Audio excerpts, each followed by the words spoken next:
Chapter 980. Because he was going to marry Su Chongqing in 3 days, Li Wangyu was not in the mood to continue staying in Chang'an City. With the imperial edict in hand, he hastily made a round to each of the High Duke's public houses and read the shocking news to the debauches. He did not even have the mood to laugh at the debauches as he directly brought Niu Wu and the others back to Dingzhou village.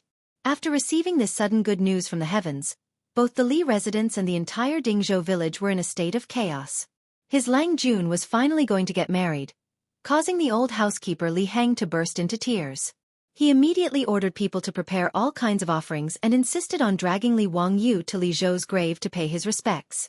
Li Wangyu could not persuade the excited old housekeeper and could only follow Li Heng to Li Zhou's grave to announce his marriage to Li Zhou.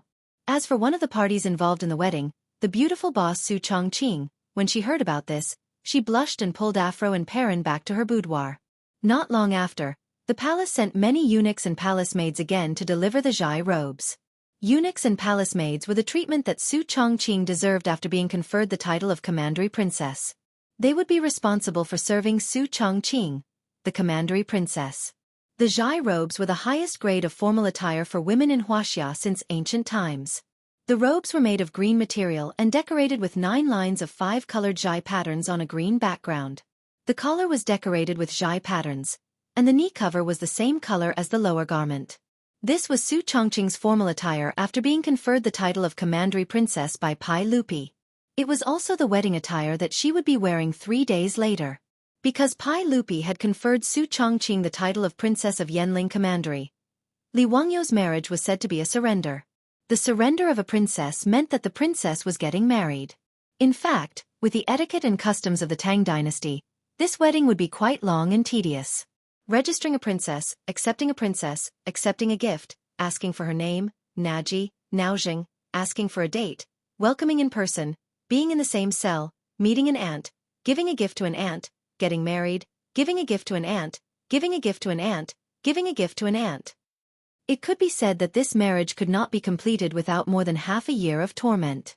However, Pai Lupi was now in a hurry to urge Li Wangyu to rush to Jingzhou to take over the Western Expedition Army, so that the kingdoms of the western regions could be incorporated into his territory as soon as possible. How could he have the leisure to do so many formalities? Therefore, everything was simple and fast, and the wedding was set for 3 days later. Li Wangyu originally wanted to see his woman's dainty appearance in the Zhai robe. He went to knock on the door of Su Chongqing's boudoir, but he was refused entry. No matter how he shouted, the door did not open. Afro and Perrin's charming laughter could be heard from inside. Lang Jun, leave quickly. As a man, how can you barge into the princess's boudoir before the wedding? Li Wangyu rolled his eyes speechlessly. Damn it, the two of them had already clapped and rolled in the sheets for love. Now, it was just a matter of spending 9 yuan to get a red booklet. Was it necessary? In fact, how could he understand Su Chongqing's thoughts? But he also understood what pre-wedding phobia was. Over the past 3 years, although Su Chongqing had interacted with her day and night, and the relationship between the two of them was negative, it was still different from marriage. Even though Su Chongqing was a professional woman in the future and was extremely independent, she was still unable to avoid convention. Marriage was a major event in life, so she still felt incomparably nervous. The news came so suddenly that she was not mentally prepared at all. Under such circumstances, even someone as strong as Su Chongqing felt embarrassed and was unwilling to show her face in front of Li Wangyu. Li Wangyu was also helpless when Su Chongqing refused to open the door. In fact, apart from wanting to see how stunning Su Chongqing looked in the Zhai robe, more importantly, he wanted to discuss with Su Chongqing about his trip to the western regions. In the end, Su Chongqing, who had always been calm and composed, actually hid like a little girl after hearing the news of the wedding 3 days later. He didn't know at all that Li Wangyu was going to the western regions to eat sand. Fortunately, this matter was not urgent. Pai Lupi had already told him that he and the other playboys could set off from Chang'an and rush to Jingzhou within half a month. As for the matter of going to the western regions, he would slowly discuss it with his beautiful boss after the wedding. Early the next morning, Su Chongqing was taken to Chang'an City by someone from the palace. In Taiji Palace, Pai Lupi officially conferred Su Chongqing as Princess Yanling in front of hundreds of officials and officials. He also betrothed her to Li Wangyu, Prefectural Duke of Fufeng, officially announcing this matter to the world. After the conferment, Su Chongqing was directly sent to live in the harem by Empress Zhang's son. They only had to wait for the wedding 2 days later, when Li Wangyu would come to marry the new bride. During these 2 days, the prefectural duke of Fufeng's mansion, Dingzhou village, and even the county government of Hu County were all busy. The old housekeeper, Li Hang, commanded the hundreds of servant girls in the mansion, and all of them got busy. Cleaning the mansion, decorating it with colored silk, decorating it with lanterns and streamers. Even the entire Dingzhou village was busy under the leadership of the old village chief. With Li Wangyu's status, countless guests would attend the wedding banquet. A conservative estimate was no less than thousands of people. It was not an easy task to prepare enough food and wine to entertain so many guests within 3 days. In order to accommodate Li Wangyu's wedding, even the daily lives of the people in Chang'an City were affected in these 2 days. The reason was simple. The public carriages that used to be all over Chang'an City disappeared almost overnight. This made the people of Chang'an City, who had long been used to traveling by public carriages, complain incessantly. But no matter how much they complained, it was of no use.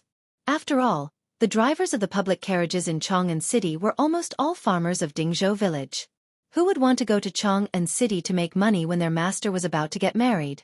Even the 4-wheeled carriages of Shun Feng Carriage Company were mostly conscripted by the old housekeeper Li Hang. They began to transport all kinds of goods from Chang'an City to Dingzhou village like ants moving house. The new county magistrate of Hu County eagerly led a group of scribes and runners of the county government to Dingzhou village to make arrangements. After hearing the news that Li Wangyu was about to get married, all the public and county governments in Chang'an City sent their stewards and servants to Dingzhou village to help with all kinds of necessities. The sudden wedding stirred up the entire city of Chang'an. While everyone was busy in full swing, Li Wangyu, the person involved in the wedding, was free. It was not that he wanted to be lazy, but there was really nothing for him to do. After all, there was the old housekeeper Li Hang at home, a group of female stewards trained by his beautiful boss, and the stewards sent by the public houses to help. Even if he, the groom, wanted to intervene, he had no place to do so. Instead, he was despised everywhere. Lang Jun, please make way. I have to lead people to tie up the colored silk here. Lang Jun, can you go somewhere else? I have to lead people to move these sofas away. Li Wangyu was at a loss. He was chased away by a group of female soldiers and had nowhere to go. He could not stay in this house any longer. Just as he was feeling depressed, he heard Li Hang's voice again. Lang Jun. Li Hang, you want to chase me away too? Li Wangyu could not afford to offend this group of female soldiers. Seeing that Li Hang was also dissing him, he was furious. However, Li Hang stood behind him with a smile. Lang Jun, the old slave is here to remind you that you have not found a bridegroom for your wedding. Li Wangyu could not help but feel embarrassed, but he also felt relieved. Oh right, I will go to Chang'an City to find Cheng Chumo and the others. After he finished speaking, he hurriedly ran out without looking back. This house was too scary. It was better to go to Chang'an City to drink and chat with the rich playboys. Another chapter of Water, Awesome. Chapter 981. Li Hang was referring to the groomsmen by the groomsmen. Of course, the role of groomsmen in the Tang dynasty was not as relaxed as the groomsmen in the future. Not only did they have to accompany the groom to pick up the bride, but they also had to compose poems and take beatings. Li Wangyu was going to get married, so there was no need to talk about his groomsmen. Other than Cheng Chumo and the other fops, there was no other suitable candidate. In fact, he had no other choice. After all, with his current status, the only young people who were of similar age and status were the fops. It was not that there were no other nobles in Chang'an, but Li Wangyu was not familiar with them. He couldn't possibly let the troops or disciples in the mansion be his bridesmaids. That wouldn't be proper. Therefore, when the old housekeeper Li Hang mentioned the groomsmen, he knew that it was time for him to find the fops. Li Wangyu was naturally very attentive when he had a request. He threw out a large amount of copper coins and booked the best brothel in Ping Kong Square. He ordered good wine and dishes to be served, and he generously spent money to invite the best courtesans in Ping Kong Square to drink with him to liven things up. Li Wangyu's status was high enough, and his poems were the favorite of these young prostitutes. Otherwise, it would not have been easy to invite so many courtesans. Rich and famous, that was how extravagant. However, Li Wangyu had never expected that after 3 rounds of drinking, When he took advantage of the fact that everyone was in a good mood to propose his wedding in 2 days and invite the debauches to be his bridesmaids, the debauches' reactions were completely different from what he had expected. Li Wangyu thought that with his relationship with the fops, wouldn't it be a simple matter to ask them to be his groomsmen? Who would have thought that when he said this, Cheng Chumo and the others looked at each other and shook their heads. Don't talk about this. Yes. Ziyu, don't even think about asking your brothers to be your groomsmen. Don't even think about it. I won't go. Brother has no time. Li Wangyu was dumbfounded. He didn't understand what this group of silk pants meant. Chai Lingwu raised his wine cup and drained it in one gulp. Humph, Zio, it's all your fault that all of us have to go to the western regions with you to eat sand. You still want us to be your bridesmaids? In your dreams. Yes. It's this bastard brat. Just talking about it makes me angry. Brothers, today, we will avenge our grievances. If that bastard Ziyu walks out of Peace Square, I'll take it as my loss. Drink this bastard to death. As the group of silk pants said this, they raised their wine glasses and rushed towards Li Wangyu with ill intentions. This scene scared Li Wangyu so much that he immediately hid behind those girls. Damn it, if these bastards really forced him to drink, he would die. Brothers, let's talk nicely. Let's talk nicely. No matter what, it's all my fault. Brothers, whatever compensation you want, just say it. I won't hesitate. Now that things had come to this, Li Wangyu could only raise his hands in surrender. These silk pants were obviously using this as a pretext to make trouble for him. Actually, Li Wangyu also felt that he had been wronged. It was clearly Pai Lupi and these silk pants' fathers who had thrown them to the western regions to eat sand. What did it have to do with him? However, Li Wangyu didn't dare to say this in front of these silk pants. Otherwise, he would definitely be tortured to death by this group of bastards. Li Wangyu tactfully raised his hands in surrender, which made the silk pants very satisfied. Feng Yai patted Li Wangyu's shoulder and laughed. Ziyu, did you say that yourself?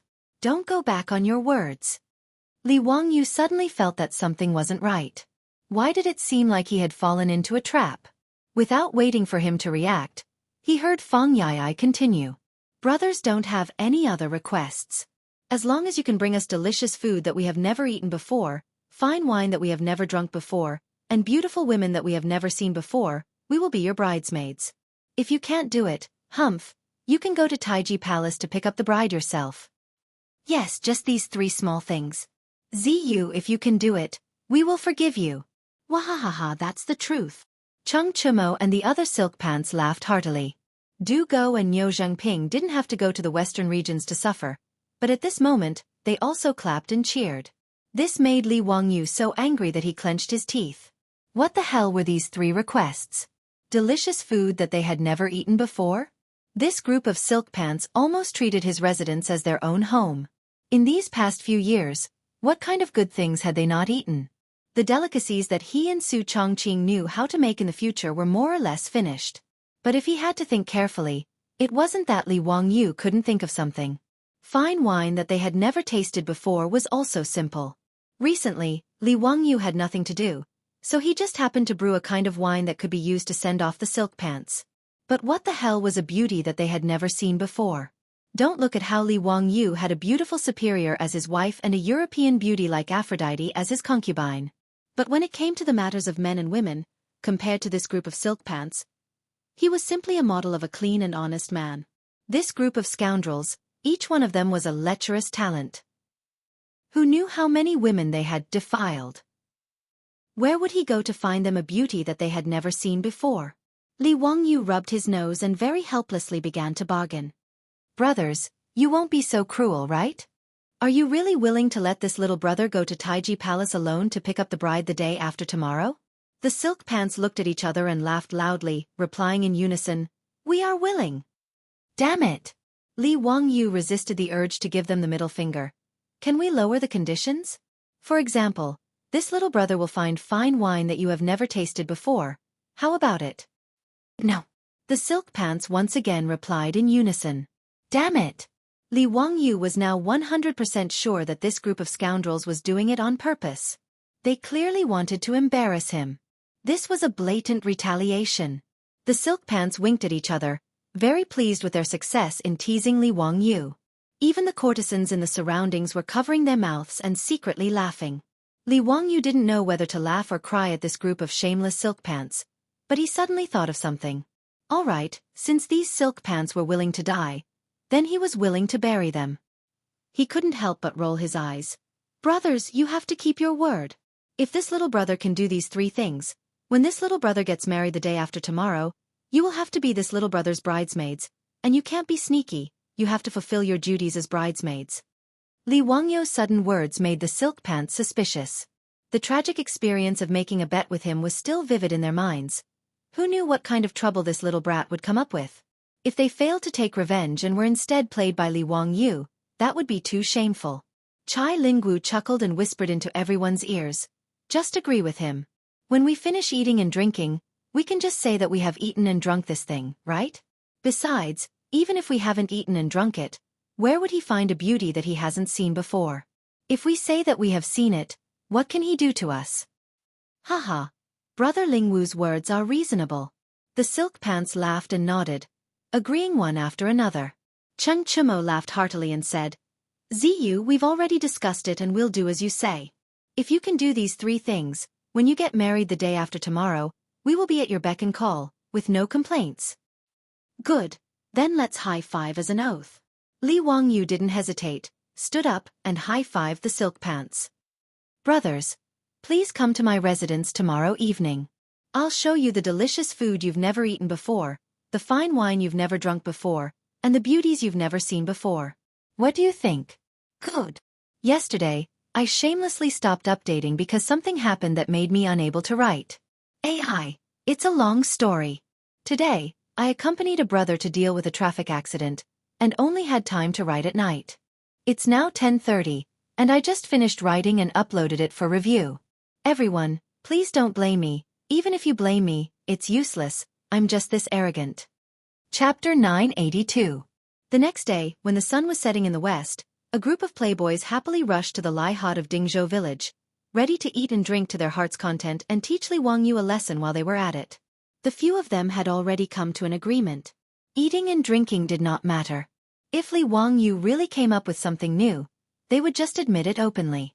The only thing they had not seen before was beauties. No matter what kind of stunning beauty Li Wangyu brought, they would not admit it. Cheng Chumo and the others had a good plan, but how could Li Wangyu not know what they were thinking? Naturally, he was prepared. In the end, who would be tricking who today, they would have to wait and see. Ziyu, your brothers are here. If there's anything we haven't seen before, just bring it up. Yes, our brothers came with empty stomachs. Don't try to fool us. Li Wangyu smiled and said, Brothers, don't worry. Today's delicious food, wine, and beauties are all things you haven't seen before. Haha, that's good. Then order someone to bring it up. Cheng Chumo and the group of playboys spoke as they prepared to walk into Li Wangyu's castle. They were more familiar with the Lai Hot than their own residence, so they naturally knew where the dining hall was. They did not need anyone to lead the way. Li Wangyu called out to everyone, Brothers, you've gone the wrong way. We won't be eating in the dining hall today. Then where are we going? Ziyu, what are you planning to do this time? Feng Ai asked curiously. Li Wangyu smiled and did not answer. Haha, I promise I won't let you down. Everyone, please follow me. After he finished speaking, he led the group of playboys to the balcony on the top floor of his castle.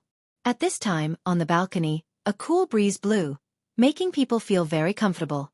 Li Wangyu's castle was originally built on a hillside, and the castle was built very high. Standing on the balcony, the view was very wide, and it was like looking at Chu Tianshu from afar. Looking down at Dingzhou village from afar, under the setting sun, faint smoke rose from kitchen chimneys, creating a beautiful rural scene. Chai Lingwu clapped his hands and cheered, Wonderful, wonderful! Ziyu is indeed interesting, drinking and making merry here. It's quite wonderful. The group of silk pants were also very satisfied with this, and they all praised Li Wangyu for his good intentions. Everyone sat down on the floor of the balcony.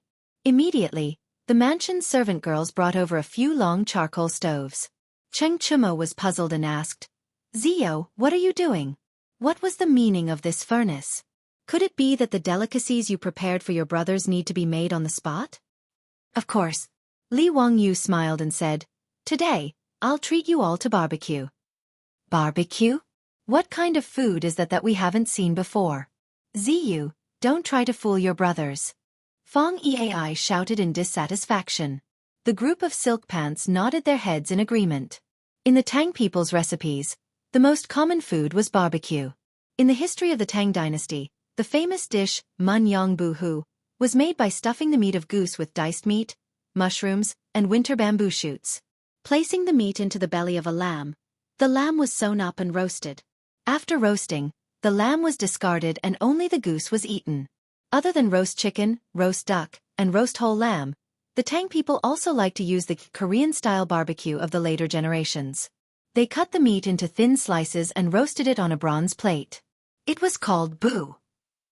This method of eating had been passed down since the Han dynasty. Therefore, when the silk pants heard that Li Wangyu was treating them to ordinary barbecue, they were immediately dissatisfied and made a fuss. Li Wangyu chuckled. "Brothers, don't be anxious. How could the food that I'm treating you all be as simple as ordinary barbecue?" After he finished speaking, he called for the servant girls to bring over the prepared ingredients. Looking at the various ingredients that the servant girls brought over, placed on plates and skewered with bamboo sticks, the silk pants were dumbfounded. Although they often ate all kinds of barbecue, when had they ever seen ingredients prepared in such a way? Li Wangyu laughed inwardly. What he had prepared was naturally the barbecue skewers that were found all over the streets of the later generations. Strictly speaking, the method of eating barbecue skewers had also existed in China since ancient times. The so-called bu hu in the Han dynasty was to cut the meat into small pieces, skewer them, and roast them on the stove. However, this method of eating was not popular in the Tang dynasty. Later generations of barbecue skewers used more seasoning, so the taste was naturally poles apart from that of ancient times. Li Wangyu did not explain to the silk pants doubts. He took a handful of meat skewers and placed them on the stove in front of him. Then, he skillfully brushed oil on them and sprinkled the seasoning. Not long after, under the licking of the fire, the fat in the meat skewers began to seep out and drip down. The meat skewers made a soft squeaking sound, and a strong barbecue smell began to spread on the balcony. Li Wangyu grabbed a handful of cumin powder and sprinkled it evenly on the skewers of meat. The unique aroma of the roasted meat with cumin aroused the crowd's appetite and caused their Adam's apple to move. "Hiss, this smell is so unique. Zio's barbecue is so unique. Haha, we're in for a treat today. Zio, what spice did you sprinkle just now? The taste is very unique." Fong Yai was the most gluttonous, and his saliva was about to overflow. He was even more curious about the cumin powder that Li Wangyu had sprinkled just now. Cumin was a spice that was spread from the western regions to the central plains through the Silk Road during the Tang dynasty. The Tang people called it fennel, but they did not develop the method of using cumin powder to barbecue meat. Li Wangyu had only managed to obtain some cumin through merchants after much difficulty. Li Wangyu did not answer Fong Yai's question. He only brought the barbecued meat skewers to his nose and sniffed them before taking a big bite. He had not eaten barbecue for a few years since he had transmigrated to the Tang dynasty. At this moment, his appetite was aroused. With a bite of the skewer, the tender, crispy, salty, and spicy taste exploded in his mouth. Li Wangyu couldn't help but let out a long sigh of satisfaction. "Zio, let your brothers have a taste. How does it taste?" Yes, don't try to eat it all by yourself," Fong Yai said as he reached out to snatch the barbecue skewers from Li Wangyu's hands. Li Wangyu dodged and looked at the group of playboys with a smile. "Brothers, let's talk about it first. Have you seen this barbecue skewers before? If you have, then don't eat it. I'll eat it myself." Chung Chumo and the others looked at each other and nodded. "That's right. We have never seen this barbecue skewers before. Is this okay? Quickly, let your brothers have a taste." The playboys had a good idea. They would eat and drink as they pleased. In the end, no matter what woman Li Wangyu slept with, they would not admit it. Therefore, they agreed to Li Wangyu's question very quickly. Seeing that the playboys had agreed, Li Wangyu distributed the barbecue skewers in his hands with a smile. The fragrant barbecue naturally attracted the praise of the playboys. Li Wangyu taught the playboys how to barbecue skewers. A group of the top officials of the Tang dynasty began to try out the barbecue skewers excitedly. Everyone ate barbecue on the terrace. It was very lively. Chung Chumo bit off all the mutton on the skewers in one bite. After chewing a few times, he asked, Zio, this food is really good. You pass. Where is the wine? Where is the wine that we have never tasted before? Chapter 983. In the future, Li Wangyo's favorite thing to do the most was to go to a barbecue restaurant with a few friends to eat skewers and a few bottles of iced beer. Everyone would drink and chat, and it would be very lively. After transmigrating to the Tang dynasty, he regretted not having iced beer every summer. It was a great lack of fun. He only knew how to brew sorghum wine, but he didn't know how to brew beer. During the autumn harvest of the third year of Zhengguan, the farmers harvested a lot of edamame, so they sent some to Li Wangyo's residence for him to try. Su Chongqing knew that Li Wangyu liked to eat boiled edamame, so she ordered the cook to cook a big pot of edamame wine for him with pepper, aniseed, fennel, cinnamon, and other ingredients. Li Wangyu peeled the boiled edamame and ate it with relish. At the same time he said to Su Chongqing with regret, Chongqing, it's a pity that we don't have beer. This edamame with beer and a few skewers would be a perfect match. Su Chongqing didn't speak first. She pondered for a while and said with uncertainty, Wang Yu, I think I know how to brew beer. But to brew beer, you need hops, and they don't exist in the Tang dynasty now. Su Chongqing liked to travel in the future. When she was studying in the United States, she often went to Europe to play. When she was traveling in Germany, she had visited a beer museum and had memorized most of the traditional brewing techniques of beer. However, Su Chongqing didn't like to drink, so she never thought of brewing beer after transmigrating to the Tang dynasty. Today, when she heard Li Wangyu complain about not having iced beer, she thought of this matter. However, brewing beer required hops, and hops were introduced to China around the Ming dynasty. Li Wangyu was stunned when he heard this, then he slammed the table and stood up. Chongqing, you really know how to brew beer? I know about hops. They don't exist in the Tang dynasty, but they do in Europe. As long as we ask those Persian merchants for help, we won't have to worry about not being able to get the hops back. Thus, in order to drink cold beer, Li Wangyu specially went to Chong and Shi City and found several merchants who traveled the Silk Road. He spent a lot of money and asked them to buy hops from Europe for him. Beer was introduced to China at the beginning of the 20th century, but the origin of beer was very ancient. In the 3rd century BC, the Sumerians of Babylon had already brewed beer, and by the 4th century AD, beer had already spread throughout Europe. Therefore, Li Wangyu asking the Persian merchant to help him find hops was not a troublesome matter. However, it was a long journey. It was not until 2 years later that Li Wangyu finally got the hops that he had been longing for from the Persian merchant. With hops, brewing beer wasn't difficult. Hops, wheat, yeast, and water were fermented for more than 10 days before the beer was ready. Originally, Li Wangyu wanted to invite those silk pants to drink cold beer. But now, it was just the right time to satisfy those silk pants' request. When Cheng Chumo asked for the beer, Li Wangyu immediately ordered someone to bring over a large barrel of beer. Self-made beer wasn't like liquor or wine. It wasn't suitable for long-term storage. It needed to be refrigerated and consumed as soon as possible. The fresher the beer, the more refreshing it would be. This was also one of the reasons why there were no merchants who used the Silk Road to transport beer to China. In order to preserve the beer that Li Wangyu brewed, he stored it in the cellar with ice cubes. When the barrel was brought out, it was still emitting cold air.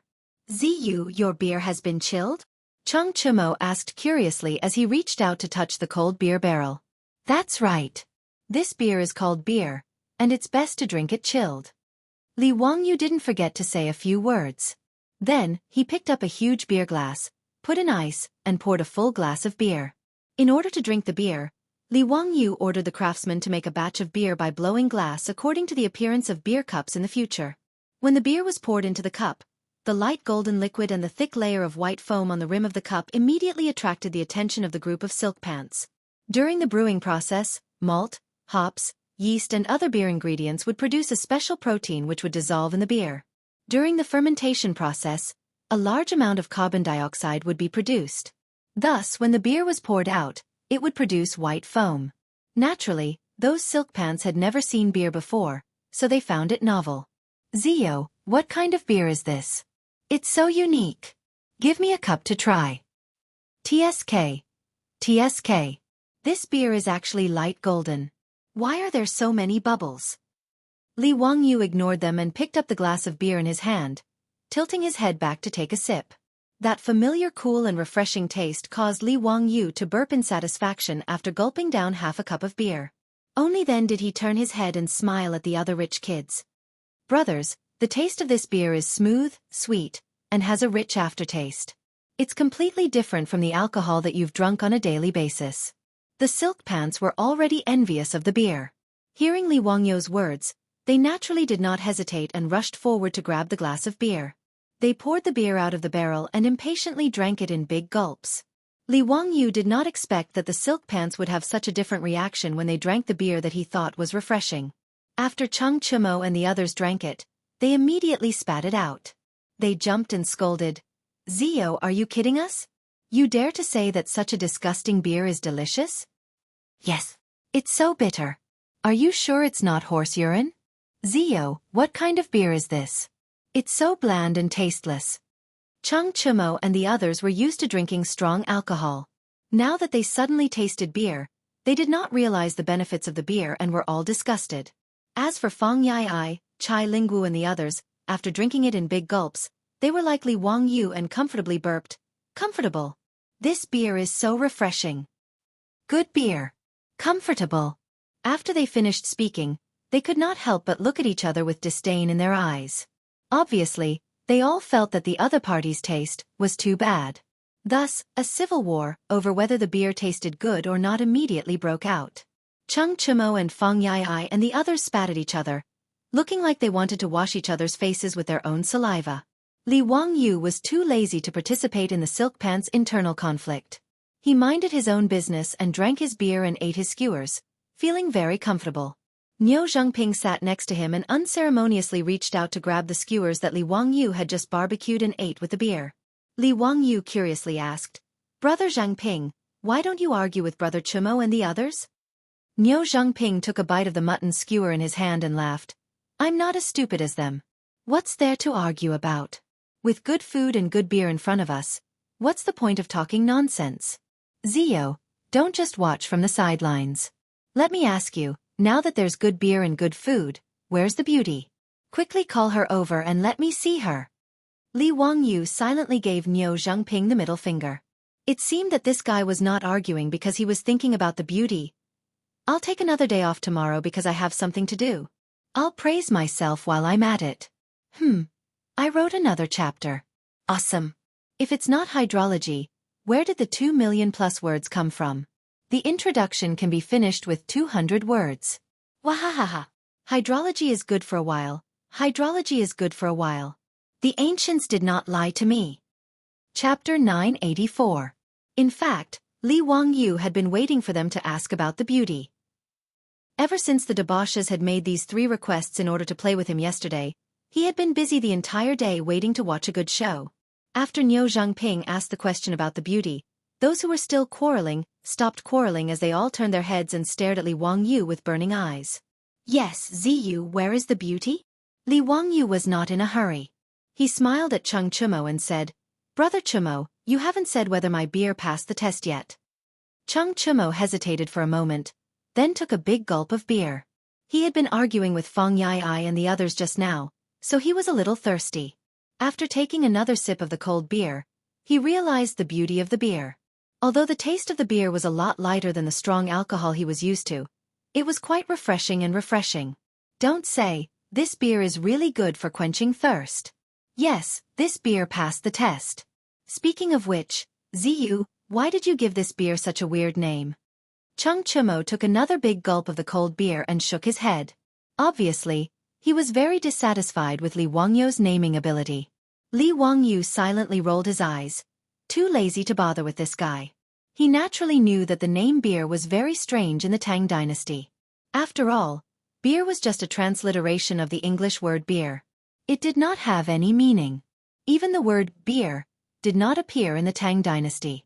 It was a word invented by the people of Qingdao in the future.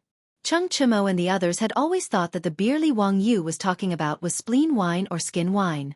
Logically speaking, beer should be called wheat wine, just like sorghum wine and rice wine. It should be named after the ingredients used to brew it, or it should be given another elegant name. However, Li Wangyu was too lazy to think of a new name. Moreover, he was already used to calling it beer. If he changed the name, he would not be used to it. Therefore, Li Wangyu did not care whether the Tang people could accept it or not. He stubbornly used the name beer. After the silk pants got used to the taste of beer, they all accepted this kind of alcohol. After all, beer and barbecue were a perfect match. Naturally, they could taste the beauty of it. All right, Zio, your brothers admit that today's food and wine are pretty good. You can summon that beauty now. That's right.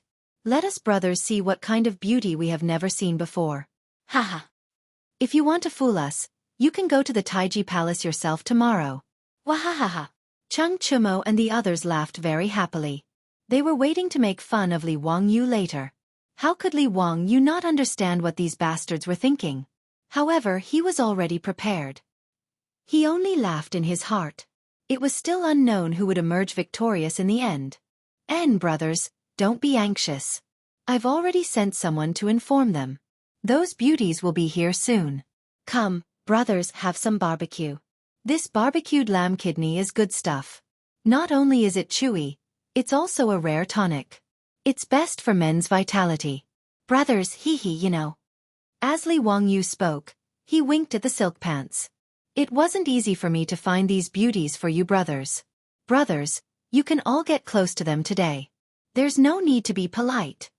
The silk pants were slightly stunned. Then, they came to a sudden realization, and strange smiles appeared on their faces. Hee, Zio's words are reasonable. As the saying goes, what you eat is what you nourish. Haha, this lamb kidney is very nutritious. Give me 10 skewers, no, 20 skewers. Get lost. You bastard, aren't you afraid of dying? Wahahaha, dying under a peony skirt, I'll still be a romantic ghost. Hee, Brother Ling Wu's words are reasonable. Give me more lamb kidneys too. The silk pants were hinted at by Li Wangyu's words. They all snatched up the oily lamb kidneys and ate with their mouths full of oil. Everyone chatted as they ate the barbecue and drank beer. The cool breeze blew gently, making them feel very comfortable. Li Wangyu and the others were almost done eating and drinking. He gave Niu Wu a look, indicating that he could go and bring the people over. Niu Wu also revealed a strange smile and immediately left to carry out the order. Not long after, 10 beautiful women, under Niu Wu's lead, swayed their slender waists and smiled sweetly as they arrived at the castle's balcony. When Cheng Chumo, Fong Yai, and the others saw so many beautiful women, their eyes immediately widened. Their vulgar gazes wantonly swept over the beauties. Even with the picky eyes of the silk pants, the 10 beautiful women in front of them were of the highest quality. Even in the Peace Square where beauties were as common as clouds, they were at the level of courtesans. However, the silk pants were curious.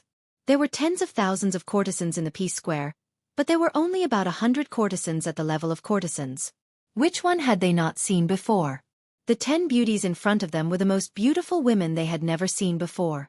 They couldn't help but be curious as to where Li Wangyu had found these beauties. The silk pants did not stand on ceremony. They directly went forward and each picked a beauty that was pleasing to the eye and pulled them to their side. Since Li Wangyu had already said that these beauties could be intimate, that meant that they would serve them in bed. Naturally, they would not stand on ceremony. What was even more infuriating was that this group of silk pants hugged these beauties and teased them while not forgetting to provoke Li Wangyu with words. Ziyu, although these beauties are beautiful, there is nothing special about them. How can you say that we have not seen them before? You can't fool us like this. Yes, that's the reason. Tomorrow is the Taiji Palace to pick up the bride. Ziyu, you can go by yourself. Forgive us for not accompanying you. Wahaha, Ziyu, you can't blame us for this. Li Wangyu smiled strangely at the side and continued to drink his beer. Brothers, don't be impatient. This little brother promises that you have definitely not seen these beauties before. Chung Chumo curled his lips in disdain. Ziyu, don't talk nonsense. They all have the same nose and mouth. What's so special about them? You dare to boast shamelessly that we have never seen such beauties before? Li Wangyu smiled. Brothers, as long as these beauties open their mouths, you will know what's so special about them. When the silk pants heard him say this, they realized in hindsight that these beauties had been here for so long and none of them had opened their mouths to speak. Previously, No matter how they teased them, these beauties only covered their mouths and giggled. They never opened their mouths to speak, as if they were mutes. This made the silk pants all puzzled. They did not understand what this meant. Could it be that Li Wangyu had found them a group of deaf and mute women? Or was there something special about these beauties' voices? Cheng Chumo casually hugged a beauty and asked, Ziyu, don't try to be mysterious. Quickly tell us, what's so special about these little ladies? Li Wangyu asked curiously, What little ladies? Brothers, you asked this little brother to find them. But you have never seen beauties before, so you didn't say anything about little ladies. The silk pants were stunned again and looked at each other. They did not understand the difference between the two. Li Wangyu laughed. Beauties, introduce yourselves to the little dukes. The 10 beauties in palace attire nodded in agreement and introduced themselves to the foppish young masters. It was fine if they did not open their mouths, but once they opened their mouths, the silk pants were so scared that they almost fell to the ground. Hi, there are too many smart people. Old Long's thoughts have all been guessed by you. Fine, I'll lay my cards on the table. It's really a cross-dressing boss. Chapter 985. In the future, there was a group of dangerous creatures that made all straight men's hair stand on end. They were known as cross-dressing bosses. On Baidu Baiki, the term cross-dressing boss was explained like this. Popular online term, pronounced in Japanese as cross-dressing man, which is a man who wears women's clothes. When this term appeared in the 2D world, it referred to a man who was skilled in cross-dressing. The 10 beauties Li Wangyu called over were not women at all. They were male prostitutes that he spent money to find in Chong and City's beehive. The so-called beehive was another name for the brothel where the male prostitutes worked. Male prostitutes had existed in Huaxia since ancient times. They had always been despised by the mainstream of society, but were not banned. During the Tang and Song dynasties, due to the open culture they flourished. After all, it was common for the noble women of Tang dynasty to find gigolos. After Wu Zetian ascended the throne, she even set up a crane control bureau to search for beautiful men for Wu Zetian's enjoyment. Li Wangyu didn't have to spend much effort to find 10 handsome men. Then, he asked the maids to put on makeup and put on beautiful palace clothes. After some meticulous makeup, the 10 cross-dressing bosses of the Tang dynasty were born. Although there had been male prostitutes in Huaxia since ancient times, there had never been a cross-dressing boss. Since the Western Han dynasty, the gender confusion between men and women was seen as an ominous sign. Until the Ming dynasty, when the historical record, Guawen, solemnly introduced a strange incident. In the 12th month of the 2nd year of Long Qing, Li Liangyu of Taiyuan Jingle transformed into a woman. Naturally, a man would not transform into a woman for no reason. After all, Li Liangyu was not a virgin who would turn into a girl after touching cold water. The only explanation was that a cross-dressing boss had made a grand appearance. This kind of incident was actually recorded in history books like Guawen and Ming Dynasty. In the history of Huaxia, the most incredible cross-dressing boss was a playboy named Sang Chong during the Ming Dynasty's Changhua period. He actually disguised himself as a woman and deceived and raped women in Datong, Taiyuan, and 45 other prefectures. Until he was accidentally discovered and sent to the officials to be executed by 1,000 cuts. A total of 182 women were harmed. It was really unbelievable. Yesterday, in order to make things difficult for Li Wangyu, the debauches wanted him to find a beauty that they had never seen before. Thus, he thought of the cross-dresser. In any case, the foppish playboys had said, beauties, not women. The silk pants wanted to tease him, so Li Wangyu came up with this despicable move, planning to disgust this group of bastards. The reason why he came up with such a trick to make fun of the playboys was because Li Wangyu's young heart had suffered a great blow because of the cross-dressing boss. In his previous life, Li Wangyu met a long-haired beauty when he went to a nightclub to drink and dance with his friends. Therefore, Li Wangyu mustered up the courage to strike up a conversation. As a result, when the beauty opened her mouth to speak, Li Wangyu was so scared that he almost fell off the stool. She had an extremely beautiful face, but when she opened her mouth, it was a hoarse and rough male voice. This kind of extreme contrast was unbearable for any man. Li Wangyu ran away from the nightclub. Since then, he had been traumatized by the cross-dressing boss. Therefore, when the foppish playboys wanted to make things difficult for him, he immediately thought of a way to counterattack. At this moment, on the balcony, The foppish playboys were shocked when they heard the little ladies in their arms speak. It was no less shocking than the shock that Li Wangyu had received in the nightclub. Replying to the young duke, "This servant is cold." Before the cross-dressing boss in Cheng Chumo's arms could finish introducing himself, Cheng Chumo threw him out as if he had been electrocuted. The group of foppish playboys were all shocked by the rough male voice. They were all dumbstruck, their faces full of horror. Zio she, why are they talking like that? Like a man's voice? Fang Yai's tongue was tied, and he couldn't speak clearly for a long time. Li Wangyu chuckled. Yai Xiong, what are you saying? They are men, so of course they speak with a male voice. What's so strange about that? Men? The foppish playboys were all petrified. Li Wangyu nodded with certainty. Of course they are men. Hee, my brothers asked me to find beauties, not little ladies. Why, aren't the beauties that I found beautiful? Chai Lingwu, who had just been holding the cross-dressing boss, suddenly retched. He turned his head and held the spittoon to vomit violently. The others weren't any better than Chai Lingwu. Their faces were all green, and they looked disgusted as if they had eaten a fly. Li Wangyu understood this group of foppish playboys. He knew that they were all steely straight men. They had absolutely no interest in adding men on top of men. It was because of this understanding that he deliberately played tricks on the foppish playboys like this. Including letting the foppish playboys eat roasted kidneys. It was all for the sake of mocking them. Li Wangyu was very satisfied with the foppish playboys' reactions. He asked with a cheeky smile, "My brothers, are you satisfied with the beauties that I have prepared for you? Have you not seen any of them before?" The foppish playboys looked at each other. Chai Lingwu, who had already vomited all the beer and barbecue he had eaten, raised his head and wiped the stain on the corner of his mouth. He raised his head and glared at Li Wangyu. "Beat him up!" Chai Lingwu screamed and charged straight at Li Wangyu. Cheng Chumo, Fang Yai and the rest didn't hesitate. They all rolled up their sleeves and followed Chai Lingwu. Li Wangyu saw that the situation wasn't good.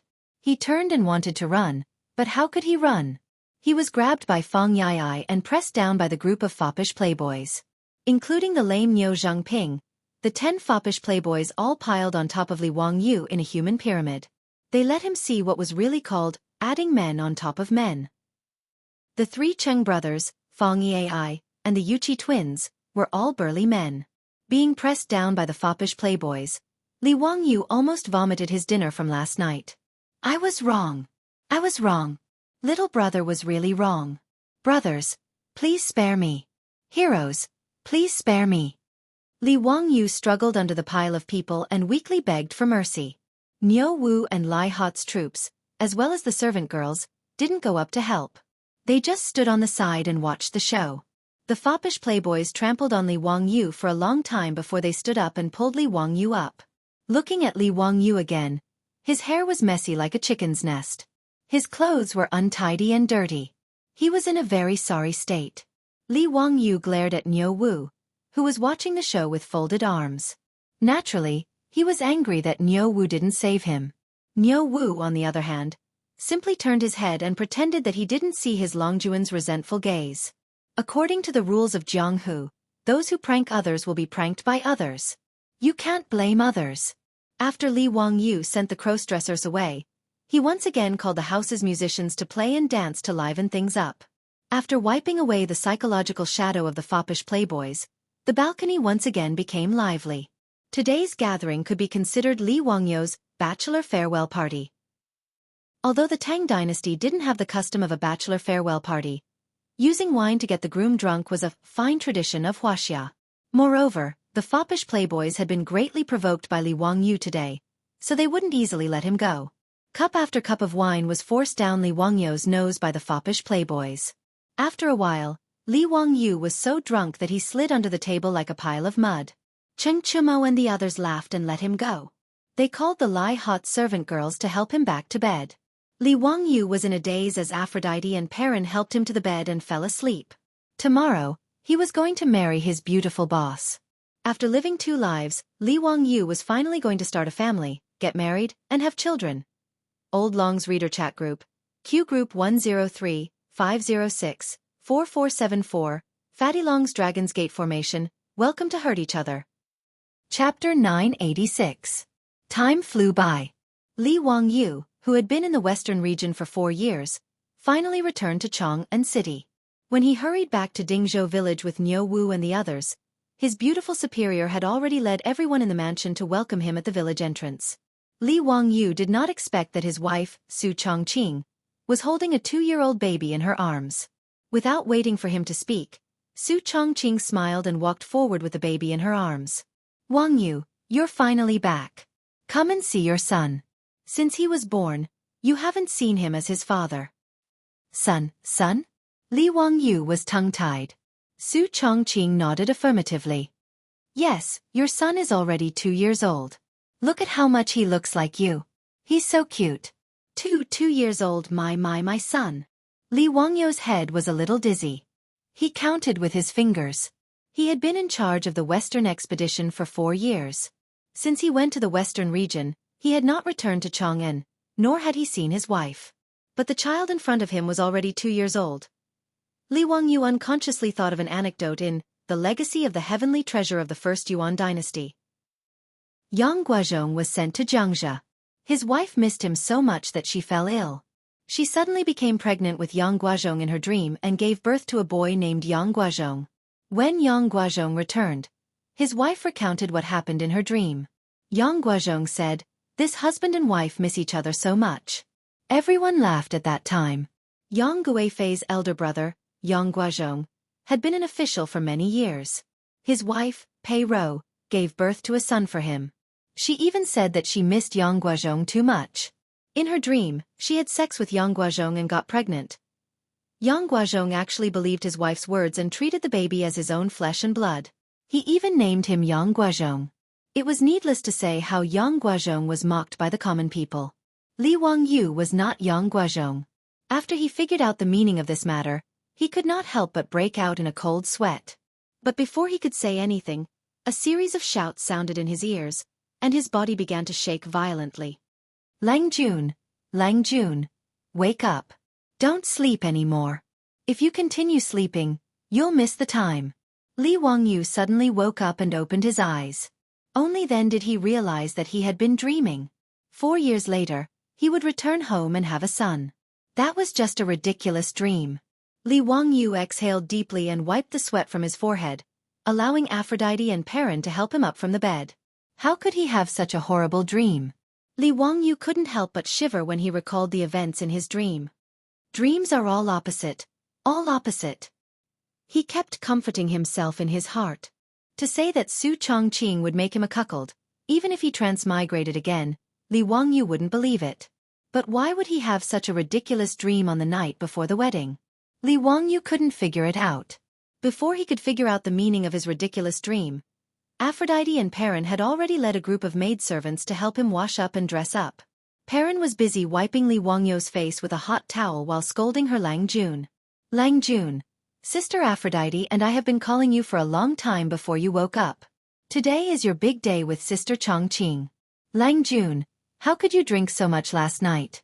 Fortunately, you didn't pick up the bride until evening, otherwise you would have missed the time. Li Wangyu had indeed been heavily drunk by Cheng Chumo and his group of playboys last night. Now that he was woken up, he still felt his mouth dry and his temples throbbing. After secretly cursing Cheng Chumo and his group of bastards, Li Wangyu asked, "Perrin, what time is it?" "It's almost noon. It's already 9:15. Li Wangyu almost wanted to go back to sleep when he heard that it wasn't even 11 o'clock yet. In the Tang dynasty, picking up the bride didn't require one to leave early in the morning. Picking up the bride at dusk was the custom of the Tang dynasty. It wasn't even 11 o'clock yet. Obviously, Li Wangyu still had a lot of time. Perrin hurriedly grabbed Li Wangyu and said, "Lang Jun, hurry up. The old housekeeper is already very anxious. He's waiting for you to worship the ancestors." Li Wangyu was speechless. He knew that Perrin was right, so he could only get up and let her and the maidservants help him freshen up and change his clothes. According to the custom of the Tang dynasty, before picking up the bride, one must first worship the ancestors and inform them of the marriage. After worshipping the ancestors, he would set off with Si Xiang to pick up the bride. The ceremony of worshipping the ancestors had always been cumbersome and time-consuming. After freshening up and changing into a brand new red wedding dress, Li Wangyu helplessly followed the old housekeeper Li Heng's instructions. He knelt 3 times and kowtowed 9 times, burning incense and worshipping the ancestors. It wasn't until 2 or 3 o'clock in the afternoon that the old housekeeper Li Heng finally let go of his Lang Jun. Only then did the playboys lazily walk out of the room, yawning. Their lazy appearance made Li Wangyu's teeth itch again. Although they had previously proposed various conditions to Li Wangyu, they were actually just joking with Li Wangyu. Li Wangyu was going to get married, so they were more than willing to be Si Xiang's bridesmaids. If Li Wangyu dared to find someone else to be Si Xiang's bridesmaids, Cheng Chumo and the others would probably turn hostile. As for the matter of going to the western regions to eat sand, although they had just learned about it, it was undoubtedly a bolt from the blue for the playboys. But after careful consideration, the hedonistic sons became eager to give it a try. Chang'an was admittedly a land of warmth and gentleness, but the playboys were not people who would just eat and wait for death. The Tangs were obsessed with killing the enemy, serving the country, and building their career. This could be seen from the more than 2,000 frontier poems in the complete Tang poem. Therefore, the playboys like Cheng Chumo felt their blood boil when they thought of leading an army and trampling the enemy. The bright moon of the Qin and Han dynasties, the long march of thousands of miles has not ended. But with General Long Chengfei here, he will not let the horse pass the Yin Mountains. Li Wangyu copied Wang Chongling's Leaving the Frontier poem, which had been silently recited by the playboys countless times. How could they, the sons of dukes, not be eager to build their career? Inheriting their father's title was just sitting and eating. In the Tang dynasty, titles could be inherited, but the inheritor was usually 1 rank lower than the original. For example, Du Ruhui was the Duke of Lai. After his death, his eldest son, Du Gushi, inherited his title, but had to be 1 rank lower to become a duke. Moreover, among the 3 Cheng brothers, only Cheng Chumo could inherit the title of Duke of Lu. Cheng Chuliang and Cheng Chubi did not have this qualification. Most of the other playboys also had the same problem. The Yuchi twins, Fang Yai, and Du He were all like this. Therefore, if the playboys wanted to be bestowed a title, they had to earn their own merits. Under such circumstances, how could the playboys really refuse to go to the western regions to eat sand? Therefore, the so-called revenge on Li Wangyu was just a harmless joke. After lunch, everyone prepared to set off for Chang'an to pick up the bride. Tonight's wedding required a big banquet. If they were to pick up the bride back to Dingzhou village, it would be inconvenient for so many guests. Today's wedding was to be held in Chang'an City, in Li Wangyu's house in Kaihua Square. Therefore, the wedding procession was unusually large. In addition to the foppish lords who were prime ministers, the old butler Li Hang also led a group of maids, cooks, and dancers in the mansion. Hundreds of people set off together to Chang'an City to escort the bride. As soon as the wedding procession left the residence, Li Wangyu suddenly pulled on the reins of his horse. After greeting everyone, he turned his horse around and galloped back to his castle with Perrin and Aphrodite in tow. This made the playboys a little confused. They did not understand what was wrong with this guy. Chapter 987. Li Wangyu's departure was sudden, but his return wasn't slow either. When he returned to the wedding procession, the wastrel's eyes were wide open. Li Wangyu, who had always been thin and weak, seemed to have grown muscles in an instant at this moment. His body couldn't help but gain weight. Even the originally loose red groom's robe on his body was bulging. Cheng Chumo couldn't help but go up and pat Li Wangyu's shoulder, but his eyes immediately widened. Zio, you're too treacherous. How did you think of such a shameless thing? Cheng Chumo's words stunned the wastrels, who didn't understand why this fellow would say such a thing. When the crowd went up and touched Li Wangyu's body, they couldn't help but laugh and scold him. Zio, it's really the first time since the beginning of time that you went to the wedding procession like this. Damn it, why didn't I think of this move? Zio, you're shameless too. But I like it, haha. Shameless, too shameless. Bah, I'm ashamed to be associated with you. Zio, don't talk nonsense. Hurry up and prepare a set of armor for your brother. Chai Lingwu laughed. Li Wangyu silently rolled his eyes and gave Chai Lingwu the middle finger to show his disdain. He had hurried back to the residence just now to ask Perrin and Avro to find the Saint Seiya armor and put it on him under the groom's robe. The reason why he had to wear armor when he went to the wedding procession was naturally not because he was afraid of assassination, but because in the Tang dynasty's wedding procession customs, there was a very evil custom of choosing a son-in-law, Even though he was marrying a princess today, the wedding procession process was more or less similar to that of the common folk. Choosing a son-in-law, urging the bride to dress, sitting in a saddle, setting up a wild goose, covering the knees, going around the carriage, and blocking the carriage were all wedding customs of the Tang dynasty. Choosing a son-in-law, also known as playing with a son-in-law, was when the bride's relatives took the son-in-law down a notch. The groom and the bridesmaids would be teased and made difficult by the bride's relatives, and they would be served with wooden sticks. They had to be taught a lesson with a stick before they could proceed to the next stage.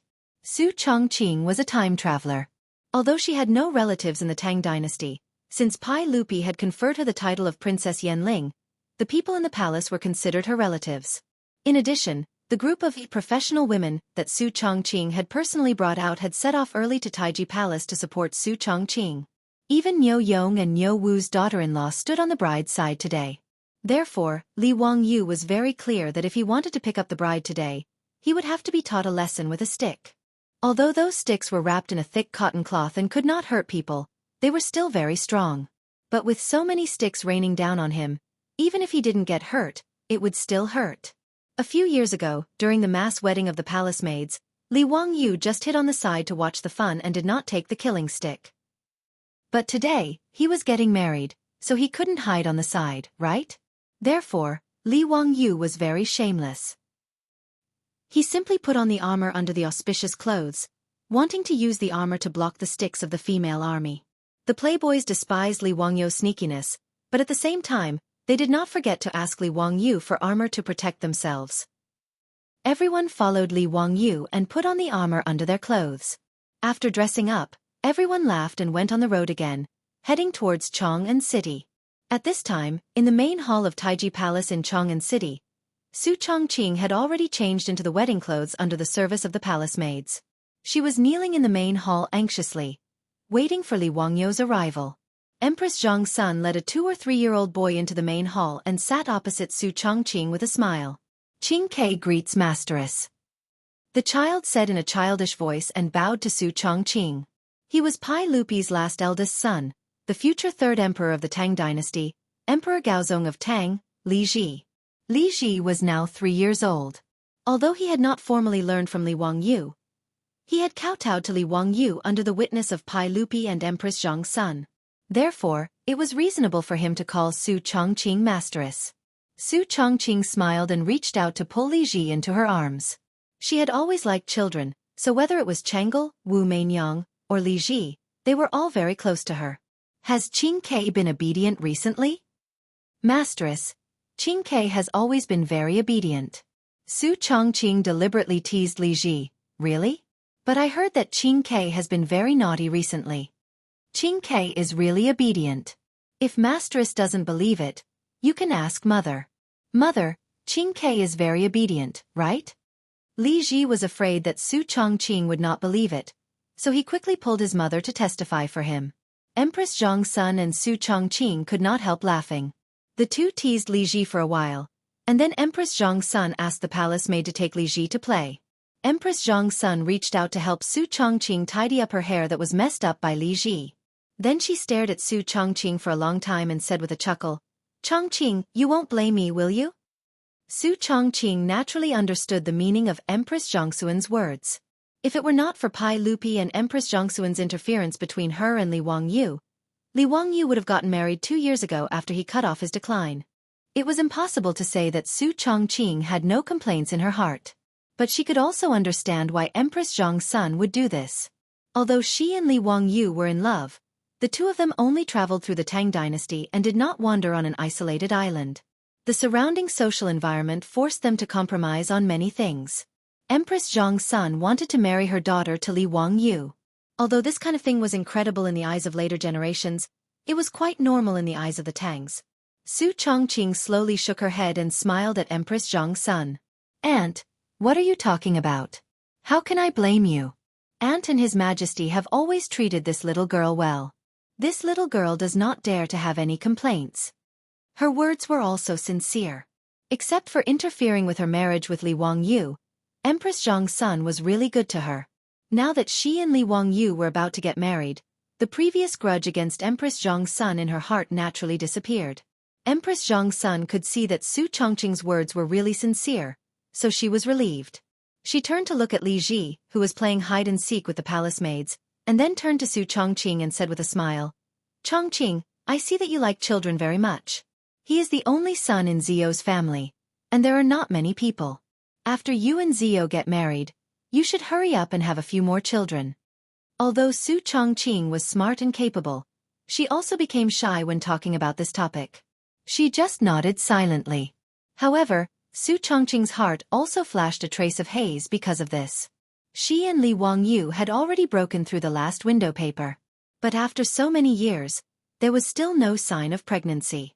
They did not take any contraceptive measures. After all, there was no small umbrella to use in the Tang dynasty. Previously, she could still comfort herself with the fact that they were not married, but now that she heard Empress Zhongxuan's words, she couldn't help but secretly guess in her heart.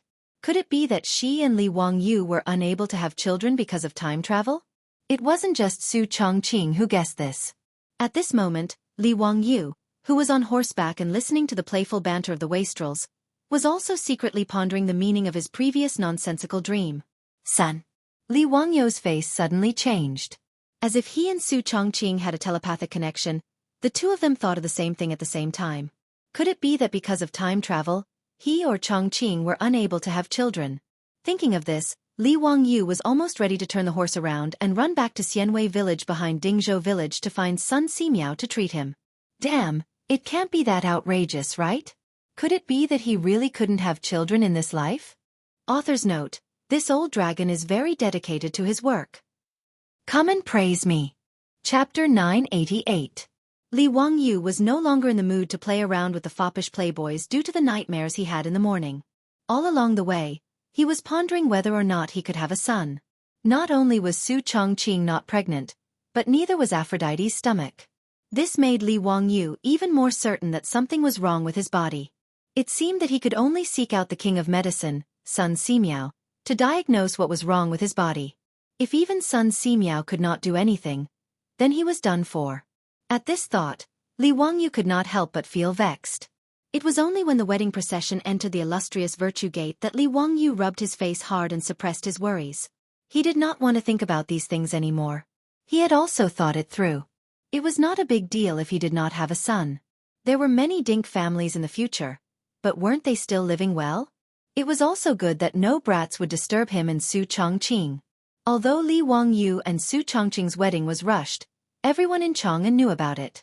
Naturally, the gossip-loving people of Chang'an could not miss the liveliness of Fufing's wedding. Both sides of Vermilion Bird Avenue were already crowded with people who wanted to watch the show. Even the trees by the roadside were occupied by people. The two counties of Chang'an had already sent out a large number of yamen runners to maintain order. When the wedding procession entered Chang'an City, the city was instantly filled with all sorts of blessings and cheers. May the Duke live a long life together and have a son soon. May the Duke and Princess Yanling grow old together. May the Duke's marriage last forever. Li Wangyu was wearing a bright red auspicious robe and riding on the horse that Pai Lupi had lost to him. He was all smiles as he cupped his hands in thanks to the people around him. There were 10 fully loaded four-wheeled carriages in the wedding procession. The old butler, Li Hang, was also smiling until his face was full of wrinkles. He didn't even need Li Wangyu's instructions as he nimbly climbed onto a carriage. He grabbed a large amount of copper coins from the bamboo basket in the carriage and threw them towards the crowd on the side of the road. These carriages were filled with shiny yellow copper coins. So many commoners came to join in the fun. Naturally, it wasn't just for gossip. It was an unwritten rule for rich families to spread the good news when they fetched the bride. It was to share joy with the people and also to get a good omen. With Li Wangyu's wealth, he naturally did not lack this bit of copper coins. Li Heng acted on his own initiative and prepared 10 whole carts of brand new copper coins for splashing.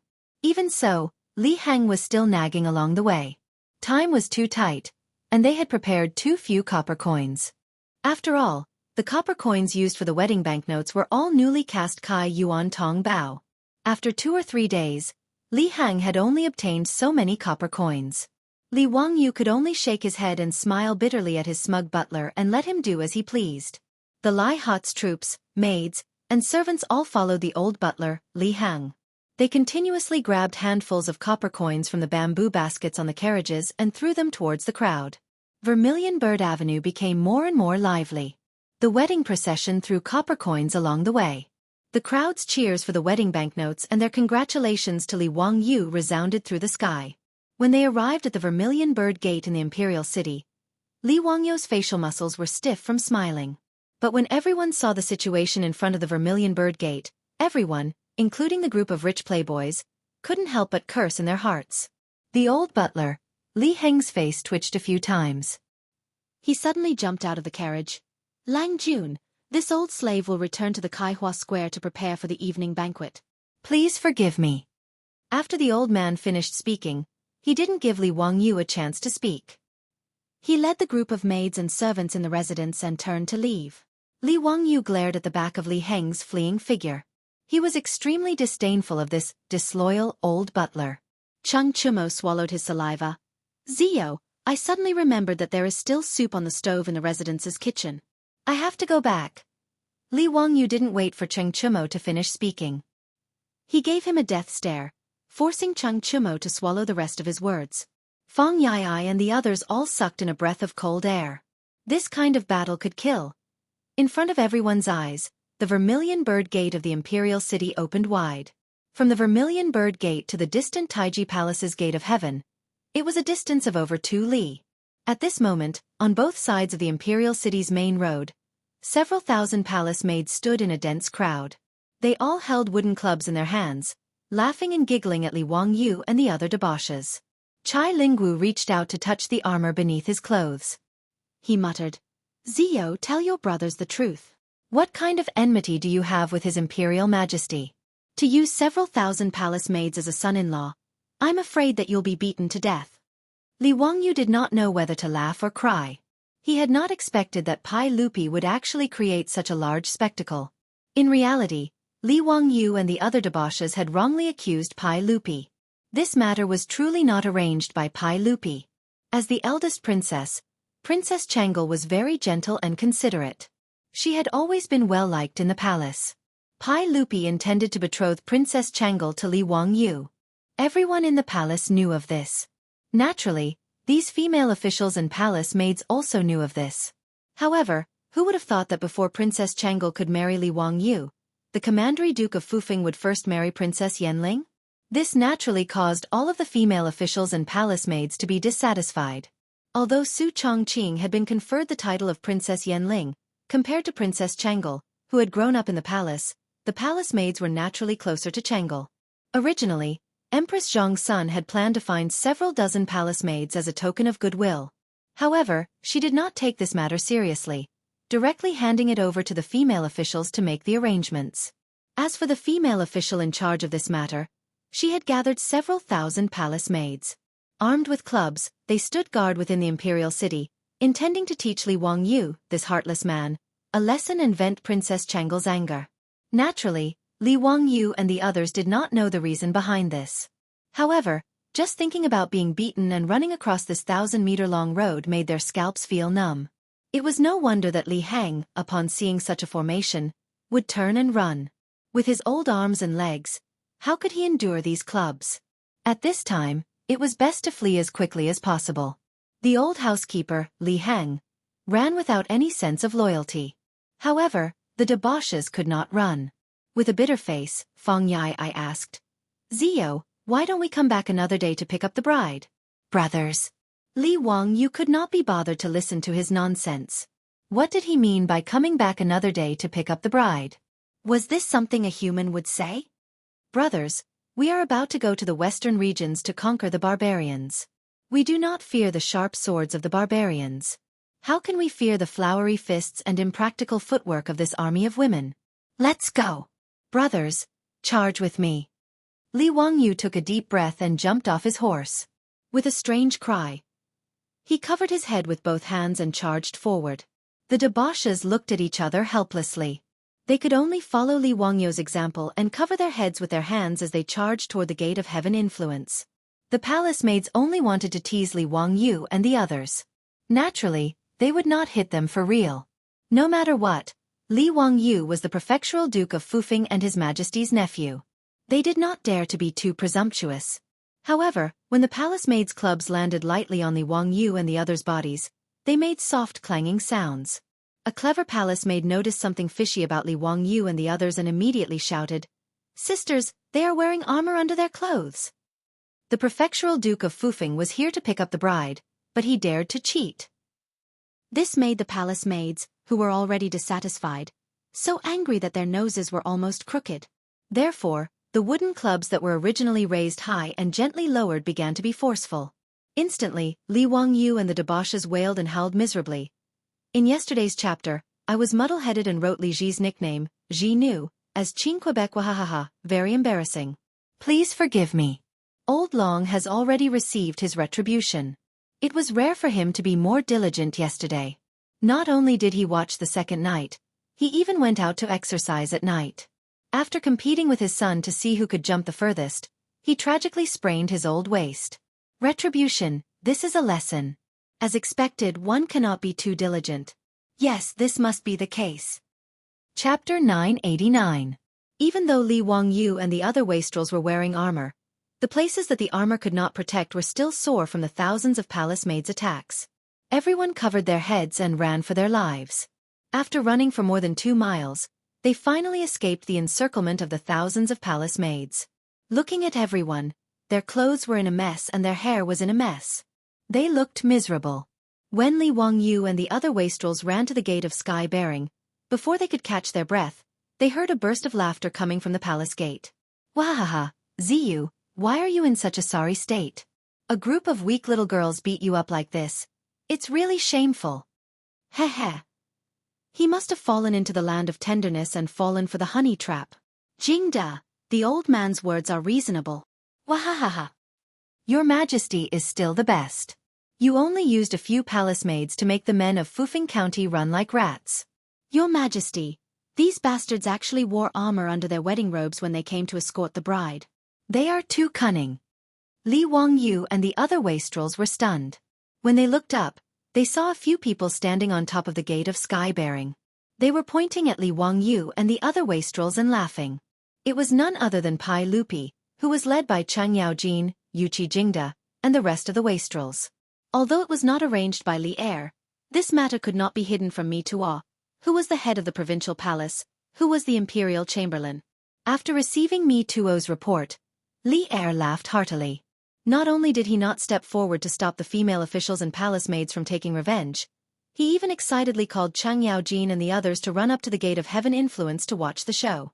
Previously, when Li Wangyu and the other wastrels were surrounded and attacked by the thousands of palace maids, Pai Lupi, Chang Yaojin, and the rest were very happy to see it. Li Wangyu and the other wastrels were so angry that their noses were almost crooked, but they could not vent their anger. Other people were all swindlers, but Chang Yaojin, Yuqi Jingda, this group of old ruffians, were very fond of swindlers. The more unlucky Cheng Chumo was, the happier Cheng Yaojin and the others laughed. Li Wangyu couldn't do anything about this group of evil bosses other than secretly cursing them in his heart. Little nephew greets uncle, greets all uncles. Li Wangyu resisted the urge to roll his eyes. Looking at the closed Gate of Heaven Influence, he knew that Pai Lupi and the others were up to something again. As expected, Pai Lupi laughed from above the palace gates. Zio, you should recite a make-up poem. Zhen will say this first. This poem must be composed by you. No one else can do it for you.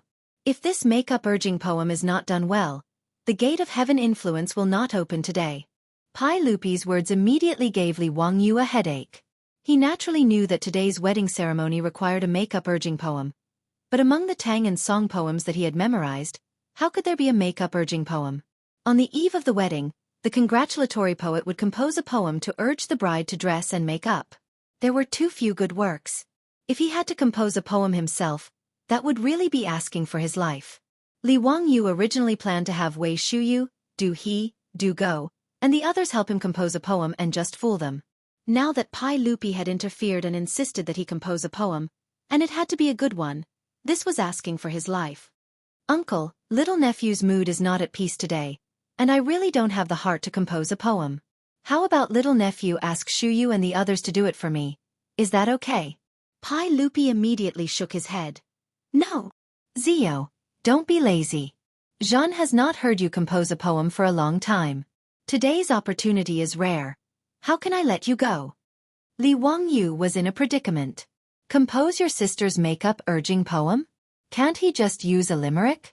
As a world-renowned little immortal of poetry, if he could not compose a makeup-urging poem, this would probably be the most explosive news in Chang'an City tomorrow, and even in the entire Tang dynasty.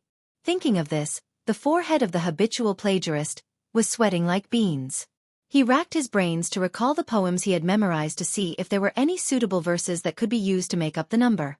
Just as Li Wangyu was about to be driven to despair by Pai Lupi, a few female officials rushed to the Gate of Heaven Influence. Even outside the palace gate, Li Wangyu could hear the loud voices of Pai Lupi, Cheng Yaojin, and the others. What? Is this true? Did you summon Lu Fengyu to confirm? This is a serious matter. You can't joke about it. Pai Lupi's voice came, and Li Wangyu could not help but feel his heart skip a beat. Today was his and Su Chongqing's big day. Could it be that there was a noble in the palace who was sick? If that was the case, then he was really unlucky. Before Li Wangyu could figure out the meaning of Pai Lupi's words, he heard Cheng Yaojin's hoarse voice again. Bastard, if this is true, then it's really a coincidence. Your Majesty, this is a joyous occasion. Joyous occasion? Li Wangyu's heart, which had just been raised, could not help but fall back down. Since Pai Lupi ordered people to summon Lu Shenwei, the imperial physician of the Shangyao Bureau, and Cheng Yaojin said that it was a joyous occasion, could it be that a noble in the palace was pregnant? Li Wangyu was still thinking about these messy things when he heard Pai Lupi's orders from above the palace gate. Quickly open the Gate of Heaven Influence and let Zio in. Haha, today is really a double blessing. When Li Wangyu heard this, he could not help but feel happy. This relationship was good. It seemed that he did not need to make that makeup poem anymore. He had managed to get away with it. The Gate of Heaven Influence of the Taiji Palace opened. After Li Wangyu and the other silk pants entered the palace gate, they immediately bowed to Pai Lupi. Congratulations, uncle. Congratulations, uncle.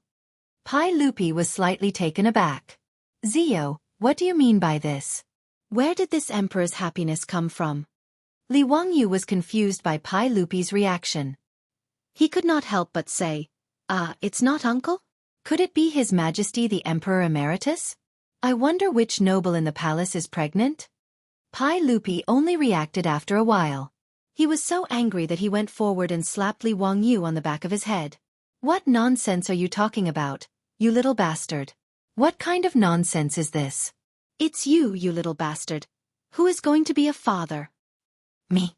Li Wangyu was shocked and hurriedly waved his hands. Uncle, don't scare your nephew. How could your nephew? He subconsciously wanted to deny it. How could he be the father of Pai Lupi's child if a noble in the Taiji Palace was pregnant? What did the women in the harem have to do with him? If someone was pregnant, how could he be blamed for it?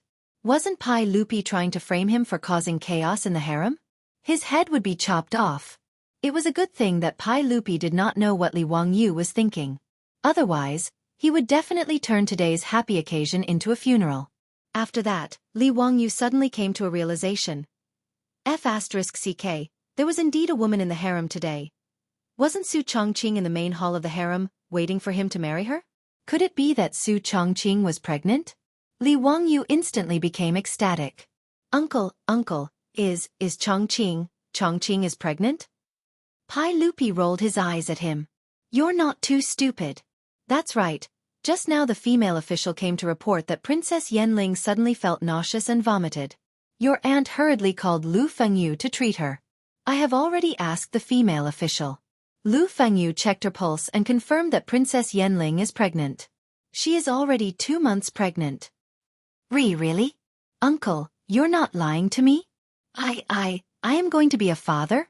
Li Wangyu was so excited that he was incoherent. Pai Lupi smiled and nodded. That's right, this is absolutely true. For Princess Yanling's sake, I will spare you today. Quickly go to the main hall. Li Wangyu did not say anything and did not bother to greet everyone. He turned and ran to the main hall. There was only one thought in his mind. Sure enough, Meng Du was the opposite. Chapter 990. Su Chongqing didn't expect that she would suddenly feel nauseous and retch while talking with Empress Zhang's son. This naturally scared Empress Zhong's son, and she quickly ordered someone to summon Lu Shenwei. When Lu Shenwei hurried to Li Main Hall and checked Su Chongqing's pulse, he smiled. "Congratulations, Princess Yanling. Congratulations, Princess Yanling. You are not sick. You are pregnant. You are pregnant." His words stunned Empress Zhong's son and Su Chongqing. Shortly after, Empress Zhongxuan's face was filled with joy. "Lu Fengyu, is this true?" "Empress, there is absolutely no mistake. This official is certain that Princess Yanling is pregnant and has been pregnant for more than 2 months." Su Chongqing was completely dumbfounded. Previously, she had been inwardly depressed, suspecting that she and Li Wangyu couldn't have children. She didn't expect the surprise to come so suddenly. Her period didn't come last month, but because her body didn't have any reaction, she didn't take it seriously, thinking it was just an occasional disorder. Only today did she discover that she was pregnant when she showed signs of pregnancy. "Brother Shenwei, you really diagnosed it clearly?" Su Chongqing covered his mouth with his hand in disbelief. "Of course it's not wrong. If Princess doesn't believe me, you can ask my master to diagnose you again after you return to Zhou village." Lu Shenwei twirled his beard and smiled. Su Chongqing quickly nodded. I believe. Of course I believe. Brother Shenwei, don't misunderstand. I just... She was momentarily speechless. In her excitement, hot tears flowed from the corners of her eyes. Empress Zhong's son knew that she was emotional and hurriedly comforted her. "Chongqing, this is a happy occasion. Don't cry. You are a married woman today. You should be smiling. Moreover, a woman is pregnant. She wouldn't dare to be so emotional. What if she hurts the child?" Hearing this, Su Chongqing hurriedly reached out to wipe his tears in a flurry. Then, he smiled through his tears and nodded repeatedly to thank Empress Zhong's son. Fortunately, Li Wangyu and Su Chongqing were born in the Tang dynasty. If it were the Ming and Qing dynasties, people like them who got pregnant before marriage would probably be drowned in a pig cage. However, in the Tang dynasty, the people were open-minded and did not value women's chastity before marriage. It was even common for women to lose their chastity and remarry. Like Li Wangyu and Su Chongqing, the Tangs would not find it shameful. They would only regard it as a matter of elegance. Therefore, Empress Zhong's son was not surprised by Su Chongqing's pregnancy. After confirming that Su Chongqing was really pregnant, Empress Zhong's son hurriedly ordered the female official to report to Pai Lupi. In Li Wangyu's line, his father, Li Zhou, had passed away long ago. Li Wangyu was Li Zhou's only son. For the Tangs, carrying on the family line and spreading the family name was the most important thing. Now that Li Wangyu was about to have a child, it meant that Li Zhou's line would have an heir. Pai Lupi originally did not like Li Zhou very much. However, because of Li Wangyu, he no longer had any ill feelings towards Li Zhou. He even posthumously gave Li Zhou the title of head of the Department of Ceremonial Ceremonies, bestowed the posthumous title of Zhan, and sent people to repair Li Zhou's grave. As Pai Lupi's nephew, Li Wangyu could have an heir. This was also a big matter for the royal family. Even though Li Zhou's and Li Wangyu's names had not yet been re-entered into the imperial register by the imperial clan temple. However, in the hearts of Pai Lupi and Empress Zhong's son, Li Wangyu was a member of the Li Tang imperial clan. There was no doubt about this. Therefore, whether it was Empress Zhong's son or Pai Lupi, when they learned that Su Chongqing was pregnant, their first reaction was to be overjoyed. Seeing Li Wangyu's back as he madly ran away, Pai Lupi jokingly scolded, but then he frowned.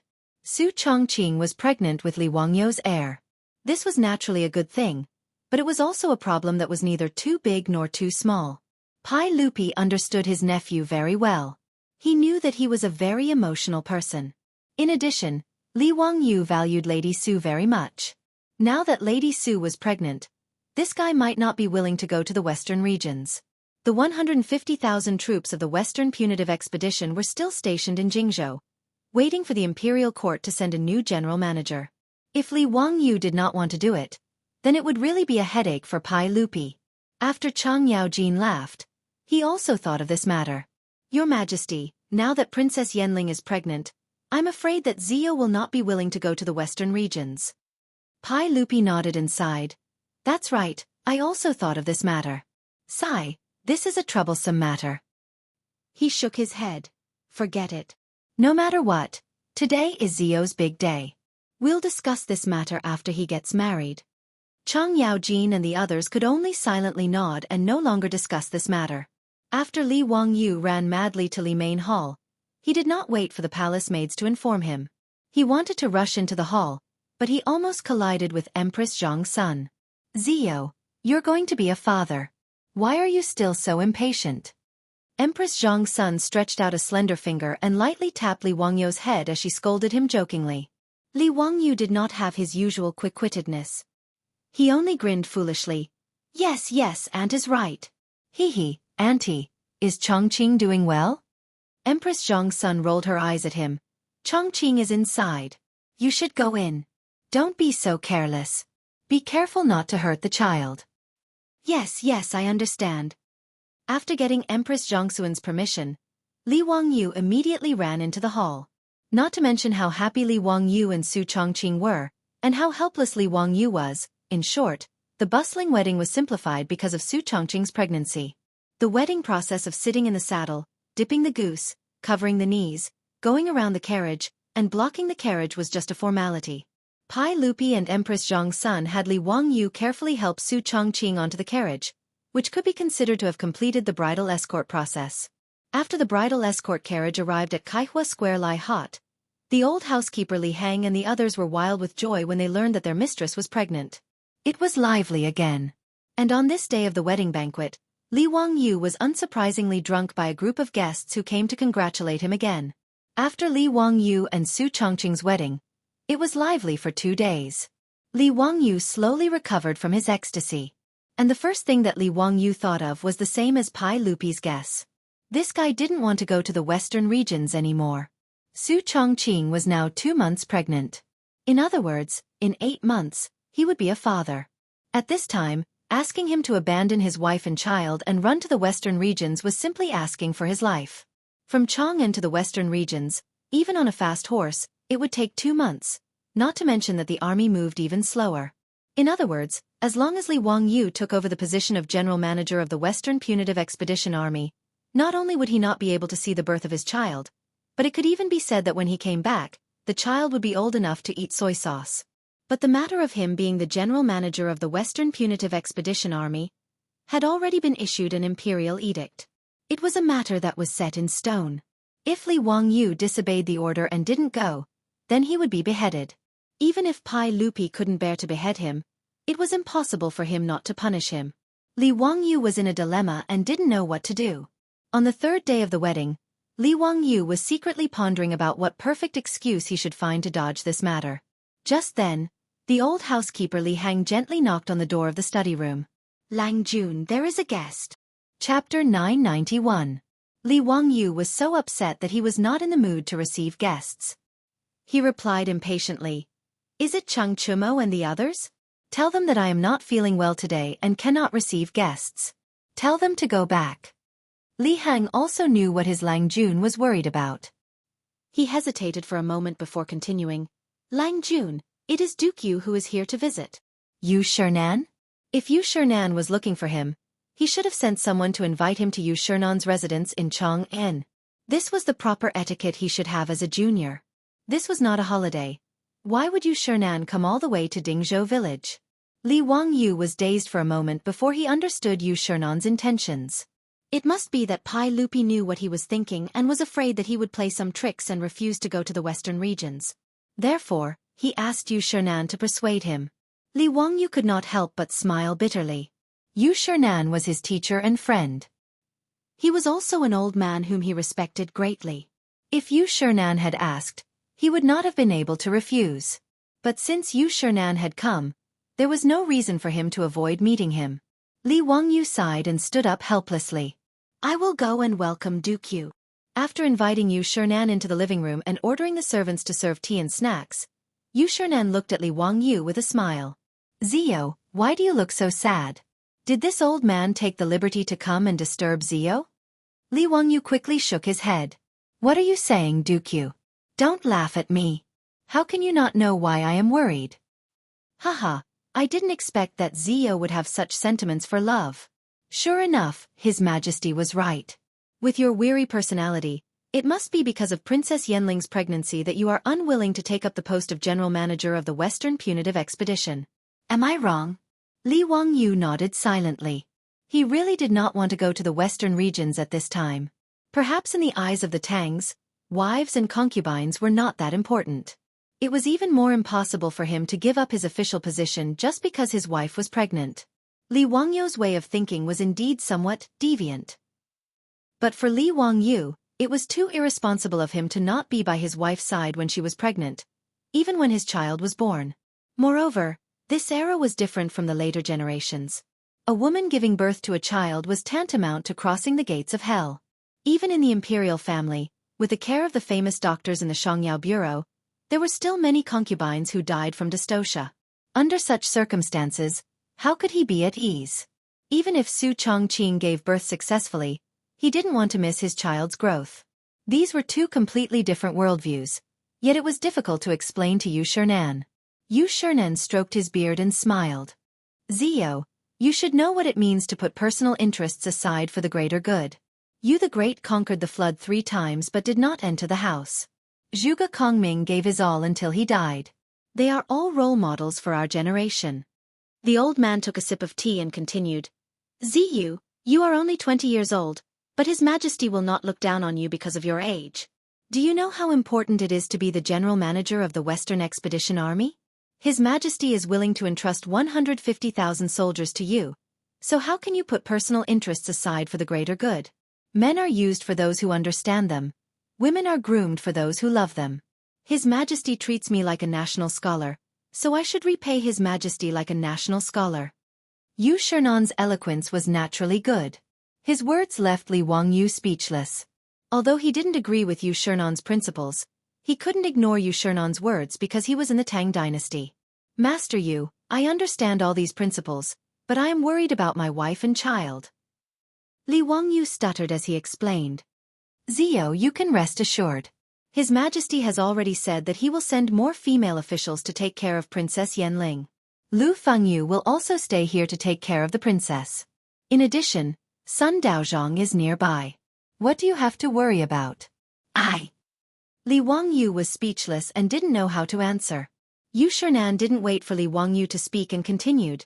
His Majesty has already said that if you are fast enough, Zio, after the Western Expedition Army destroys Gaochang, His Majesty will allow you to return to Chang and temporarily to visit Princess Yenling and your son.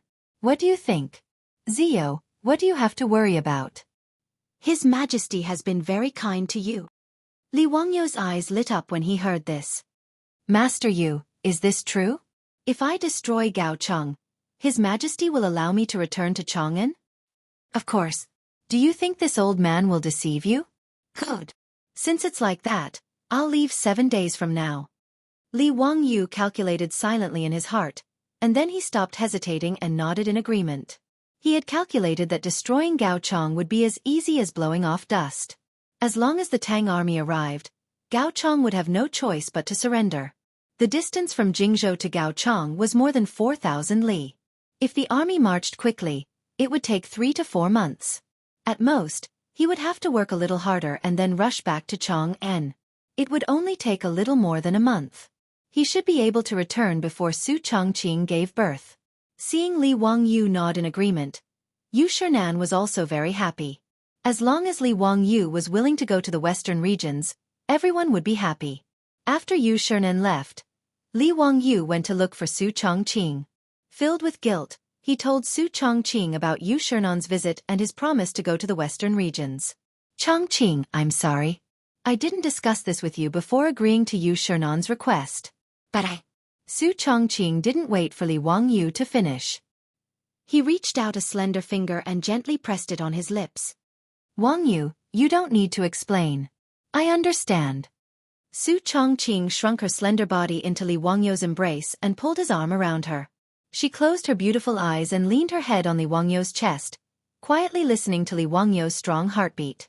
After a long time, Su Chongqing slowly opened her mouth and said, Wangyu, you and I are husband and wife. There's no need to say sorry. I know that you promised Li Shimin to go to the western regions for me, for our unborn child. As long as you come back safe and sound, that's my greatest wish. Wangyu, Promise me that you won't be impulsive for me and our child. We'll wait for you at home." In an instant, Li Wangyu's nose suddenly turned sour and tears overflowed from the corners of his eyes. He hugged the beauty in his arms tightly. The two of them didn't speak for a long time. They just stood there in an embrace. Time seemed to have stopped at this moment. Li Wangyu only felt that his throat was blocked by many words, but he didn't know how to say them.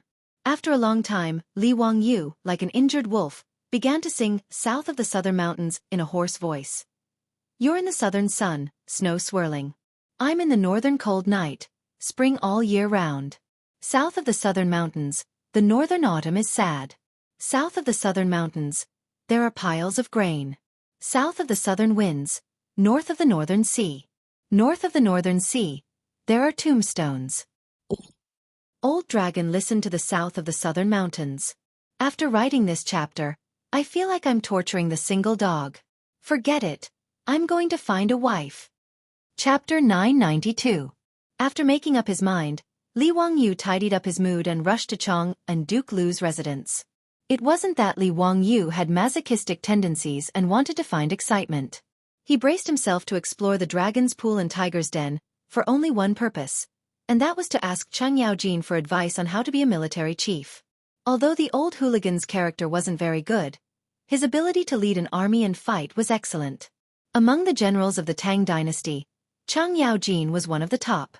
Otherwise, Pai Lupi wouldn't have listed him as one of the 24 meritorious officials of the Ling Yan Pavilion. Although in the romance of the Sui and Tang dynasties, Cheng Yaojin was described as a reckless general who only knew 3 axes, but in reality, Cheng Yaojin was a very shrewd person. Whoever treated him as a reckless man would be an idiot. Li Wangyu was just a fan of the army in the future. How could he know anything about arranging troops and how to lead an army to war? Pai Lupi forced him to take the position of the Western Expedition Army's military chief. He could only make a last-minute effort and run to the old hooligan to ask for advice. After all, he was the military chief. If all military affairs were handed over to Niu Jinda, Shui Wanjun, and the other deputy chiefs, it wouldn't be pleasant to hear. When Cheng Yaojin heard that Li Wangyu actually took the initiative to ask for a beating, he couldn't help but laugh. "Wahahaha, Ziyu actually took the initiative to come, that's rare. Since you're here today, don't think about leaving. Come, prepare the banquet." Li Wangyu saw that the old hooligan was about to flip out again and quickly raised his hands in surrender. "Uncle Cheng, this nephew came to visit Uncle Cheng today to ask for advice on military matters. Let's forget about this wine. When this nephew returns from the western regions, this nephew will accompany Uncle Cheng to drink until we're drunk, okay?" Cheng Yaojin glared at him with dissatisfaction. "Scoundrel, what does drinking wine have to do with you asking for advice? Don't be so wishy-washy like a woman." Finished speaking, the old hooligan didn't wait for Li Wangyu to object. He directly grabbed Li Wangyu and strode toward the central room. Li Wangyu immediately regretted it. Damn, if he wanted to ask about military matters, wouldn't it be better for him to look for Li Jing? Wasn't it better to look for Qin Xiong? Why did he have to run over to Cheng Yaojin, this old hooligan? Not waiting for Li Wangyu to finish regretting, the person had already been pushed to the central room of Duke Lu Mansion by Cheng Yaojin. As for the maid-servants of the Cheng residence, they quickly served up the food and wine. Li Wangyu looked at the tables that were filled with food and wine. He wanted to ask Cheng Yaojin how the cooks and maids in his mansion were trained. If there was a Guinness Book of World Records in the Tang dynasty, this speed of serving food and wine would definitely be the first. Li Wangyu sighed helplessly as he looked at the tall glass of sorghum wine in front of him. "Uncle Cheng, your nephew has brought you a new type of wine today. Please give it a try." In fact, Li Wangyu had already predicted the old hooligan's reaction. Therefore, in order not to be stuffed into a puddle of mud, he specially brought 2 large barrels of beer with him. "Oh, but what kind of beer is that?" A few days ago, Chumo and the others had already told me that the beer was very bland, but it was cool and refreshing. Since you have the heart to bring it here, then let me try it. Cheng Yaojin loved wine. When he heard that Li Wangyu had brought a new type of wine, he naturally did not mind tasting it. Li Wangyu quickly ordered people to bring the barrels of beer into the central room. He personally poured a cup full of beer for Cheng Yaojin. Cheng Yaojin took the glass of beer and gulped it down like a cow. He poured the iced beer into his mouth and burped with satisfaction. "What kind of beer is this?" It's good to quench thirst. Chang Yaojin smacked his lips and signaled Li Wangyu to fill his cup again. Li Wangyu took advantage of the time to pour the wine for Chang Yaojin to quickly speak of his intentions. Uncle Cheng, you have to help your nephew. Whether or not your nephew can rush back to Chang'an before my family's madam gives birth depends on Uncle Cheng's guidance. Chang Yaojin raised his head and laughed loudly. Zio, I always thought that you knew everything above the heavens and below the earth, but I didn't expect that you would also have a time when you were timid. You brat. Do you think that the army is going on an outing? You actually expect to lead 150,000 troops from Jingzhou to the western regions in 3 months. Isn't this just a dream? Li Wangyu could not help but be stunned. He did not understand what Chang Yaojin meant. The distance from Jingzhou to Gaochang was more than 4,000 li. There was no mistake. Although Li Wangyu had never come into contact with the army, he was more or less clear that the ancient armies of Huaxia would march about 30 to 40 kilometers a day. In other words, it would only take about 2 months to complete the journey of over 4,000 miles. He estimated that 3 months was already a lot of time. Why did Chang Yaojin say that he was dreaming? Please enlighten me, Uncle Cheng. Zio, you brat. Do you know what the concept of 150,000 troops is? Let me explain it to you like this. If the 150,000 troops set off in formation, the vanguard would have already reached the destination and started to set up camp, but the rear would have yet to leave the camp. Do you understand?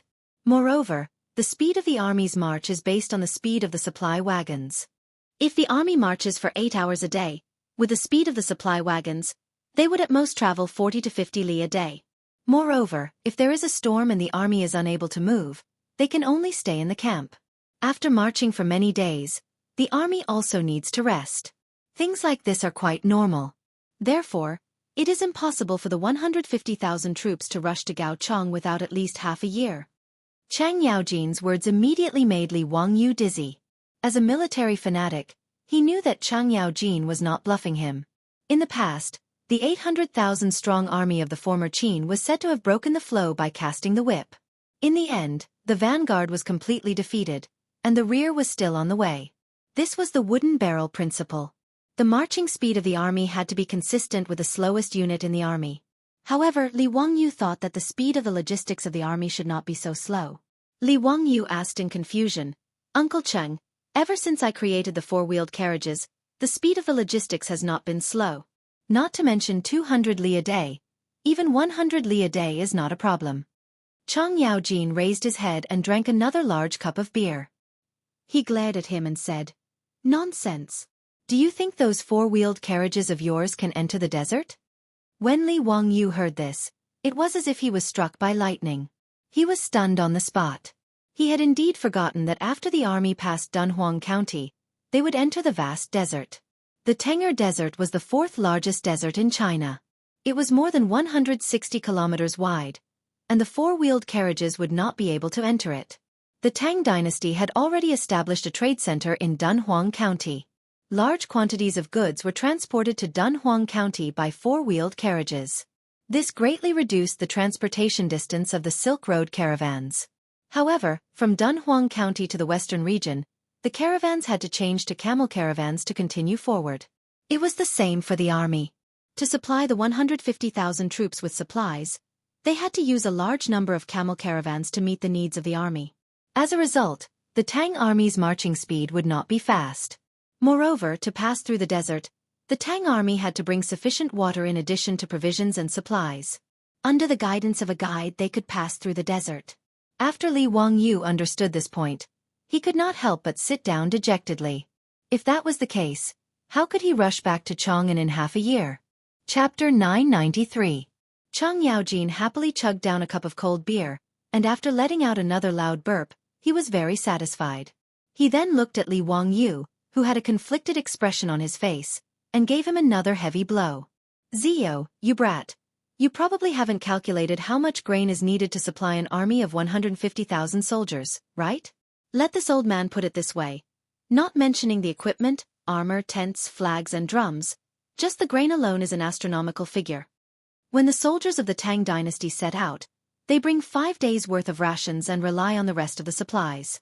Each soldier eats 2 liters of rice a day, and for an army of 150,000 soldiers, Just this alone requires 3,000 dan of grain. If we calculate that each carriage can carry 30 dan, we need 100 carriages to supply the army for one day. Luckily, the Tang dynasty doesn't lack horses and mules, and we also have you to make these carriages. Otherwise, even if His Majesty wanted to attack Gao Chongwa, it would be difficult to do so. Just maintaining the army's rations is already a huge problem. But even so, if the army wants to pass through the desert, they still need to use camels, mules, and horses. A camel can carry 3 dan, and a horse can carry 5 dan. Zio, you brat. Calculate how many animals are needed to supply the army? And with so many animals, how much horse feed and millet will be needed? Have you calculated it? Also, how much did we lose during the transportation of these rations? Chang Yaojin's words left Li Wangyu even more speechless. He really didn't know about this, but when he did, he was given a fright. It was no wonder that Pai Lupi only ordered Ho Junji to attack the western regions in the 13th year of Zhengguan. In truth, it was because of the logistical difficulties. Li Wangyu also didn't know that in the 13th year of Zhengguan, the army of 150,000 that attacked the western regions only had 70 to 80,000 soldiers. The rest were in charge of logistics. But things were different now. At the very least, after Li Wangyu made the horseshoes, the Tang dynasty's warhorses and horse-drawn horses had rapidly declined. As a result, almost everyone in the army of 150,000 rode horses. Even the infantrymen relied on their horses to travel. They would only dismount to fight on the battlefield. The movement speed of the army could be increased by a lot because of this. However, due to the wooden barrel theory, they would still be dragged down by the resources. Before the troops and horses move, the provisions and fodder must move first. This was a necessary condition for a large army to march to war. Li Wangyu was very depressed by Chang Yaojin's words. He couldn't help but grab the wine cup and gulp down a big mouthful of wine. He thought that Pai Lupi had found his conscience. However, he did not expect that this unscrupulous Uncle Tsong would actually dig such a big hole for him, and he actually foolishly jumped into it.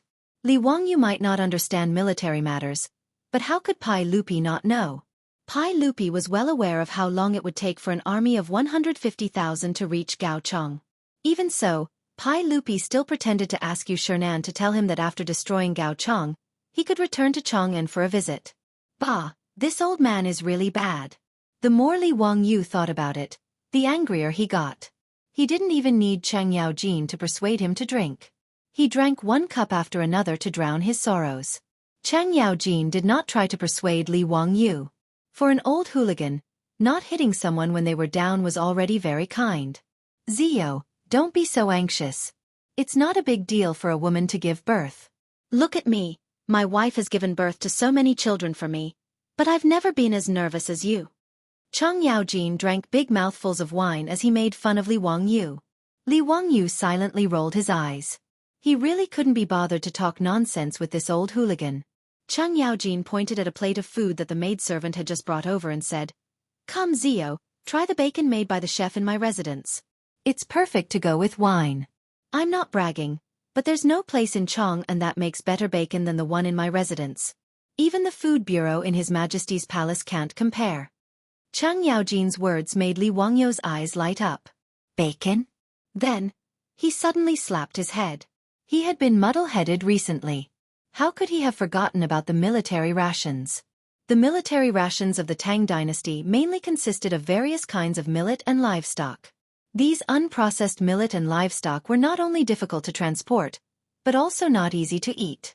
Due to the problems of transportation and productivity, ordinary soldiers could at most guarantee staple foods like millet. As for non-staple foods, they could only eat soy sauce and pickles. In fact, since ancient times, Huaxia also had military rations that were easy to carry around. For example, the rations that the Han army brought were called chow. The so-called chow was fried rice noodles. After the 5 grains were fried, they were crushed so that they could be carried. It was equivalent to the fried rice and fried noodles of the modern era. When eating, one would grab a handful and put it into one's mouth and send it underwater. Soy sauce, salted fish, salted meat, and various kinds of pickles were the salt that the soldiers needed every day. There were also fast food, such as rice balls and noodles. However, in most cases, the military still cooked millet into rice or porridge to eat. The range of military rations in the modern era was very wide. Li Wangyu had invented an air pump for his hemispherical experiment and could use vacuum packaging to preserve food. After cooking the food, it could be sealed in bamboo tubes or earthen jars to preserve it for a long time. In addition, foods such as luncheon meat and instant noodles were not difficult to make. Li Wangyu could even learn from Qi Jiguang's military rations, light biscuits. These military rations could not only be made in Chang'an, but they could also be made from local materials for the Western Expedition Army. Making millet and livestock directly into military rations that were easy to store and transport could greatly reduce the amount of grain transported. Thinking about this, Li Wangyu almost wanted to get up and leave. He wanted to return to Zhou village to discuss with Su Chongqing and immediately start the production of military rations. Anyways, no matter what, Li Wangyu needed to think of a way to reduce the pressure on the logistics of the army. Only then could he increase the speed of the army so that he could rush back to Chang'an within 8 months. However, it was not enough to just make military rations that were easy to store. If the army wanted to pass through the Tang Desert, they had to give up on the 4-wheeled carriages and change to camel teams and horses. From Dunhuang Prefecture to Gaochang Country, there were still 2,000 miles. If they only relied on camel teams, it would slow down the speed of the army. When Li Wangyu traveled in the modern era, he had also ridden camels in the desert. Although camels had good stamina, their speed was not much different from an adult walking. If they relied on camel teams to transport supplies and slowly walked 2,000 miles to Gaochang Country, it would be too late. Li Wangyu definitely could not rush back to Chang'an before his beautiful boss gave birth. Thinking about this, Li Wangyu felt even more anxious. He secretly wondered if there was a way to let 4-wheeled carriages pass through the desert. Li Wangyu naturally understood that 4-wheeled carriages could not pass through the desert because the wheels were too narrow and the pressure was too high. The solution was simple, and that was to widen the wheels to increase the surface area of the wheels and reduce the pressure. However, there was no rubber in the Tang dynasty, much less rubber tires. If he used wood to make such a wide wheel, just the weight alone would make it impossible for horses to drag it, let alone pass through the desert. As for tracks, that was even more out of the question. The technical difficulty was even more complicated than rubber tires, and it was not something Li Wangyu could do. Moreover, with the weight of iron tracks, even horses and camels would not be able to pull them. The Tang Desert had become a stumbling block. Chapter 994. Li Wangyu thought about it, but he could not think of a way to get the 4-wheeled carriage through the desert. Actually, the best way was to get rubber out of it. However, rubber trees were far away in South America, so where would the Tang dynasty find them? Of course, apart from the rubber trees in South America, China also had a plant that could replace rubber, and that was rubber grass.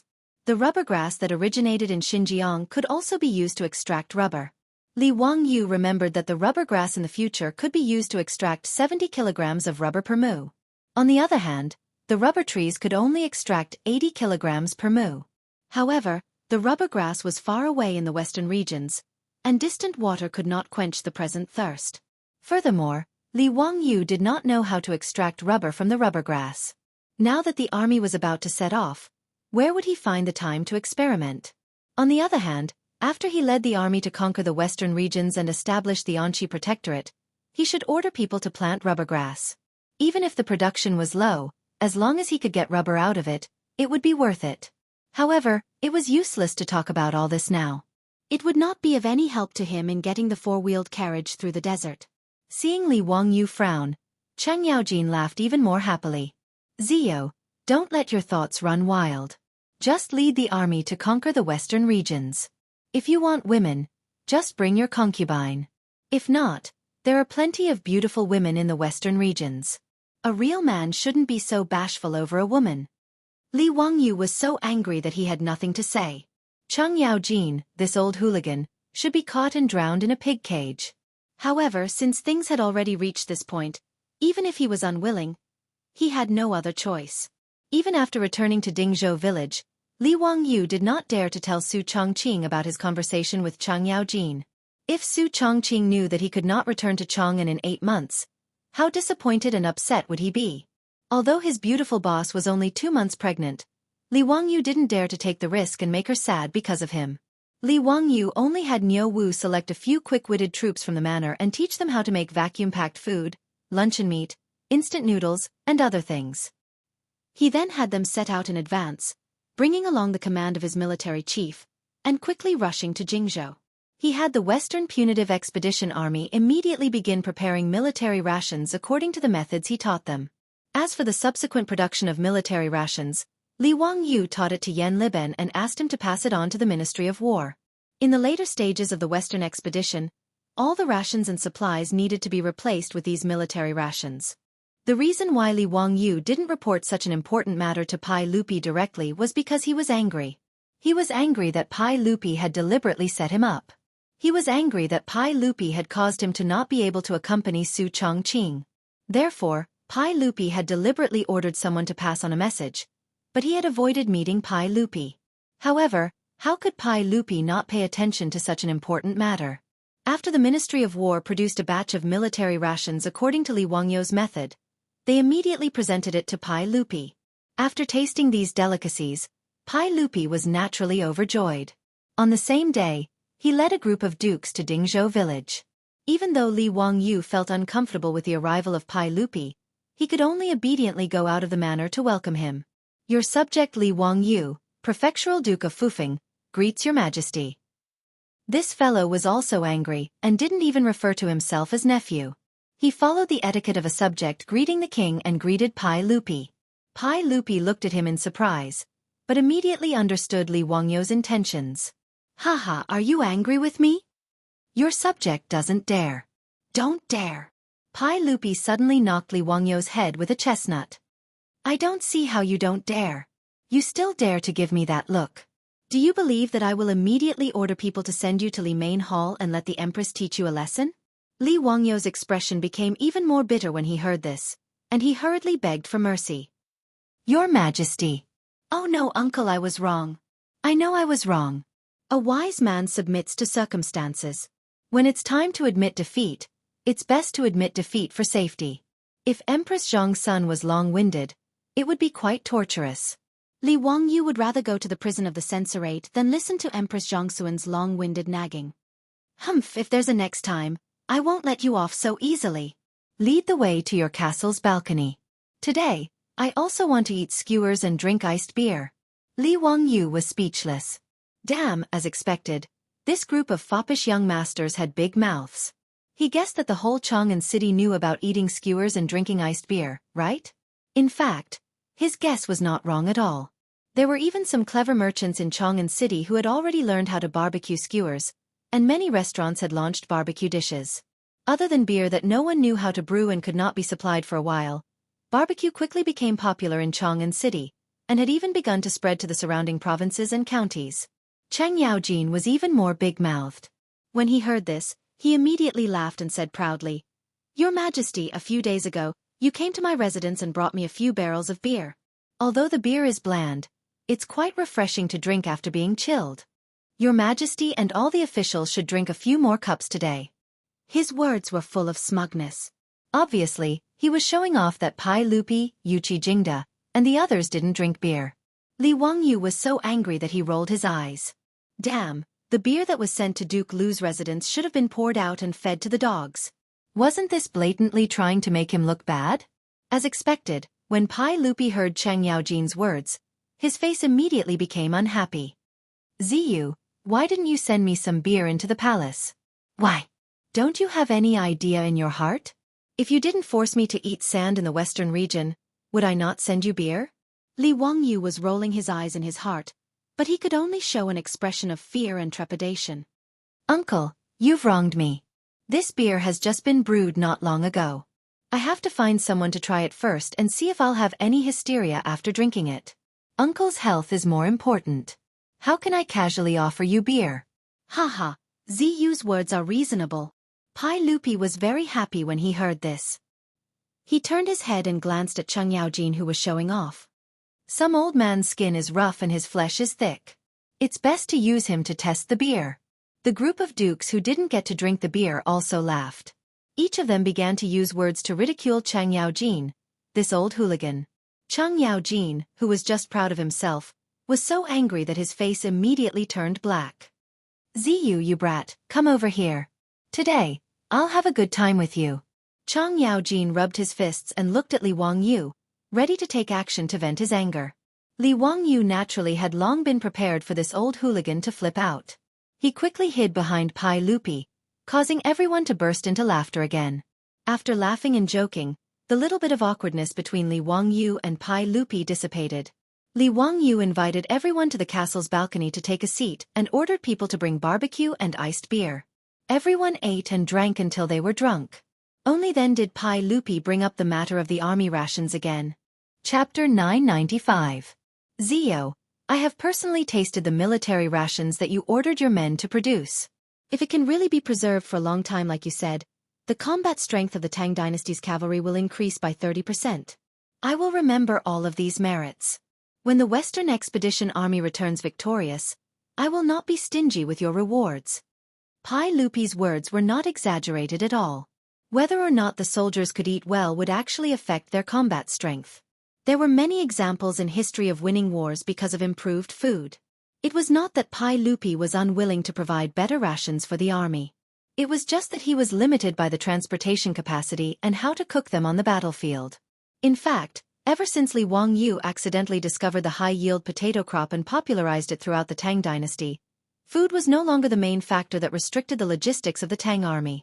Transportation, storage, and cooking were the key factors. The production methods that Li Wangyu came up with perfectly solved the logistical problems of the army. For example, rice that was steamed with corn, potatoes, and bacon could be sealed in a clay jar and vacuumed. It could be easily stored for about a month. Luncheon meat was just a mixture of pork, seasoning, and starch, and then steaming it in a pot.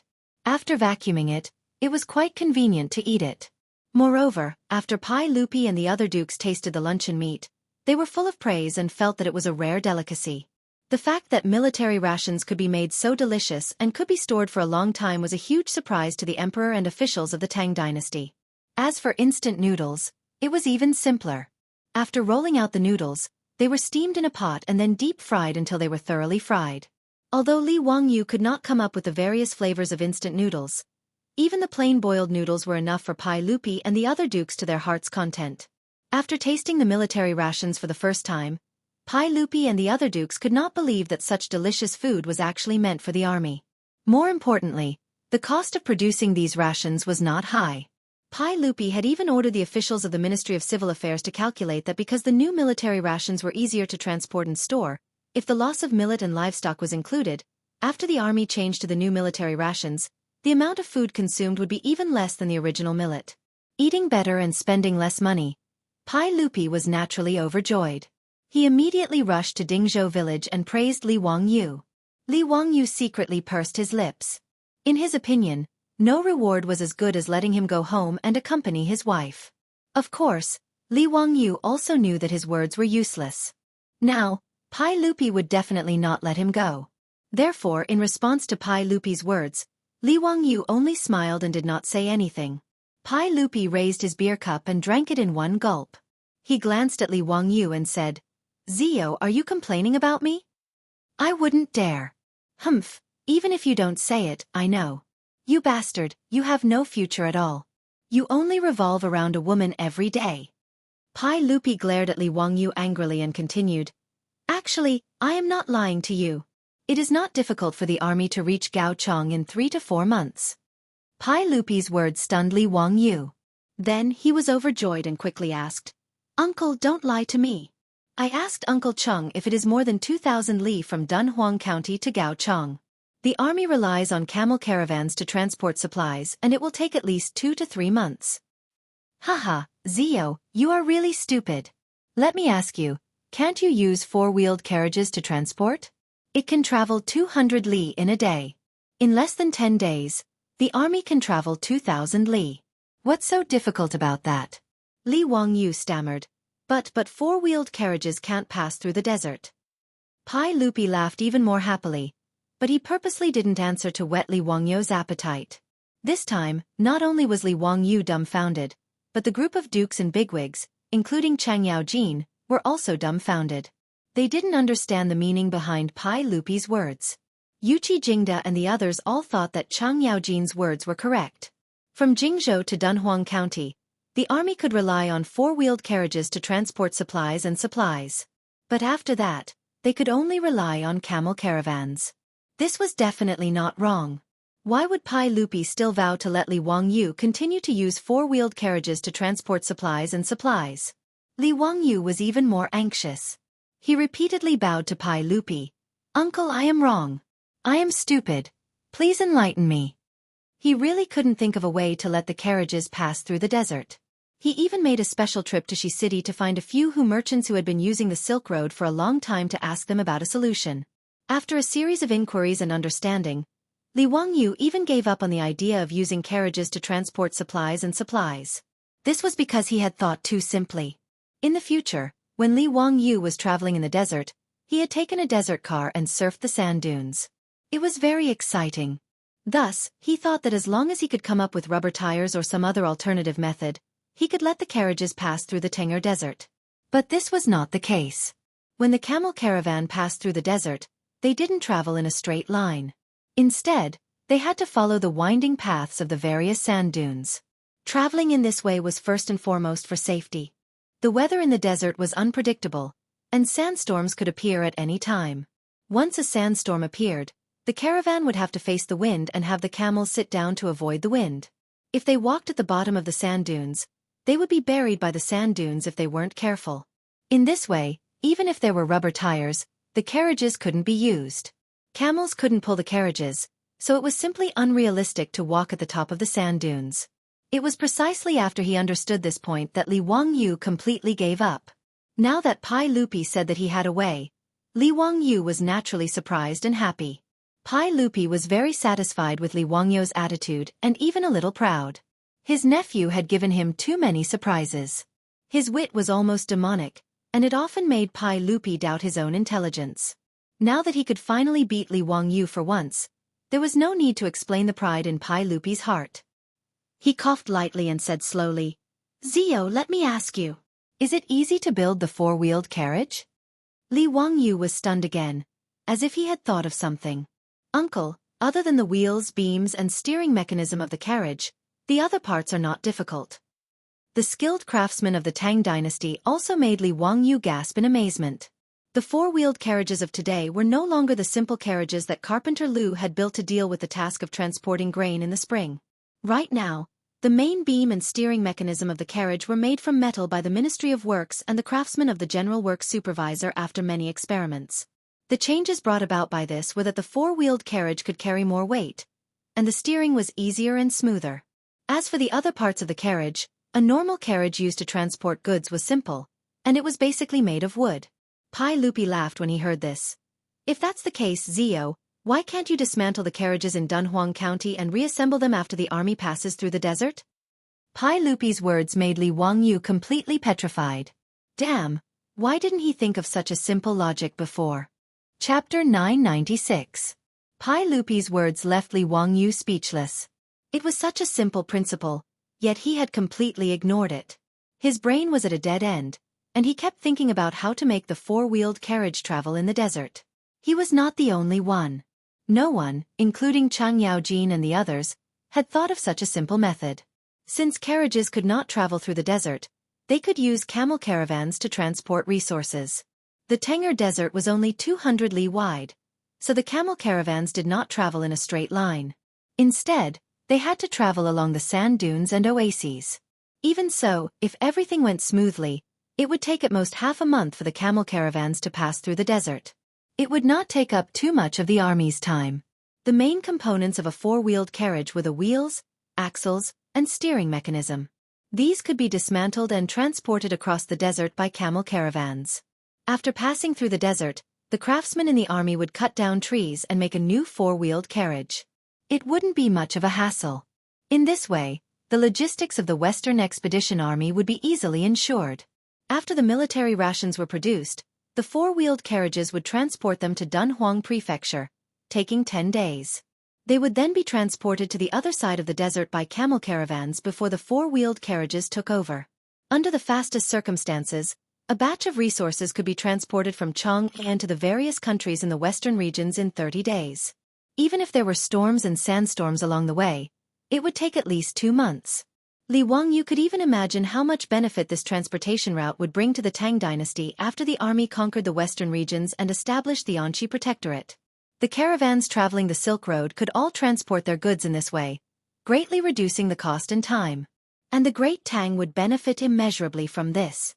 Even without the economic benefits, the connection between the western regions and the Central Plains would be closer after this communication line was opened. In history, Pai Lupi established the Anqi Protectorate in the 14th year of Zhengguan, bringing the western regions under the rule of the central government. He set up farms, collected taxes, and stationed troops, declaring the sovereignty of the Tang dynasty. But that was all. The Tang dynasty ruled the western region for no more than 100 years. It wasn't until the Qing dynasty that the western region was reintegrated into the territory of China. The fundamental reason was that the relationship between the western region and the central government was too distant, making it difficult for them to maintain their rule. Once the Western Punitive Expedition Army opened up this line of communication, the western regions would become one with the Central Plains. The Great Tang's rule over the western regions would no longer be as short-lived as it had been in history, vanishing without a trace.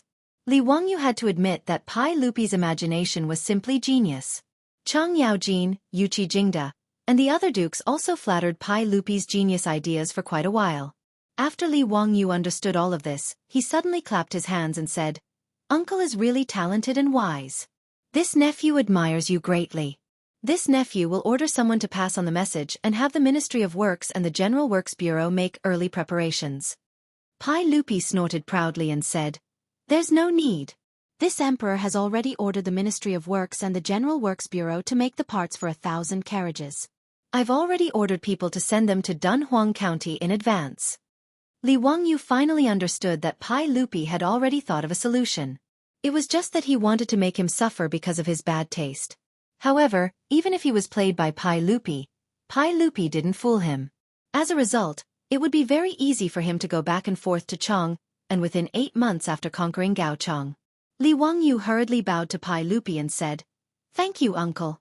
This nephew is grateful to the point of shedding tears. This nephew was very willful in the past. Uncle, please be magnanimous and forgive this one. That's enough.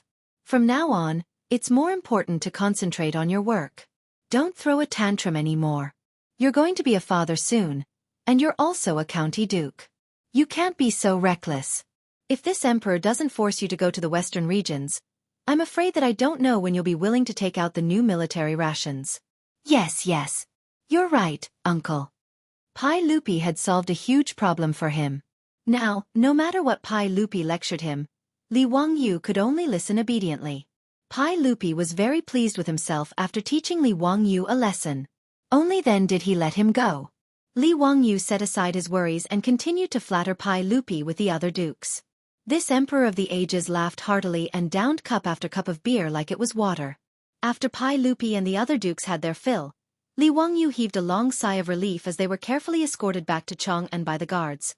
Several days later, it was finally time for them to set off. Li Wangyu put on the glittering silver armor with the help of Aphrodite and Perrin. At the moment of departure, he hugged Su Chongqing tightly, who was already in tears, and gently stroked her hair. He whispered in Su Chongqing's ear, "Chongqing, wait for me at home." Su Chongqing rubbed her teary eyes and only clutched Li Wangyu's clothes tightly while nodding desperately. In fact, if it were in the past, the two of them wouldn't be so sad as if they were about to part forever. It was just that Su Chongqing was coincidentally pregnant, and the strong woman in the past had melted into tenderness. After appeasing his beautiful superior with great difficulty, he repeatedly instructed the old steward Li Hang and Perrin to take good care of her. Only then did Li Wangyu reluctantly get on the imperial horse that Pai Lupi had given him. Suppressing the reluctance in his heart, Li Wangyu didn't dare to look back and directly urged the horse to gallop out of the mansion. Niu Wu immediately led a group of Lai hot troops and urged their horses to follow closely behind. Perrin and all the maidservants in the mansion all bowed respectfully. "We hope that the Duke will plow the courtyard and sweep the acupoints, and return in triumph." Niu Yong was unable to accompany Li Wangyu on an expedition because of the disability of his arm, so he remained in the mansion and led the remaining troops to guard the Li family's home. At this moment, he raised his only arm and beat a war drum, making a majestic sound that shook the heavens as he marched for his Lang Jun. Outside Lai Hot, The villagers of Dingzhou village had already gathered on both sides of the village road under the leadership of the old village chief. When they saw Li Wangyu appear with the crowd, they all bowed down. "We hope that the Duke will plow the courtyard and sweep the acupoints, and return in triumph. We hope that the Duke will plow the courtyard and sweep the acupoints, and return in triumph." Li Wangyu only felt a lump in his throat, but he didn't dare to stay any longer. He could only salute the villagers with cupped fists and urged his horse to leave. He didn't go directly to Jingzhou, but had to go to Chang'an first. When the soldiers of the Tang dynasty went to war and returned in triumph, the ceremony would be held outside the Gate of Heaven Influence in the imperial city. When Li Wangyu led the troops to Chang'an, a group of foppish young masters were already waiting outside the gate of Mingda in military attire. When they saw Li Wangyu appear, even the foppish young masters who usually didn't behave properly knelt on one knee in front of Li Wangyu. They then hit their chest armor with their right fist and saluted Li Wangyu properly. From today onwards, they were all Li Wangyu's subordinates, and the ceremony couldn't be ignored. After the ceremony, the foppish young masters got on their horses and surrounded Li Wangyu. They rode their horses up the Vermilion Bird Avenue and toward the Vermilion Bird Gate. The two sides of the Gate of Heaven Influence in the imperial city were already filled with valiant imperial guards in bright armor and fluttering flags. These 2,000 or so Yi Shao cavalry were ordered by Li Erxia to guard Li Wangyu's left and right. They were the officers and soldiers who followed him to the western region. After 3 cannon shots, the Gate of Heaven Influence opened. Pai Lupi, who was also dressed in military attire, rode out of the palace. Li Wangyu immediately got off his horse and led the foppish young masters and the soldiers to bow 3 times and kneel 9 times. When the army went to war, there was a strict ceremony. Worship the heavens, worship the earth, worship the temple, worship the god of war. Chapter 997. Even the officials of the aristocratic families who had always been at odds with Li Wangyu did not dare to neglect the ceremony of the army's departure. As the saying goes, the important affairs of the country were in the worship of the army. No one dared to joke about the departure of the army. Tai Chongqing Wang Ying's expression was solemn as he prayed to the heavens. Sima, lead the people with the flag, line up in the battle array, like Chen in battle. Chase by the field, there is Si Biao Luo, pledge to the people. Drum, encircle. Fire, sacrifice the birds. Pai Lupi solemnly handed the fish talisman to Li Wangyu in the music of the drums. Before the Jin dynasty, most of the talismans used to mobilize troops were tiger talismans, but the Sui dynasty changed to scale talismans. In the Tang dynasty, in order to avoid the name of Li Yuan's father, Li Hu, they changed the tiger talisman to fish talisman and rabbit talisman. Later, there was the turtle talisman, and even the northern Song dynasty used the ox talisman as a talisman. It was not until the southern Song dynasty that the tiger talisman was changed again in order to restore the prestige of the emperor. Li Wangyu knelt on one knee and took the golden fish talisman with both hands, but he felt that it was extremely heavy. From then on, the lives of hundreds of thousands of Tang dynasty soldiers were in his hands. Let's go. Li Wangyu bowed to Pai Lupi again, turned around and got on Sashaluzi, and led the way to the Vermilion Bird Gate. The foppish lords and 2,000 Yi Shao cavalry also got on their horses and followed closely behind. When the rumbling of the horses' hooves resounded through the Vermilion Bird Avenue, the people cheered loudly. In the eyes of the Tangs, the cavalry of the Tang dynasty was invincible. The people cheered as if this was not an army going out to war, but a triumphant return. Zio, if we can't return with full strength, we won't have the face to come back and see our elders in Jiangdong. Chung Chumo waved to the people on both sides of the Vermilion Bird Avenue in a showy manner, and urged his horse to go to Li Wangyu's side and whispered. Before Li Wangyu said anything, Fang Yai disdainfully replied, "Brother Chumo, your worries are groundless. Those weaklings from the western regions could drown the 150,000-strong army with just a spit of saliva from each of them. Trying to resist the iron cavalry of the Tang dynasty is like a mantis trying to stop a chariot. You're overestimating yourself." That's right, that's the logic. What UAI said makes sense. The Silk Pants joined in the commotion. In their opinion, the expedition to the west was a bit bitter, but it was purely a gold-plated journey. There was no risk at all. Li Wangyu shook his head. Brothers, you must not underestimate the enemy. The military strength of the countries of the western regions is not worth mentioning. But brothers, don't forget why His Majesty sent out an army of 150,000 soldiers. Chai Lingwu thought for a moment and frowned. Zio, Are you talking about the Turks? Li Wangyu nodded. That's right. The reason why His Majesty dispatched the 15 great armies to the western regions was to guard against the Turks. He wasn't exaggerating. In history, Pai Lupi sent Ho Junji to lead an army of 150,000 to attack Gaochang to intimidate the Turks. Although the Eastern Turks were destroyed by the Tang dynasty and Sheli Khan was captured, the Western Turks were divided and their strength was greatly reduced. However, the Turks in the north were an enemy that the Tang dynasty had to guard against. At the end of the Tang dynasty, there were as many as 67 times when the Turks attacked the Central Plains. Under such circumstances, it wasn't surprising that Pai Lupi and the officials in the imperial court treated the Turks as their #1 enemy. Even though Li Wangyu had given the map to Pai Lupi, the Turks were still the enemy that the Tang dynasty had to guard against. Li Wangyu was actually a little worried that the Turks would come to cause trouble when the Western Expedition Army attacked the western regions. Although in history, the 14th year of Zhengguan's invasion of Gaochang went smoothly, it was now the 5th year of Zhengguan's reign. Who could guarantee that the Turks wouldn't cause any trouble? Although he was anxious to flatten Gaochang and return to Chang'an to accompany his wife, he couldn't be careless since he had taken on such a heavy responsibility. If the cavalry of the Tang dynasty were to suffer heavy casualties because of him, Li Wangyu wouldn't be able to rest easy for the rest of his life. After instructing the wastrels to not let down their guard, the 2,000 men galloped toward the northwest. The distance between Chang'an and Jingzhou was only 500 miles. Li Wangyu and the others also had the new military rations with them, so they didn't need any heavy supplies. Thus, they were able to travel at lightning speed and arrive at Jingzhou in just 3 days. Niu Jinda and Xue Wanjun had already received the news and left the city 30 miles early to welcome Li Wangyu and the others. Li Wangyu couldn't help but feel a little terrified. Although the two of them were now deputy chiefs in name, Niu Jinda and Xue Wanjun were both his elders. Niu Jinda, his legitimate son Niu Zhengping, Li Wangyu, and the other wastrels were all brothers. Niu Jinda only had one legitimate son, but because of his foot injury, there was basically no possibility for him to develop an official career. In the future, he could only inherit Niu Jinda's title and muddle along. Therefore, Niu Jinda could see very clearly that if his son wanted to live a good life after his death, the key would be Li Wangyu and the other wastrels.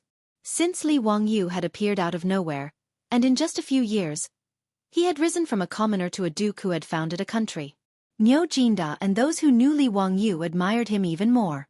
In Niu Jinda's opinion, if it weren't for Li Wangyu being so young, he should at least be the founding duke based on his achievements. Although Xue Wanjun wasn't familiar with Li Wangyu, he also understood Li Wangyu's ability and status. To Xue Wanjun, Li Wangyu was more important as the crown prince's teacher and the emperor's nephew. But no matter what, neither Niu Jinda nor Xue Wanjun put on the airs of an elder in front of Li Wangyu. Instead, they truly treated themselves as his subordinates. After seeing Li Wangyu, Niu Jinda and Xue Wanjun immediately bowed and cupped their fists in greeting. This startled Li Wangyu so much that he immediately jumped off his horse and supported the two. Uncle Niu, General Xue, please don't be so courteous. I really don't deserve this. Niu Jinda laughed loudly and said, "This is not like Chang'an City. The army has its own rules. General Manager, please don't be so courteous. Just give us your orders." Uncle Niu, you are too courteous. You also know that I was forced by the emperor to be the marching general manager. I had no choice. But when it comes to marching and fighting, it is the first time for me to get involved. Therefore, if there is anything wrong with me, please feel free to point it out. Li Wangyu's attitude was very humble. He wasn't the kind of person who had his eyes on the top of his head. He knew what his strengths and weaknesses were. When it came to marching and fighting, he was a layman. Even if he was the marching general manager, it was better for him not to get involved. Professional matters should be left to the professionals. This was also the management method that his beautiful superior had taught him before he left. In Su Chongqing's opinion, managing the 150,000 people of the Western Expedition Army was no different from managing a large company. Even if Li Wangyu didn't understand anything as chairman, as long as he used the right person, there was nothing to worry about. For Li Wangyu, the simplest thing was to delegate power. He could leave all military matters to Niu Jinda and Xue Wanjun. Moreover, an army of 150,000 couldn't possibly march all at once. It had to be divided into the vanguard, the center, and the rear, all of them working together. When the time came, Shui Wanjun would lead the vanguard, Niu Jinda would oversee the center, and Li Wangyu would lead the rear to slowly hold the line. In history, before Hou Junji's army had even arrived, Shui Wanjun's vanguard had already scared King Gaocheng to death and attacked Gaocheng. After Li Wangyu's army arrived at Jing province and rested for a day, the army of 150,000 finally set out for the western regions. Chapter 998. The journey from Jingzhou to Dunhuang Prefecture was more than 3,000 miles. The 150,000 West Expedition Army traveled smoothly and arrived at Dunhuang Prefecture in just over a month. The army traveled within the Tang dynasty and set up camp along the way. With the help of the various prefectures, there was naturally no trouble. However, after setting off from Dunhuang Prefecture and heading west, the army did not have any more convenience. This long journey had tormented Li Wangyu and the group of wastrels. Even though Li Wangyu was used to riding a horse, the bumpy ride on the back of a horse for over a month made him complain incessantly. Unlike him and Su Chongqing, who left home to travel to the center of Shu, they went sightseeing and did not rush. Naturally, it was not as tiring. As for the army, there was a fixed number of miles they traveled and how long they set up camp each day. Although all the soldiers, including Niu Jinda, Shui Wanjun, and the group of wastrels were full of praise for the new military rations, Li Wangyu definitely did not like to eat them. Who would want to eat instant noodles, luncheon meat, rice balls, and other military rations every day?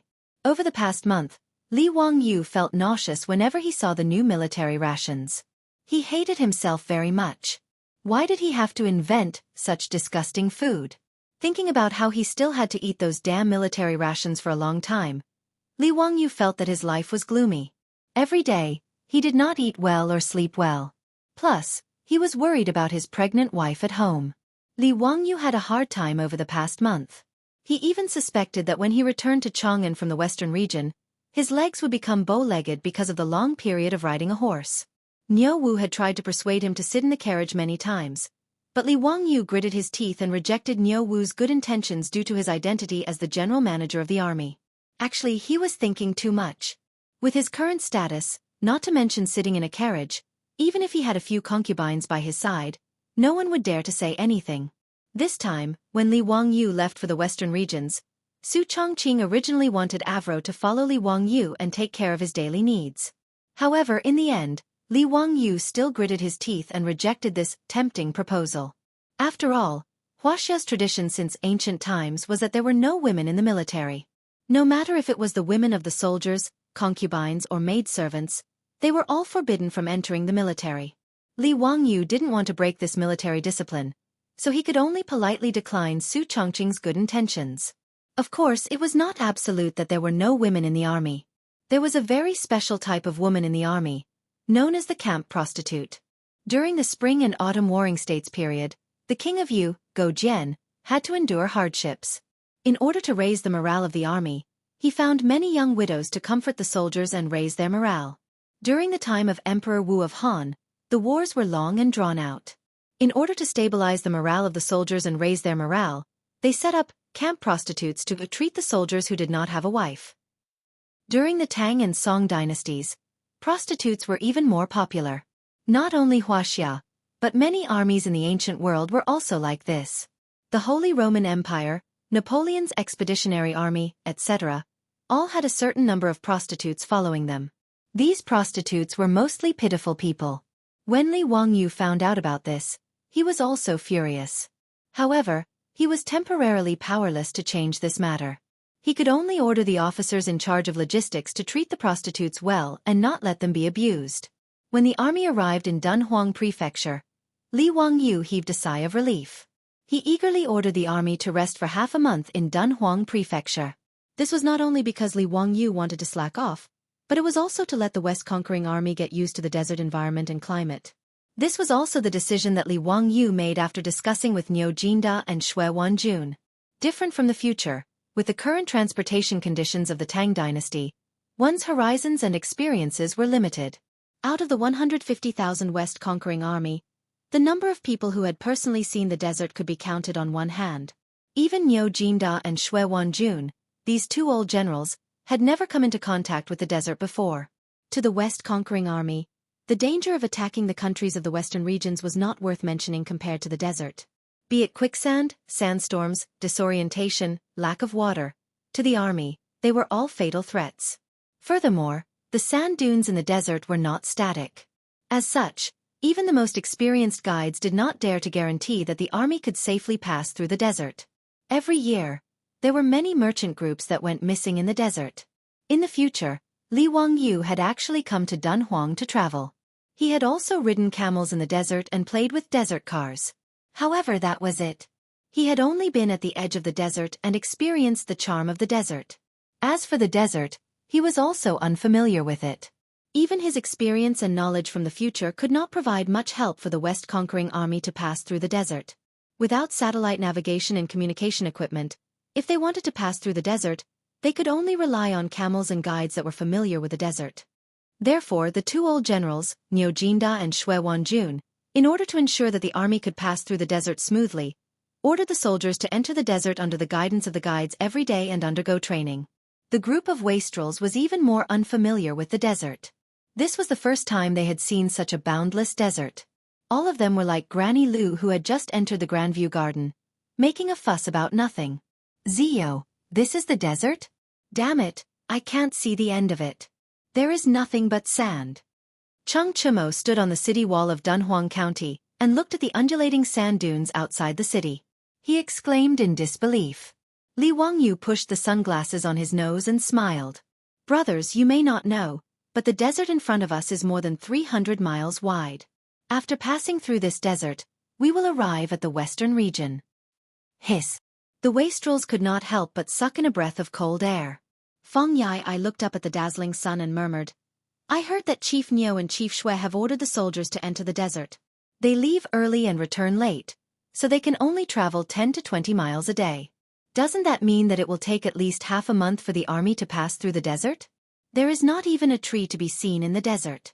If we walk 300 miles in the desert, won't we die from the sun? Cheng Chimo and the others nodded silently. When they looked at the desert in front of them again, they felt a little annoyed. The iron armor on their bodies was hot to the touch after being exposed to the sun for a while. Furthermore, the climate in Dunhuang County was dry, so the amount of water they drank every day was much more than usual. However, once the army entered the desert, they would be short of water and could only rely on the camel caravans to maintain their lives. Just thinking about it made these wastrels who had not suffered much feel uncomfortable. When Li Wangyu heard the complaints of the wastrels, he suddenly remembered something. Chapter 999. Just as Feng Yai had complained, the hot weather of the desert and the intense sunlight was a big problem. But it was not hard to solve.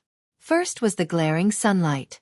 Although Li Wangyu had invented glass, with the low efficiency of handmade glass, he did not have the ability to give sunglasses to the 150,000 Western expedition soldiers. However, this was not difficult.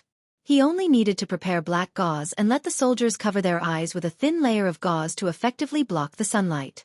As for the problem of sunscreen, he could only learn from the Arabs. Using white linen to make headscarves not only blocked the sun, but also the wind and sand. Li Wangyu noted down these two matters and prepared to look for Niu Jinda and Xue Wanjun, the two old generals, to prepare the black veils and headscarves for the soldiers. This would more or less solve some of the problems. However, the most important thing was the problem of the water that the army needed to enter the desert. Li Wangyu could not do anything about this. Other than letting the camel caravans bring more water, Li Wangyu could not do anything else to make water appear out of thin air. As a result, a very important problem became apparent. The number of camels that were prepared for the army was far from enough. In order to cooperate with the Western Expedition Army, Dunhuang Prefecture had already prepared 20 to 30,000 camels under the orders of Pai Lupi, as well as hundreds of experienced guides. One camel could carry 3 stones of goods. For the army to march for a day, they needed 1,000 camels to supply the supplies.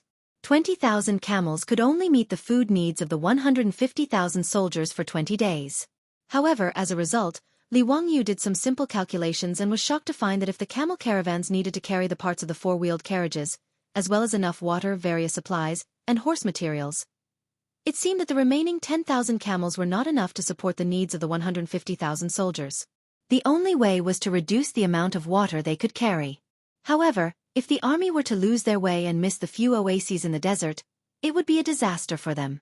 After thinking about this point, Li Wangyu did not have the time to continue arguing with the rich kids. He hurriedly ran to find Niu Jinda to discuss this matter. Niu Jinda and Xue Wanjun, the two old generals, fell silent after hearing Li Wangyu's words. The two of them had been leading troops for many years and had experienced countless battles. However, they had never come into contact with the desert, and did not know what to pay attention to when marching in the desert. Niu Jinda sighed and said, "Head chief, if it is as you say, this is a big problem. Now, it was impossible to recruit more camel caravans. His Majesty and the officials of the court have already done their best to recruit these caravans for the army." Niu Jinda and Xue Wanjun were very stubborn and insisted on calling Li Wangyu by his official position, which made him very uncomfortable. However, since the two old generals insisted on doing so, he could only accept helplessly. Li Wangyu nodded. He knew that Niu Jinda was not bad. With the national strength of the Tang dynasty, although it was not impossible to recruit more camels, it would take time. It was not possible to recruit tens of thousands of camels in a short time. Xue Wanjun pondered for a moment and said, "Why don't we reduce the amount of water? I have asked the guides. There are many oases in the desert with water sources that can supply the army." Li Wangyu shook his head and said, "I'm afraid that's not right. If we lose our way and can't find the oases, won't we be trapped in a hopeless situation?" He wasn't trying to frighten them. In an era without satellite navigation, getting lost was a very normal thing. When Li Guang went to the North Desert to attack the Xiongnu people, he almost missed the opportunity because he got lost. Moreover, the sand dunes in the desert could change their positions or even move due to the wind. Even those oases could be buried by sandstorms. It would be too dangerous to entrust the drinking water of the 150,000 soldiers to the oases in the desert.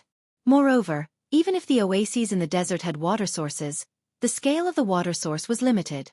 It would be very difficult to supply 150,000 people with drinking water. Xue Wanjun and Niu Jinda looked at each other and nodded silently. They knew that Li Wangyu was right. The three of them were silent for a while.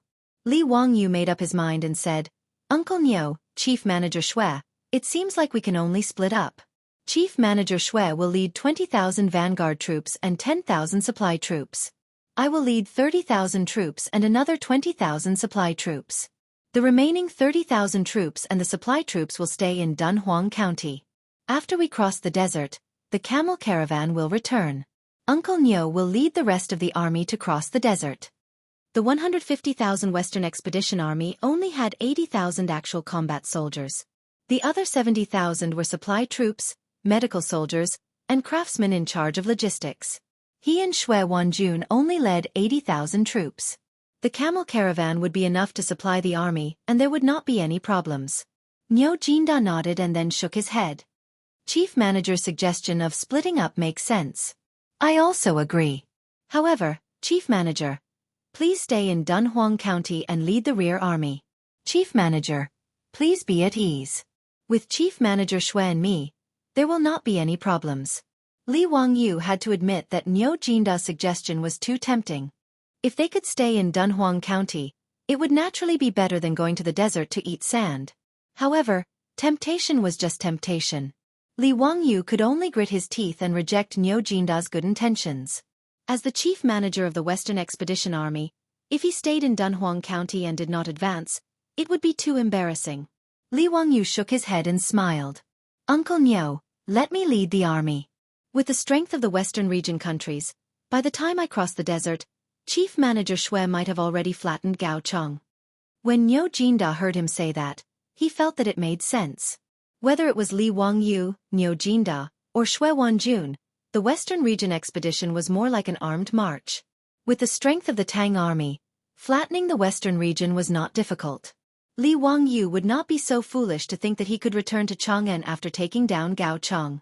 Attacking Gao Cheng was just an excuse for the Tang dynasty to conquer the Western region. After Gao Cheng was conquered by the Tang army, the army would definitely go around conquering Yutian, Chotzi, Wusun, and the other countries until they established the Anqi Protectorate. As for the excuse of conquering the Western region countries, it was not a big deal. Just like the story of the big bad wolf and the little white rabbit, "I told you not to wear a hat," was also a good excuse. In short, the weak were prey to the strong. Li Wangyu did not feel that there was anything wrong with using such a preposterous excuse to destroy the Western region countries. After all, from a certain point of view, bringing the Western region under the rule of the Tang dynasty was not necessarily a bad thing for the people of the Western region countries. Furthermore, Li Wangyu was not a saint, so he did not have any psychological burden. He only wanted the army to quickly pass through the Tanger Desert and conquer Gaochang. With Gaochang as the center, he would take down a large enough piece of land and establish a perfect supply line before returning to Chang'an. After the three of them finished their discussion, Niu Jinda and Xue Wanjun went to make preparations.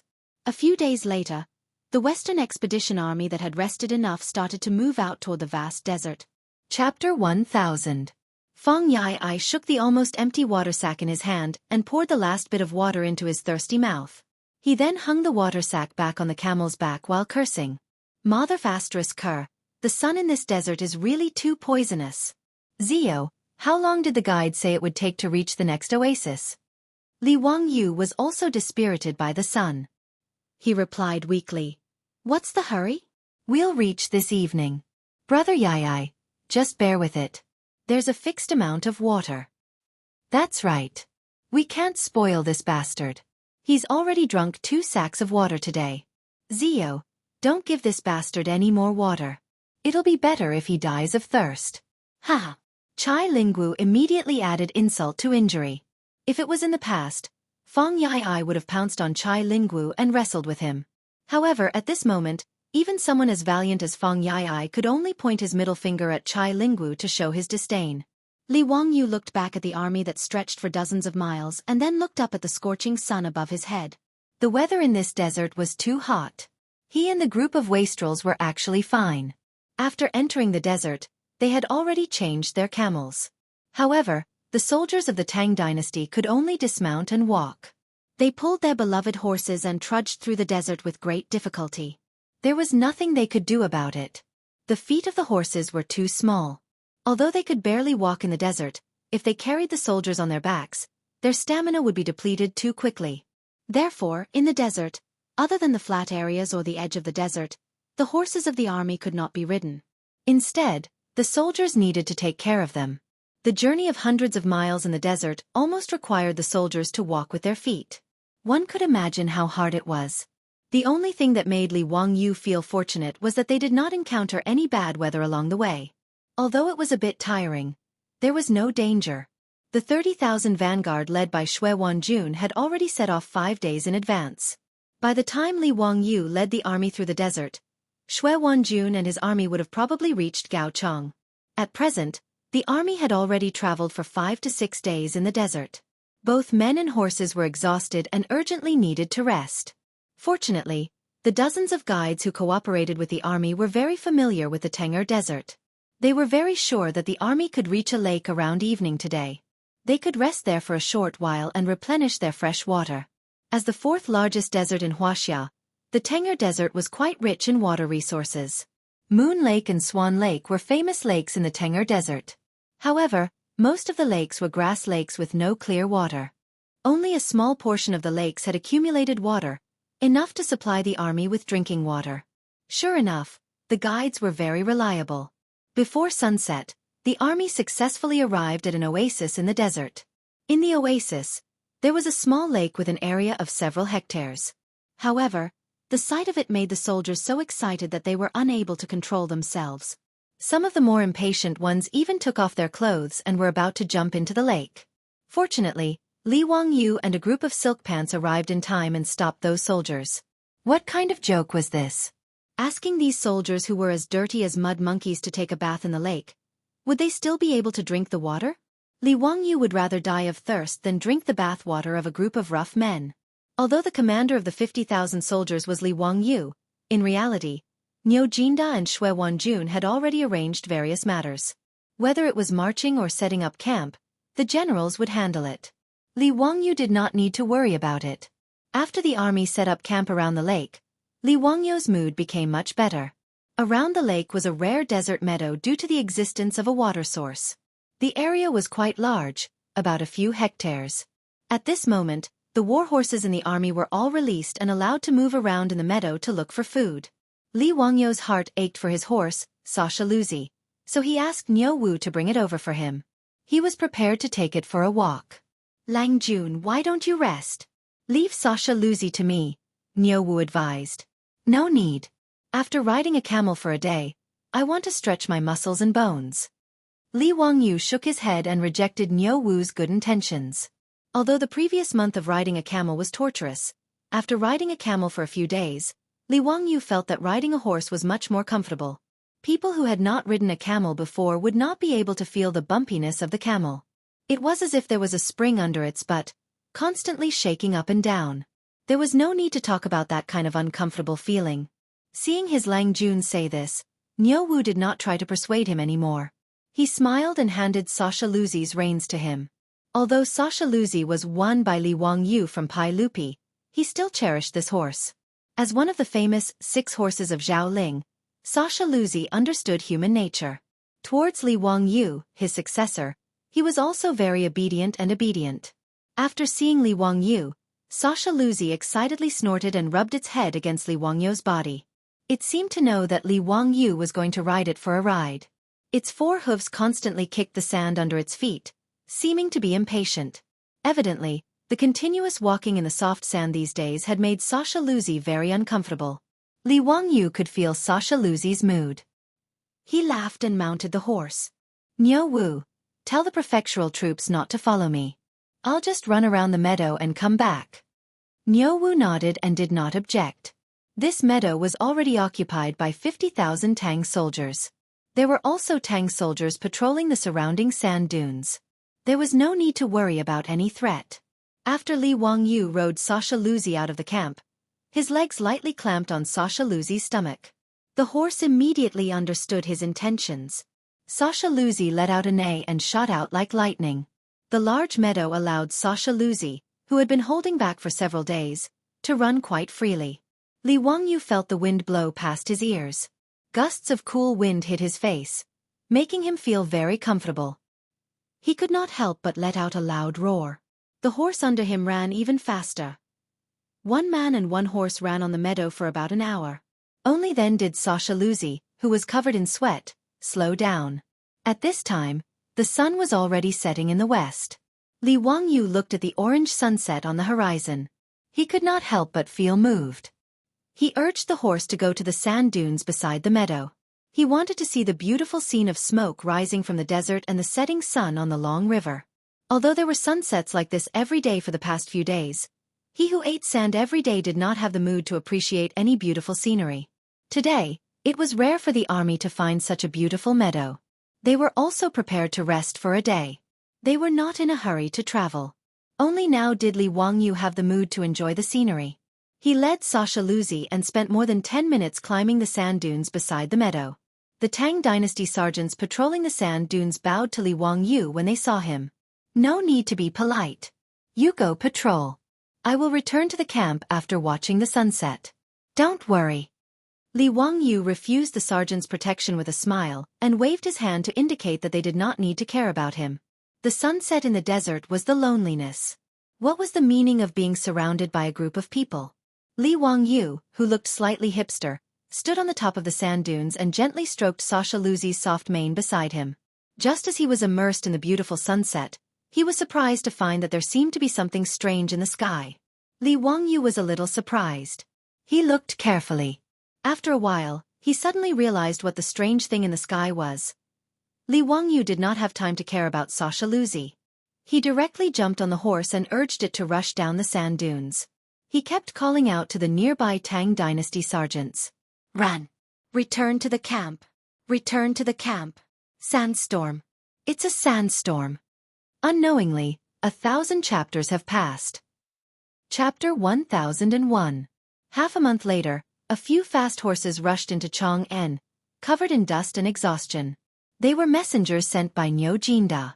They rushed 800 miles and exhausted several post horses. They changed horses all the way back to Chang'an from Dunhuang County in just a few days. The messengers did not disturb others and went straight to Taiji Palace. They handed over the waste token of the Deputy General Manager of the Western Expedition Army and asked to see Pai Lupi.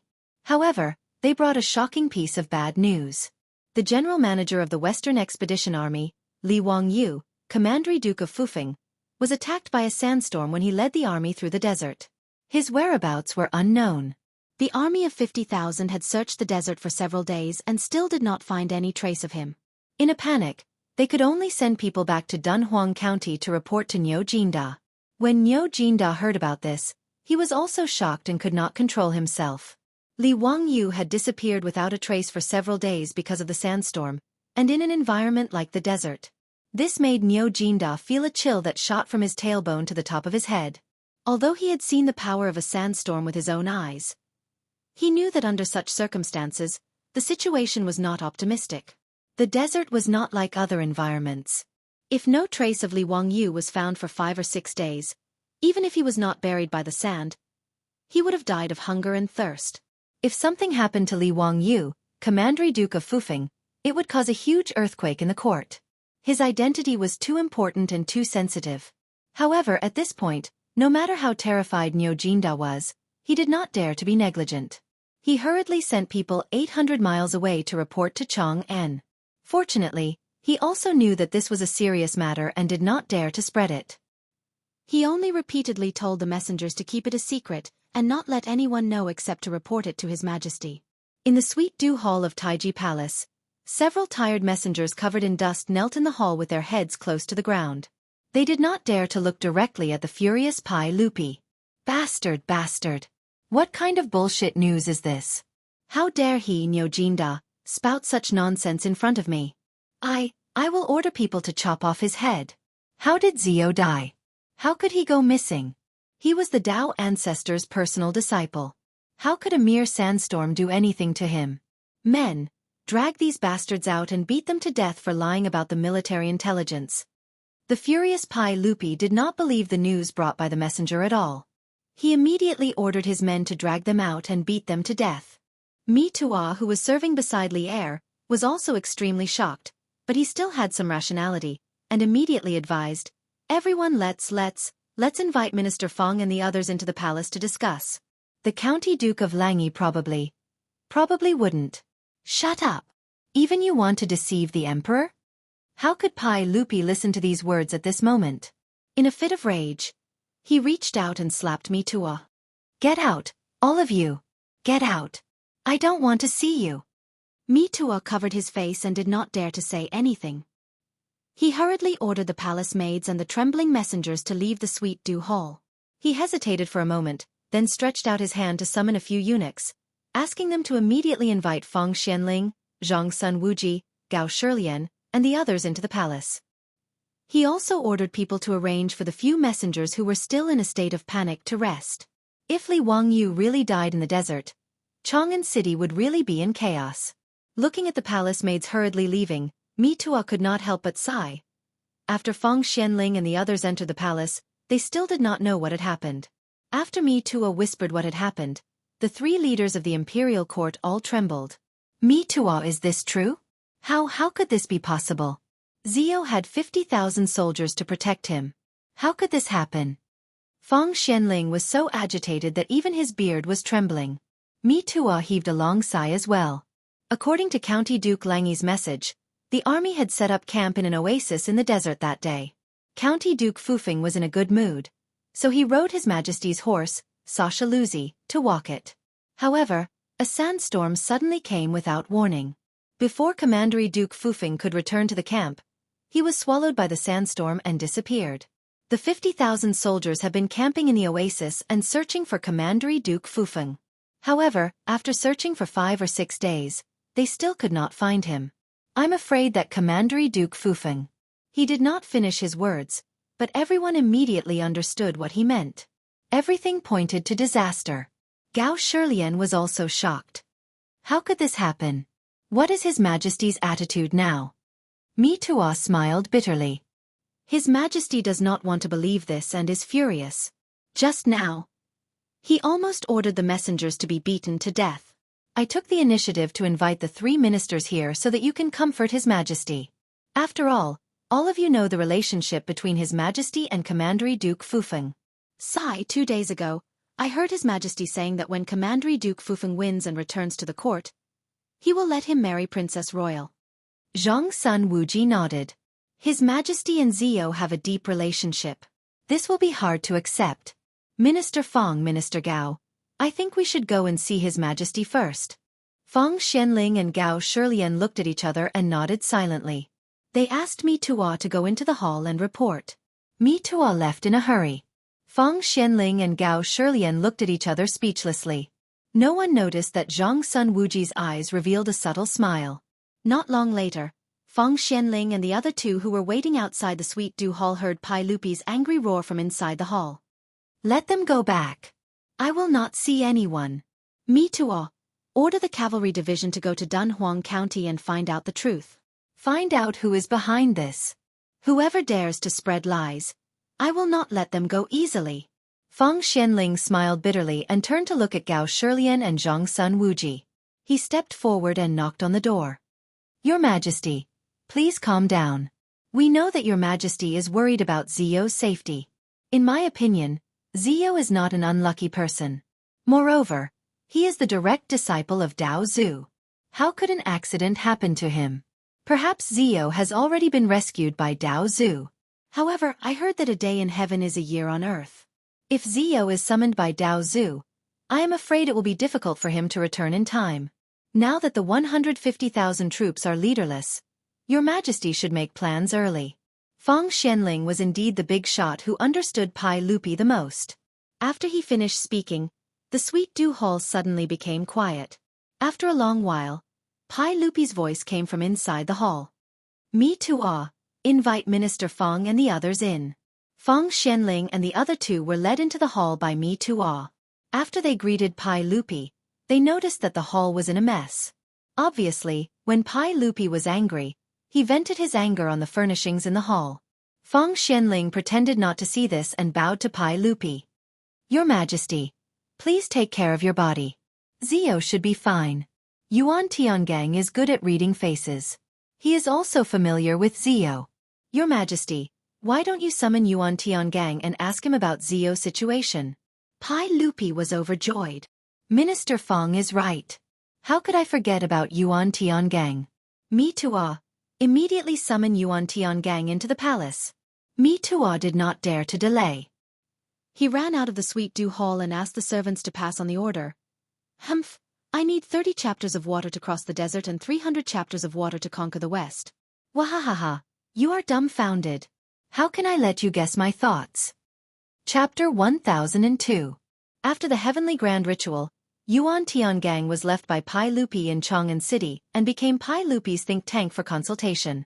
Informed by the Chamberlain that Pai Lupi summoned him, Yuan Tiangang didn't dare to delay and immediately went to Taiji Palace. When he heard that Li Wangyu was missing in the desert and his life was unknown, he was also shocked. Yuan Tiangang, tell me, how is Zio's life? Pai Lupi couldn't wait to ask.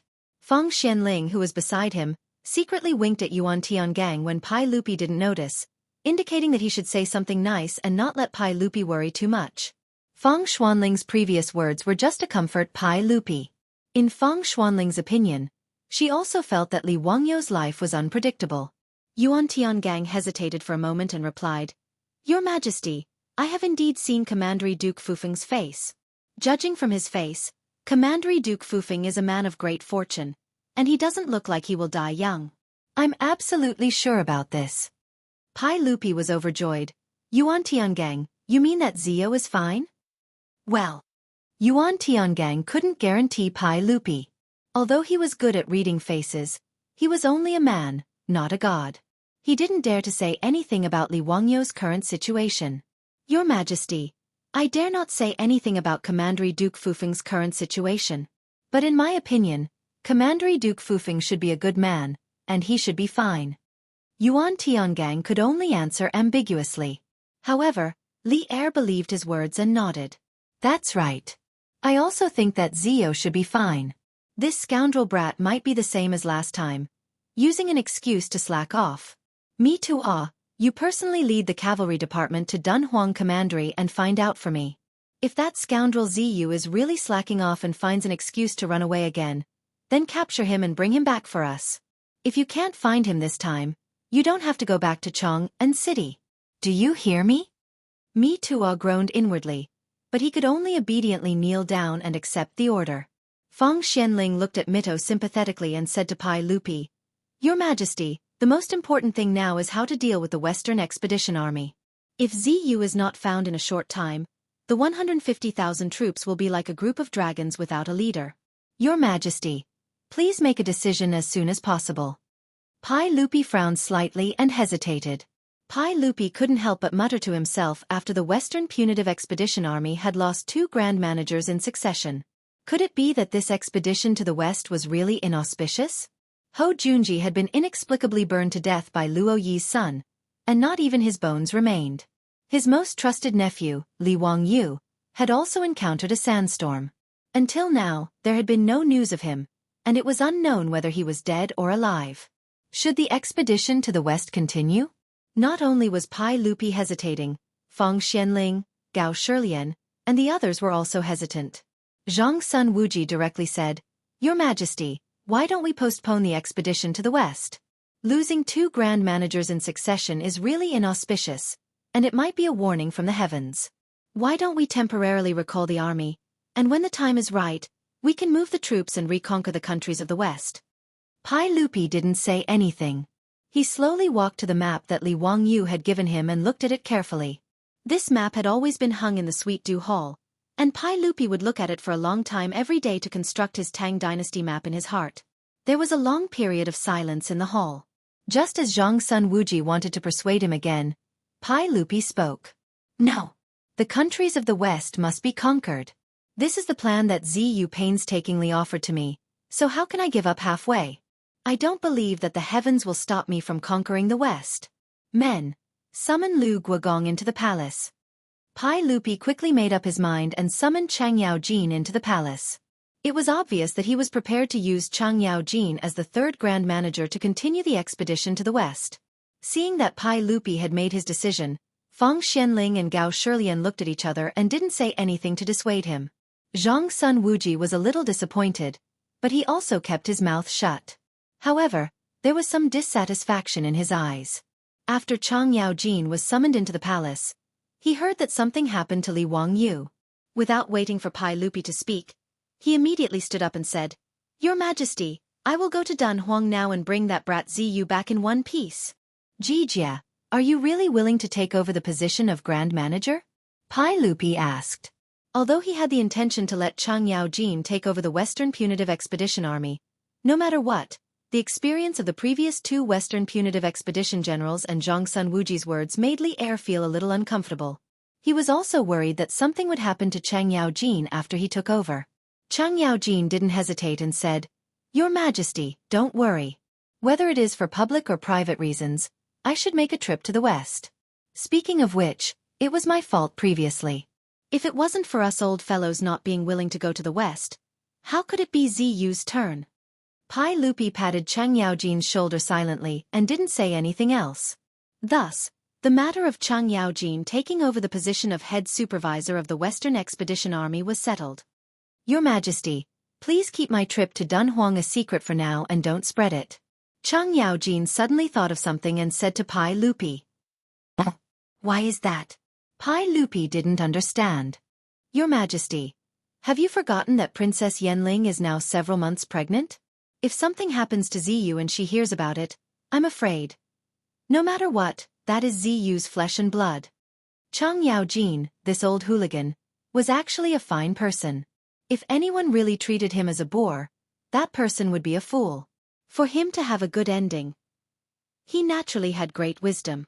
His words reminded Pai Lupi and the others. That was indeed the case. If something happened to Li Wangyu, the child in Su Chongqing's stomach would be Li Wangyu's bloodline. If Su Chongqing was too emotional and hurt the child in her stomach, that would be a huge sin. Pai Lupi, Feng Xianling and the others exchanged glances and nodded their heads silently.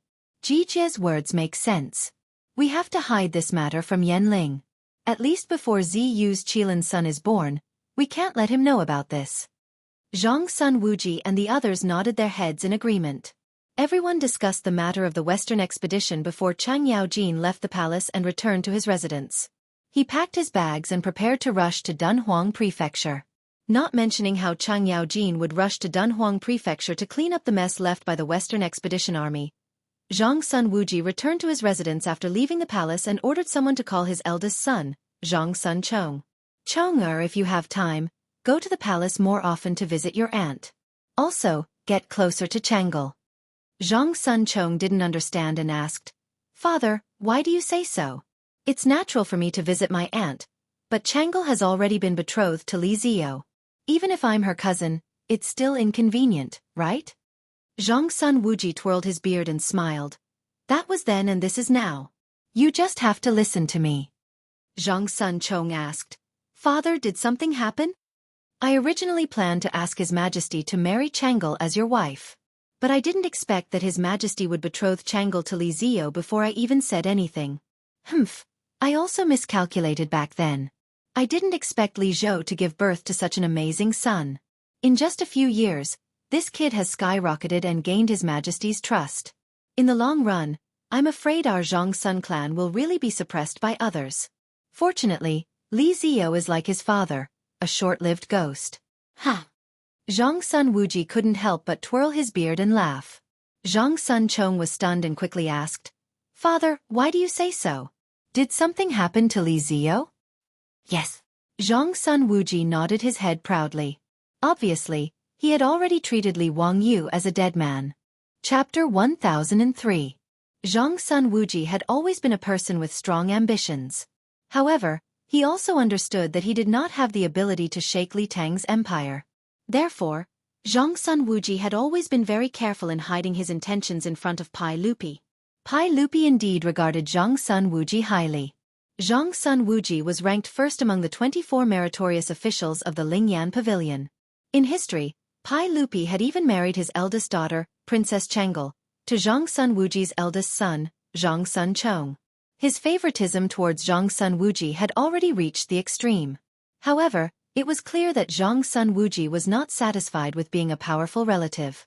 After Li Changqian was involved in a rebellion and was deposed, Zhang Sun Wuji realized that there was a glimmer of hope for him to seize power. Therefore, although they were both his blood-related nephew, Zhang Sun Wuji did not choose to support Li Tai, who was already an adult and known for his intelligence. Instead, he chose Li Ji, who was only 15 years old. At that time, Pai Lupi had once considered passing the throne to Li Tai. However, under Zhang Sun Wuji's persuasion, he ultimately chose Li Ji. The reason why Zhang Sun Wuji chose to support Li Ji was naturally because Li Ji's abilities were mediocre and even somewhat cowardly. In Zhang Sun Wuji's opinion, it would be easier for him to control and seize power if such a nephew ascended the throne. However, no matter how much Zhang Sun Wuji calculated, he did not expect Li Ji to marry an extremely powerful wife. In the end, Zhang Sun Wuji was unable to defeat Wu Mainyang. He died and his reputation was shattered. His relatives were exiled to Lingnan. Although Zhang Sun Wuji did not have such ambitions, he still felt a deep fear and unease towards Li Wangyou's rapid rise. He was different from the 5 surnames and 7 hopes. All of his power originated from Pai Lupi.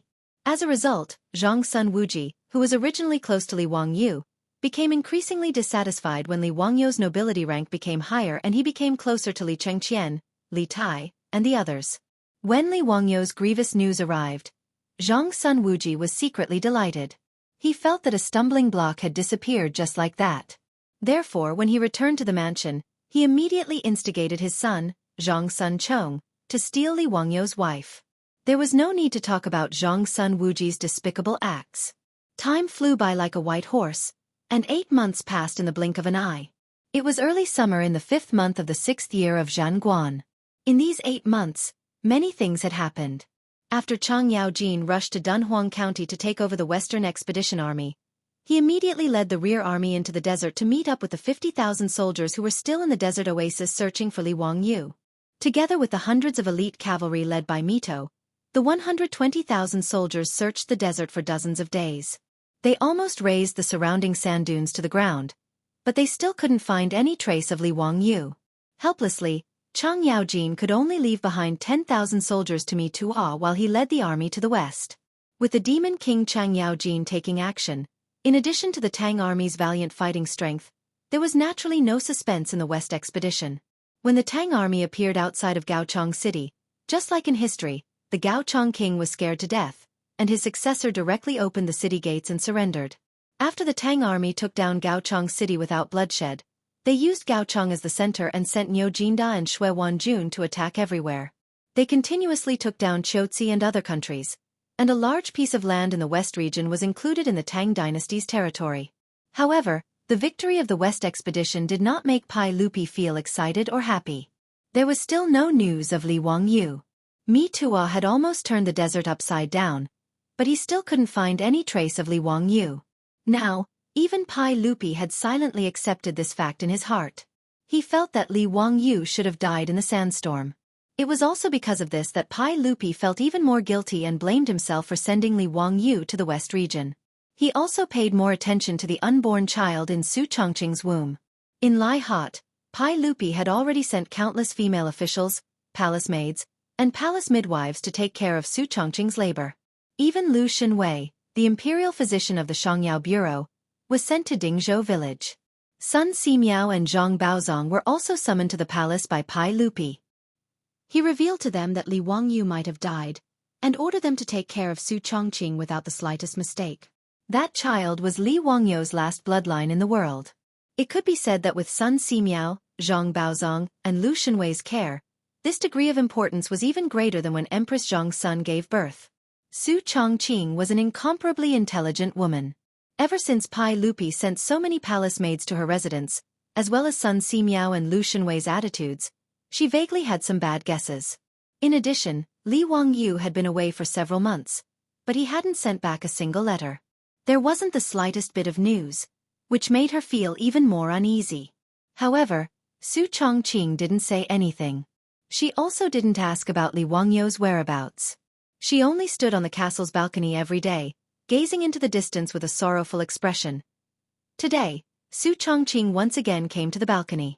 Her hands gently stroked her swollen belly as she softly muttered to herself, "Darling, your father might have returned to that world." Humph. He actually didn't bring Mommy and Darling. Next time you see Daddy, Darling, you must teach him a lesson for Mommy. Elder sister, why did you come out again? Old immortal son already said that elder sister will give birth in these 2 days. Why are you still running around? What if the injured person has a child? Aphrodite and Perrin's figures appeared behind Su Chongqing as 2 beautiful figures appeared behind him. Su Chongqing reluctantly revealed a smile. Don't worry, I'm fine. Old immortal son also said that appropriate exercise is good for the child. Elder sister Mrs. Lang Jun again, doesn't she? Perrin gently supported Su Chongqing and pouted. Lang Jun is really too much. He's been in the western regions for 8 months and didn't even send a letter back. Humph. He even said that he would definitely return within 8 months. Su Chongqing reached out to stroke Perrin's hair and smiled. All right, don't blame him. Wangyu might be entangled with something. Avro also held Su Chongqing's arm and smiled. That's right. The western regions is so far away from Chang'an. It took me an entire year to come to Chang'an with the caravan. Perrin, don't blame Lang Jun. Humph, both of you are speaking up for Lang Jun. I can't argue with you. Perrin smiled and stuck out her tongue. Elder sister, let's go back. Su Chongqing nodded and looked up at the western regions again. Just as she was about to turn and leave, she suddenly clutched her belly and let out a soft cry. Avro and Perrin were startled. Elder sister, what's wrong? But the child kicked you again. A few drops of sweat rolled down Su Chongqing's pretty face. She slowly shook her head. The amniotic fluid seems to have broken. Maybe the child is about to be born. These words shocked the 2 girls. After a long while, they let out a cry of surprise and hurriedly called for the palace maids. They carefully helped Su Chongqing back to her room and ordered someone to immediately invite Sun Simiao and the others over. Sun Simiao and the others hurried over. After a round of diagnosis, the midwife in the palace also checked Su Chongqing's body. Quick! Immediately report to the palace that Princess Yanling is about to give birth. The news was immediately sent back to Taiji Palace. Pai Lupi and Empress Zhongxuan's imperial carriage, under the protection of a large group of imperial guards, quickly brought Chang'e, Li Chengqian, Li Tai, and the others to Dingzhou village Lai Hot. Is it a boy or a girl? Chapter 1004. The news that Su Chongqing was about to give birth to a child soon spread throughout half of Chang'an, including Yu Shinan, Gao Shilian, and Feng Xianling, who were all Li Wangyou's close elders, Ma Zhou, Yan Liben, these Li Wangyou's disciples, as well as Yuqi Jingda, these dukes and big shots who had always been on good terms with Li Wangyou. They also quickly set out, spurring their horses to follow behind Li Heir's imperial carriages, rushing towards Dingzhou village. Li Wangyou's possible and death could be hidden from the people in Lai Hot, but it could not be hidden from the officials and generals in the court. Almost everyone knew that the child who was about to be born today might be Li Wangyou's posthumous child and would inherit Li Wangyou's title in the future. When Pai Lupi and Empress Zhang's son led everyone to Lai Hot, Su Chongqing had already been sent to the delivery room by the midwives.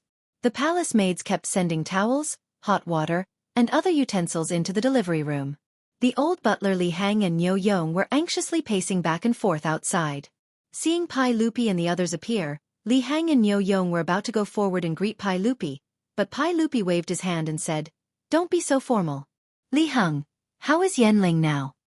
"Your Majesty, old immortal son and Lu Fengyu have already diagnosed that the wife's body is fine and should be able to give birth smoothly. The midwives in the palace are assisting the wife." In the Tang mansions, the mistress and the young lady were all called wife by the servants. This form of address made Li Wangyou feel like he was being taken advantage of. Empress Zhang's son immediately said, "I'll go and see Chongqing." Changle also pulled her mother's sleeve and said, "Mother, I also want to see sister."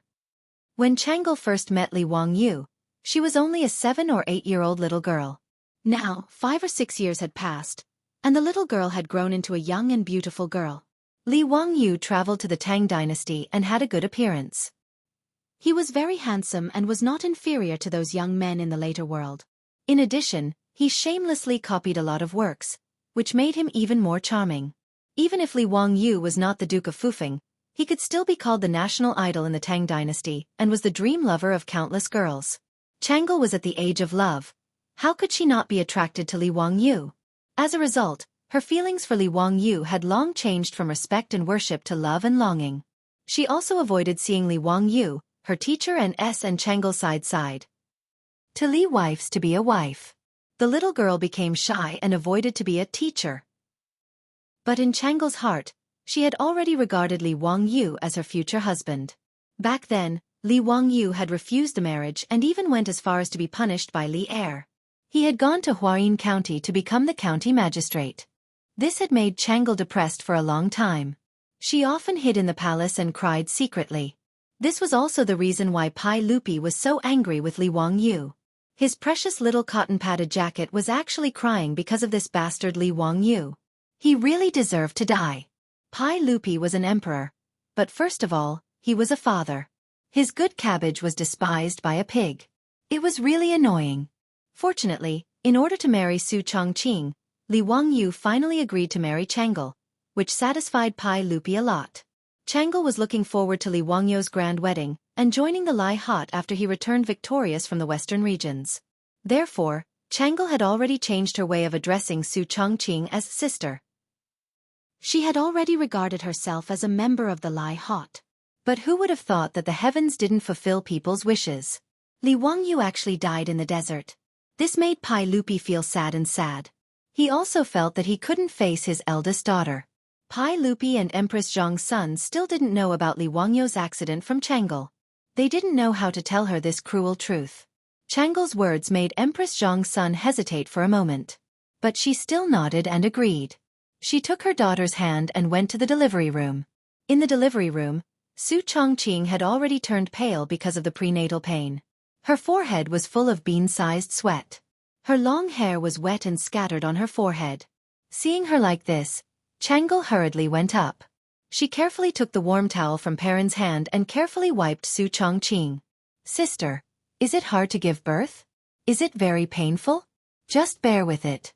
I heard from my mother that it will be fine after the baby is born." Su Chongqing reluctantly gave Changle a smile. "Changle, I'm fine." Changle slightly twisted the corner of her clothes. But Changle is a little afraid of pain. Will Changle be like this in the future? Without waiting for others to speak, Changle seemed to have made up her mind.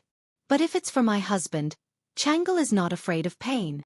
Her words made Su Chongqing and Empress Zhongxuan's faces turn dark at the same time. Neither of them spoke, nor were they in the mood to make fun of the little girl. Empress Zhongxun hesitated for a moment. After comforting Su Chongqing with a few words, she took Changle out of the delivery room. Her eldest daughter was still looking forward to the future. As a mother, she felt more and more uncomfortable and didn't know what to do. Empress Zhongxun couldn't help thinking of what her brother said to her in the palace these days. Perhaps for Changle's good, it was time to arrange a new marriage for her. Zhongxun Chong as her nephew seemed to be a good choice. While Empress Zhongxun was thinking absent-mindedly, Su Chongqing's painful cry came from the delivery room, interrupting her thoughts.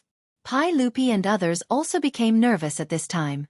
In the Tang dynasty, women giving birth was really like breaking through the gates of hell, and they couldn't be careless. Even Sun Simiao, just in case, had prepared an operating room in Lai Hot early. If Su Chongqing had a difficult birth, they might have to do another cesarean section. Ma Zhou, Yan Liben, and other disciples, as well as Li Hang, Niu Yong, and others, were so nervous that they almost held their breaths. Fortunately, it didn't take long before a baby's loud cry came from the delivery room, which eased the tension of everyone a little. Congratulations, Your Majesty! Commandery Princess Yenling gave birth to a little girl successfully. Both mother and daughter are safe. Immediately, a female official in the palace hurried out to report the good news. Everyone breathed a sigh of relief at the same time, and immediately felt a sense of loss. A girl couldn't inherit Li Wangyou's title of nobility. Pai Lupi shook his head. When he was about to let the chamberlain read the decree, he heard a baby's cry again from the delivery room. 2 babies? Twins? Immediately, a female official rushed out again. Congratulations, Your Majesty! Commandery Princess Yenling gave birth to another Prince Xiao Lang. They are twins of a dragon and a phoenix. Both mother and child are safe. This news shocked everyone. Old butler Li Heng's knees went soft, and he knelt on the ground. Li family ancestors bless us, old master bless us, Lang Jun has a descendant. Lang Jun has a descendant. Ma Zhou and the rest of the disciples were overjoyed. Their master's lineage wouldn't be broken. This was almost the best news they had heard in 8 months. Haha, good. Yenling has worked hard. Pass my decree. Commandery Princess Fufeng, Li Wangyu, has worked hard and made great contributions to the country. He should return to the imperial family. Pai Lupi was so happy that he didn't even bother to let the chamberlain read the decree. He directly announced it in front of everyone. When old butler Li Hang heard that his Lang Jun could return to the imperial family, he was so excited that he almost had a stroke. He immediately knelt down again and kowtowed to Pai Lupi 3 times and 9 times. Old slave thanks Your Majesty on behalf of Lang Jun. Before Li Hang could finish, Pai Lupi's next sentence almost made the old man faint. Commandery Princess Fufeng, Li Wangyu, will be conferred the title of Prince of Qin. His eldest son will be conferred the title of Commandery Prince of Fufeng, and his eldest daughter will be conferred the title of Commandery Princess of Fufeng. Once this was said, everyone was shocked. What a genius! Not only did he guess that they are twins, but he also guessed that they are siblings. Amazing! Chapter 1005. King of Qin? Feng Xianling, Gao Shilian, and the others were about to dissuade him, but they immediately shut their mouths again. Obviously, this title was Pai Lupi's compensation to Li Wangyu. Although it was somewhat inappropriate, Feng Xianling and the others did not want to cause more trouble and make Pai Lupi unhappy. For them, it was not unacceptable that Li Wangyu would be conferred the title of King of Qin. This was a posthumous title given by Pai Lupi to Li Wangyu. It was a sad honor. But King of Qin was not an ordinary prince. Before Pai Lupi's rebellion at the Xuanwu Gate, his title was King of Qin. King of Qin represented the state of Qin during the Spring and Autumn and Warring States period. The titles of Qin, Jin, Qi, and Chu were the most honorable. And King of Qin represented Pai Lupi. Therefore, in the Tang dynasty, except for Pai Lupi, no one else was conferred the title of King of Qin. Now that Pai Lupi had given the title of King of Qin to Li Wangyu, it could be said to be a sad honor to the extreme. Pai Lupi chose to announce Li Wangyou's posthumous title in public because he did not intend to continue hiding Li Wangyou's death. As for Li Wangyou's posthumous children, the 2 newborn children were conferred the title of King of Qin. In the eyes of the public, It was not a big deal. If Li Wangyu was conferred the title of prince, it was reasonable for his son to inherit the title of king of Qin. After the old housekeeper Li Heng's surprise, he immediately realized that Pai Lupi had used the word posthumous title. Posthumous title meant posthumous title and posthumous honor. It meant to add a title to the deceased. Your Majesty, could it be that you are mistaken? My Langjun he. How could he be conferred the title of king of Qin? Li Heng's face suddenly turned as white as a sheet of paper. His kneeling body began to tremble uncontrollably. Niu Yong and the others also understood Pai Lupi's words. They were all shocked, speechless. Changle's face was full of disbelief. Father, what are you talking about? What posthumous title? Li Lang, what happened to him? Empress Zhong's son sighed and reached out to hold her daughter. Changle, I'll explain it to you later. Mother, tell me clearly, what's going on? What's wrong with my husband? Changle was unwilling to listen to Empress Zhong's son. She pulled her and kept asking in a panic. Empress Zhong's son had no choice but to tell her daughter in a low voice about how Li Wangyu had encountered a sandstorm in the desert a few months ago. After hearing Empress Zhongxuan's narration, Changle's body shook and she almost fainted.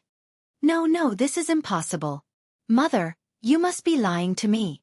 How did Li Lang die? It can't be. Mother, you're lying to me, right? Empress Zhong's son knew that her daughter had long been deeply in love with Li Wangyu. It was hard for her to accept this cruel reality. She didn't argue with Changle and just pulled her into her arms. The next second, Changle let out a heart-wrenching cry. In the delivery room, Su Chongqing, who had just given birth to the twins, had a haggard look on his face. However, there was a smile on his face as he turned to look at the twins being taken care of by Perrin and Afro. However, Pai Lupi's words about conferring the title of Li Wangyu and Changle's cries traveled unreservedly into the delivery room. Su Chongqing's pretty face, which was already pale from the delivery, instantly turned as white as a sheet. Perrin and Avro froze on the spot. They couldn't understand why such bad news would come on such a joyous day. After Su Chongqing gave birth, Pai Lupi had immediately conferred the title of Li Wangyu in public. Perhaps in the eyes of later generations, this was very unkind, as he had no qualms about Su Chongqing's feelings as Li Wangyu's wife. But in the eyes of the Tangs, this was His Majesty bestowing honor upon Li Wangyu. In particular, Pai Lupi had immediately conferred the titles of princesses and princesses to Li Wangyu's two posthumous children. This made Fang Xianling and the others feel that Pai Lupi was deeply attached to Li Wangyu. However, Su Chongqing's body had yet to recover from the pain of childbirth when she heard such bad news. Even though she was mentally prepared, she couldn't withstand the shock and directly fainted, causing Perrin and Avro to cry out in alarm. Fortunately, Sun Si Miao and the others had been in the residence all this time and were well prepared. They immediately treated Su Chongqing, allowing Su Chongqing to slowly wake up again. After waking up again, Su Chongqing showed the strong side of a strong woman. She stretched out her hand to summon Pei Lon and ordered, "Let Li Heng go and express his gratitude to His Majesty. Then, close the door and see the guests out. From today onwards, the Fufeng Commandery Duke's mansion will not accept any guests." Perrin didn't correct her mistake. Whether it was the Duke of Qin's residence or the Duke of Fufeng's residence, it was no longer important. If Li Wangyu really wasn't around, what difference would it make to them? The Duke of Qin's residence also closed its doors from this day onwards. Apart from Ma Zhou and the others, Su Chongqing refused to see anyone else.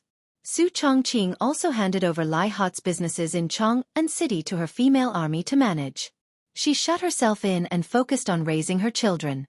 After the death of Li Wangyu, the Duke of Fufeng, who had been posthumously conferred the title of Duke of Qin, his posthumous children being conferred the titles of Duke of Fufeng and Princess of Fufeng naturally caused a great deal of discussion and uproar in Chang'an City. After confirming that Li Wangyu had died in the desert, the Wang clan of Taiyuan, the Zhang clan of Xingyang, and the other aristocratic families were just short of congratulating each other. These aristocratic families had suffered too many losses because of Li Wangyu.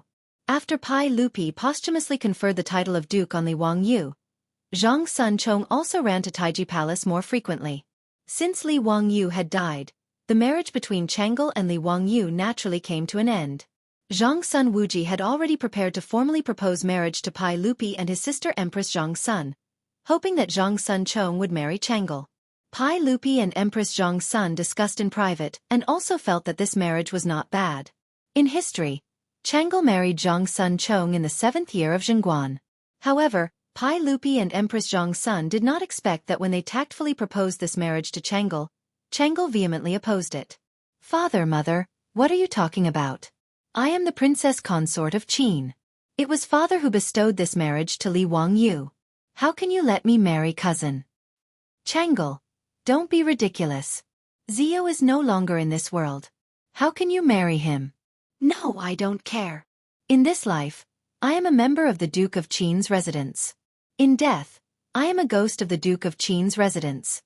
Father, mother, please grant me my wish. I would rather die than marry someone else." "Nonsense. How can you mess around with the important matter of marriage?" Pai Lupi angrily slammed the table and reprimanded Changel while blowing his beard and glaring at her. Changel, who was always gentle and sweet, did not say a word. She directly knelt in front of Pai Lupi and Empress Zhong's son, but her expression was resolute. "If father and mother insist on forcing me, then I would rather leave home and become a nun." Changel stubbornly straightened her neck. "You!" Pai Lupi was so angry that he was speechless for a long time. He stood up and flung his robe. Good, good. If you are so stubborn, then don't blame me for not taking into account our father-daughter relationship. Servants, take Changel back to the palace and guard her strictly. Don't let her take a step out of the palace." Empress Zhong's son saw that Pai Lupi was really angry and hurriedly mediated. "Erlang, Changel is still young. Don't blame her." Alas, in fact, you can't blame Changel. Who would have thought that Zio would have such an unlucky life? Hearing Empress Zhong's son mention Li Wangyu, Pai Lupi could not help but feel his heart soften. He sighed deeply and sat back down. "Changel, don't blame me for being cruel. I am doing this for your own good. If it were not for Zio, alas, how could I dissuade you? You also know how much effort I and your mother put in to make that boy agree to marry you." Changel bowed down gracefully. "Father, mother, please forgive me for being unfilial."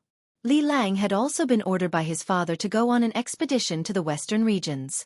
That was why he had fallen in the desert. Under such circumstances, if I marry someone else, where will Li Lang's reputation be? Where will the royal family's reputation be? Father and mother, please forgive your daughter's willfulness. I will not marry anyone except Li Lang in this life. I would rather keep chastity for Li Lang and never regret it. Father and mother, please grant my wish." Changel's words moved Pai Lupi and Empress Zhong's son a little. "Hurry up. You say it's too fast. You want me to write a few chapters after giving birth. If I write slowly, you say I am too weak. I am too difficult. Why do you all ask where Li Wangyu went? Don't worry, it's definitely not a melodramatic plot like transmigrating back to the modern world or cultivating divine skills. However, some people have already guessed most of it. In addition, it is said that twins are unlucky in ancient times. That's just a rumor. Twin births of God and Bear, auspicious and radiant, is a praise for twins. Emperor Xuanzong of the Tang dynasty, Li Longji's first wife, Wang Clan, is a pair of dragon and phoenix twins. His brother, Wang Shuyi, also married Princess Qingyang. In Dream of the Red Chamber, there is also a drinking game. Daughters are happy, and their first child is a pair of twins. This shows that twins are definitely auspicious. Old Long will not make it up. In addition, names. What are the names of the twins? Useless naming. Chapter 1006. Pai Lupi wasn't a heartless person. He also felt guilty about Li Wangyu's death. That was why he conferred Li Wangyu the title of Prince of Qin and conferred the titles of Prince and Princess of Qin as compensation. Pai Lupi's heart softened when he heard his most beloved daughter cry like this. Among his many children, he loved Changel the most. Even as early as the 5th year of Zhengguan, after Li Wangyu agreed to marry Changel, he began to prepare a dowry for Changel. The scale was several times that of Pai Lupi's sister, Princess Yongjia. For this reason, Wei Zhang even wrote a memorial to ridicule Pai Lupi with the story of Emperor Ming of Han. However, Pai Lupi didn't care how Wei Zhang, the sheep nose, stomped his feet. He still did his own thing and prepared a large amount of dowry for Changel. It was also because he cared too much for Changel that he wanted to find another husband for Changel and find a new husband. Whether it was Pai Lupi or Empress Zhong's son, Making such a choice was a normal decision for parents. However, Changle's resolute words made Pai Lupi reconsider Changle's opinion. As a mother, Empress Zhongsun naturally disagreed with Changle's words. Changle, do you want to be a widow for Zio for the rest of your life? Have no children and be alone for the rest of your life? No, I won't agree with you doing this. Mother, how can I have no children? Qin Wangfei just gave birth to a pair of dragon phoenix twins. Aren't they my children? Nonsense. How can that be the same? After Pai Lupi calmed down, it was Empress Zhongxuan's turn to be anxious. She glared at Changle. I won't agree with you doing this. Maid Guanyin, I think Changle's words are reasonable. Sigh, now that Zio just passed away, it's really inappropriate for us to rush Changle to remarry. Pai Lupi pondered and persuaded Empress Zhongsun. If Changle is willing to remarry, then let her. Erlang. How can this be? Empress Zhongxuan's face suddenly became quite ugly. She never would have thought that her husband would actually allow their daughter to jump into the fire pit. Maid Guanyin, don't be impatient. Let me finish. Pai Lupi indicated for Empress Zhongsun to calm down. Changle, if you want to marry into the Duke of Qin's mansion, that's not impossible. However, you have to wait for 3 years. 3 years later, I will let Yanling come forward and represent the Duke of Qin's manor in our separation. At that time, your father and mother will choose a good man for you. Are you willing? Pai Lupi's idea was also very simple. Just as Changle had said, Li Wangyou's body had not yet turned cold, and he had broken off the engagement. What he had done was indeed a disgrace to the royal family. In this case, it was better to let Changle marry into the Lai Hot.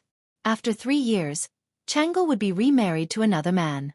In this way, he would be able to preserve the reputation of Li Wangyu and the imperial family, and would not delay his daughter's life. In any case, the emperor's daughter did not have to worry about marriage. Moreover, in the Tang dynasty, it was nothing new for a woman to remarry after a divorce. 3 years later, Changle would only be 15 years old. It would be a good age for marriage. In Pai Lupi's opinion, his daughter was currently grieving over Li Wangyou's sudden death. Her feelings were at their deepest. To let her marry Zhang Sun Chong at this time was indeed forcing her against her will. It was better to wait for 3 years. As time passed, his daughter's passionate feelings would naturally fade. At that time, he could let Changle remarry. Wouldn't that be the best of both worlds? Empress Zhang Sun immediately understood her husband's intentions. She couldn't help but nod to herself. She felt that this method was really good. All right. If Changle can agree to this condition, then I will agree to let you marry into the Duke of Qin's manor. Changle also understood the meaning in Pai Lupi's words. She hesitated for a moment, but in the end, she gritted her teeth and agreed. However, Changle had other thoughts in her mind.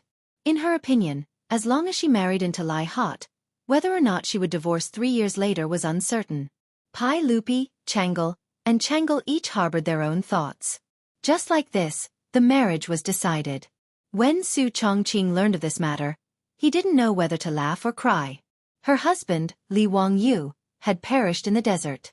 While the entire family was in mourning, Pai Lupi actually wanted Changle to marry into the Duke of Qin's manor and have her take her husband's place. What was this? A ghost marriage? To Su Chongqing, this matter was incomparably absurd. Naturally, he was unwilling to agree. Moreover, even if Changle were to marry into the Duke of Qin's manor, she would still have to divorce 3 years later. This was child's play. Even though Li Wangyu was no longer present, Su Chongqing was unwilling to be toyed with by the imperial family. Naturally, he rejected this absurd matter. However, after Su Chongqing's rejection, Princess Changle personally made a trip to Dingzhou village and complained tearfully to Su Chongqing, using her true feelings to move him. As a result, Su Chongqing simply clenched his teeth and nodded in agreement to this marriage. What Su Chongqing did not expect was that as soon as Changle left, Perrin and Aphrodite both knelt before him, imploring Su Chongqing to take them in place of Li Wangyu. Li Wangyu had been posthumously conferred the title of Empress of Qin by Pai Lupi. As an imperial prince, apart from his official wife, he could also take in 2 children and 10 concubines. Regardless of whether they were children or concubines, they would only be concubines with ranks. Children were of the 5th rank, while concubines were of the 6th rank. After news of Li Wangyou's death spread, Su Chongqing had originally planned to find a good family for Perrin to marry into. Seeing her so insistent, he could only helplessly nod in agreement, agreeing to take in concubines in place of Li Wangyu, taking Perrin and Aphrodite as children of the Prince of Qin. The news that the Prince of Qin, Li Wangyu's imperial consort, Princess Yanling, was going to take Princess Chang'e as another Qin Wangfei in place of her husband caused everyone in Chang'an, from the noble families to the common people, to be stupefied. Bystanders were fine. At most, they would comment on the lack of etiquette. None of them were blind enough to jump out and make irresponsible remarks about this matter. Only Zhang Sun Wuji and Zhang Sun Chong were so infuriated that they were about to die. Because of this, Zhang Sun Wuji fell gravely ill and took a leave of absence. After recuperating at home for several months, he finally recovered. While Zhang Sun Wuji was infuriated to the point of being bedridden, Pai Lupi had his most beloved daughter of the first wife, Princess Chang'e, marry into the Prince of Qin's household in a grand fashion, becoming Li Wangyu's second imperial consort. After the hubbub, the Prince of Qin's household once again closed its doors to guests. A group of widows and orphans closed their doors, ignoring worldly affairs and refusing to see any guests. However, not long after, Li Wangyu's foreign disciple, the Prince of Persia Balusi, came to bid farewell to his master's wife, Su Chongqing. He had studied abroad in the Tang dynasty for several years. Originally, he had no intention of returning to Persia. However, after Li Wangyu's death, Balusi was deeply saddened. After taking care of Li Wangyu's funeral, he had no intention of continuing to stay in Chang'an. After bidding farewell to his master's wife and reluctantly bidding farewell to Ma Zhou and his other friends, everyone sent Balusi off at Ba Bridge.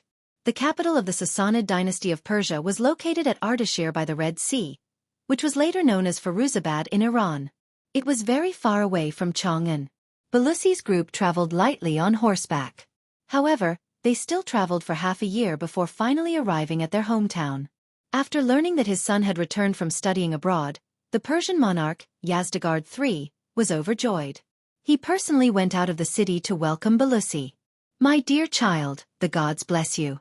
You have finally returned safely from the distant east." Yazdegerd III hugged Balusi, whom he had not seen in a long time. Balusi's elder brother, Arohan, also tightly hugged his brother. After a few words of reminiscence, Yazdegerd III pulled his son onto his horse, preparing to return to the castle. "Balusi, come. Ride my horse." Arohan asked his servant to bring his horse over. "Look, this is a precious horse that I recently got.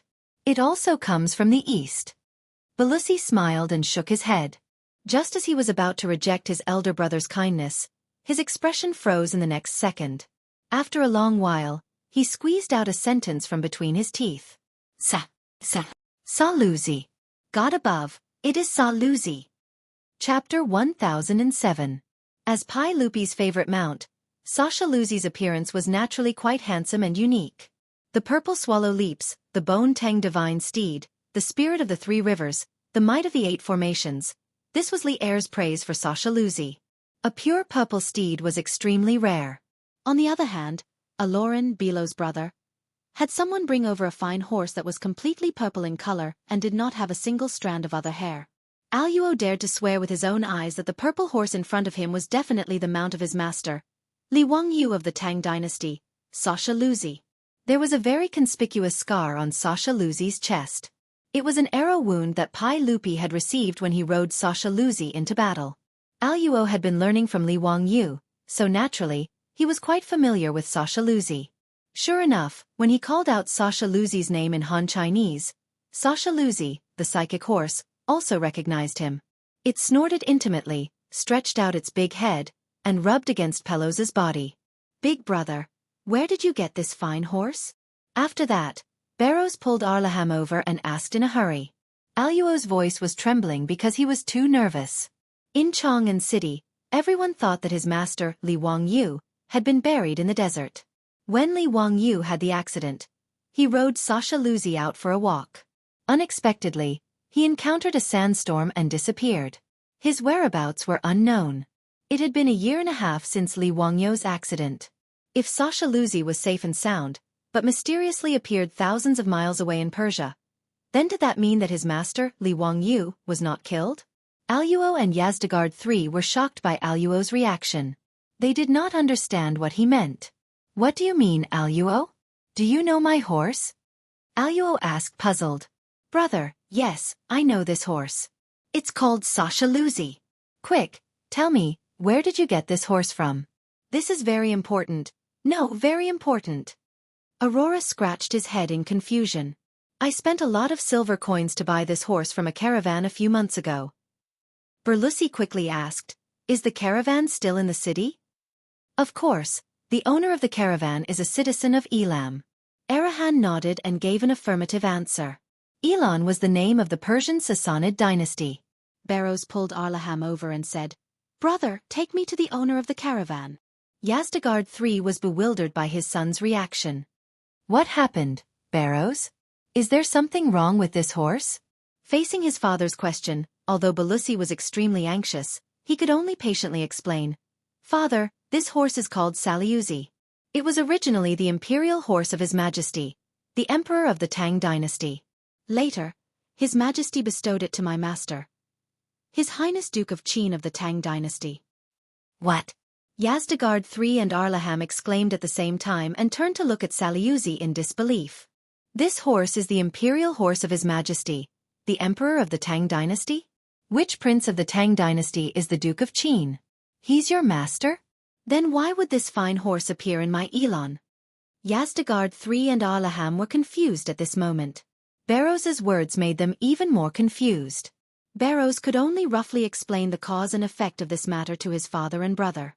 His Highness Duke of Qin led 150,000 troops into the desert and was unexpectedly attacked by a sandstorm.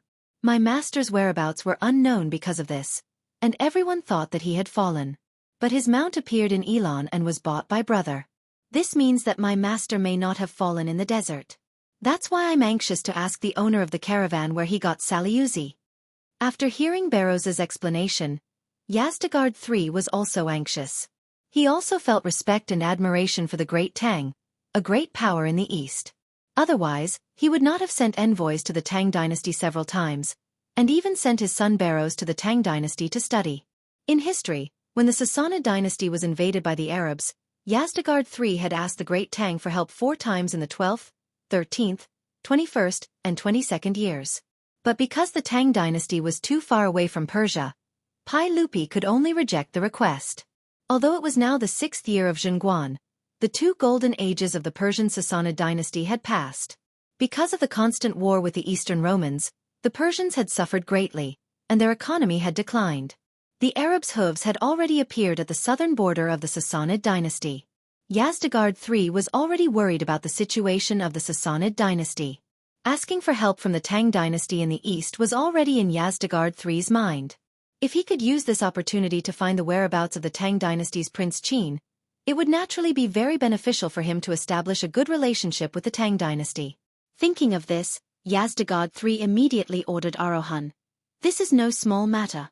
Arohan, immediately take Barrows to find the owner of the caravan. Make sure he tells us the origin of Saliuzi. Arohan also understood the importance of this matter and immediately nodded.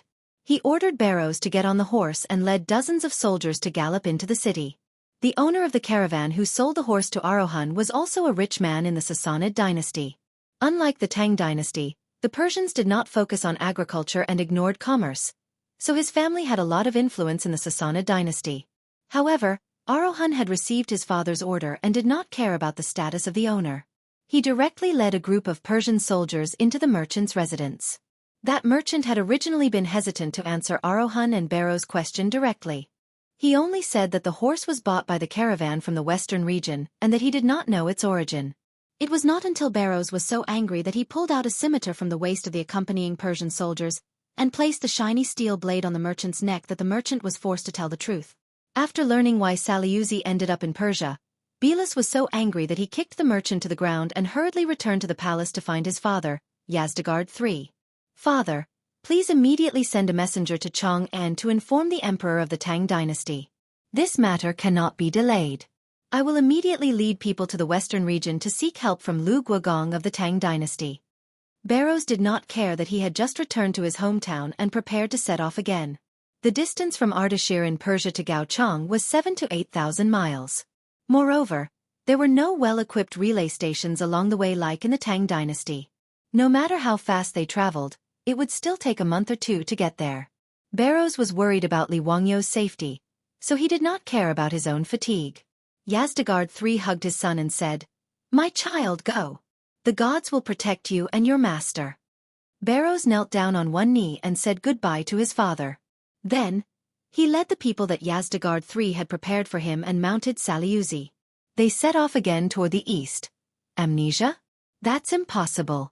This old dragon is not writing a drama about Qiong Yao's bitter love. Amnesia, my ass. What system, cultivation, time travel, all of that is impossible. Chapter 1008. In human history, during the Cold Weapons era, the record holder for the fastest speed was the Mongol cavalry during Genghis Khan's era. The Mongol cavalry could maintain an average speed of 90 to 95 kilometers a day.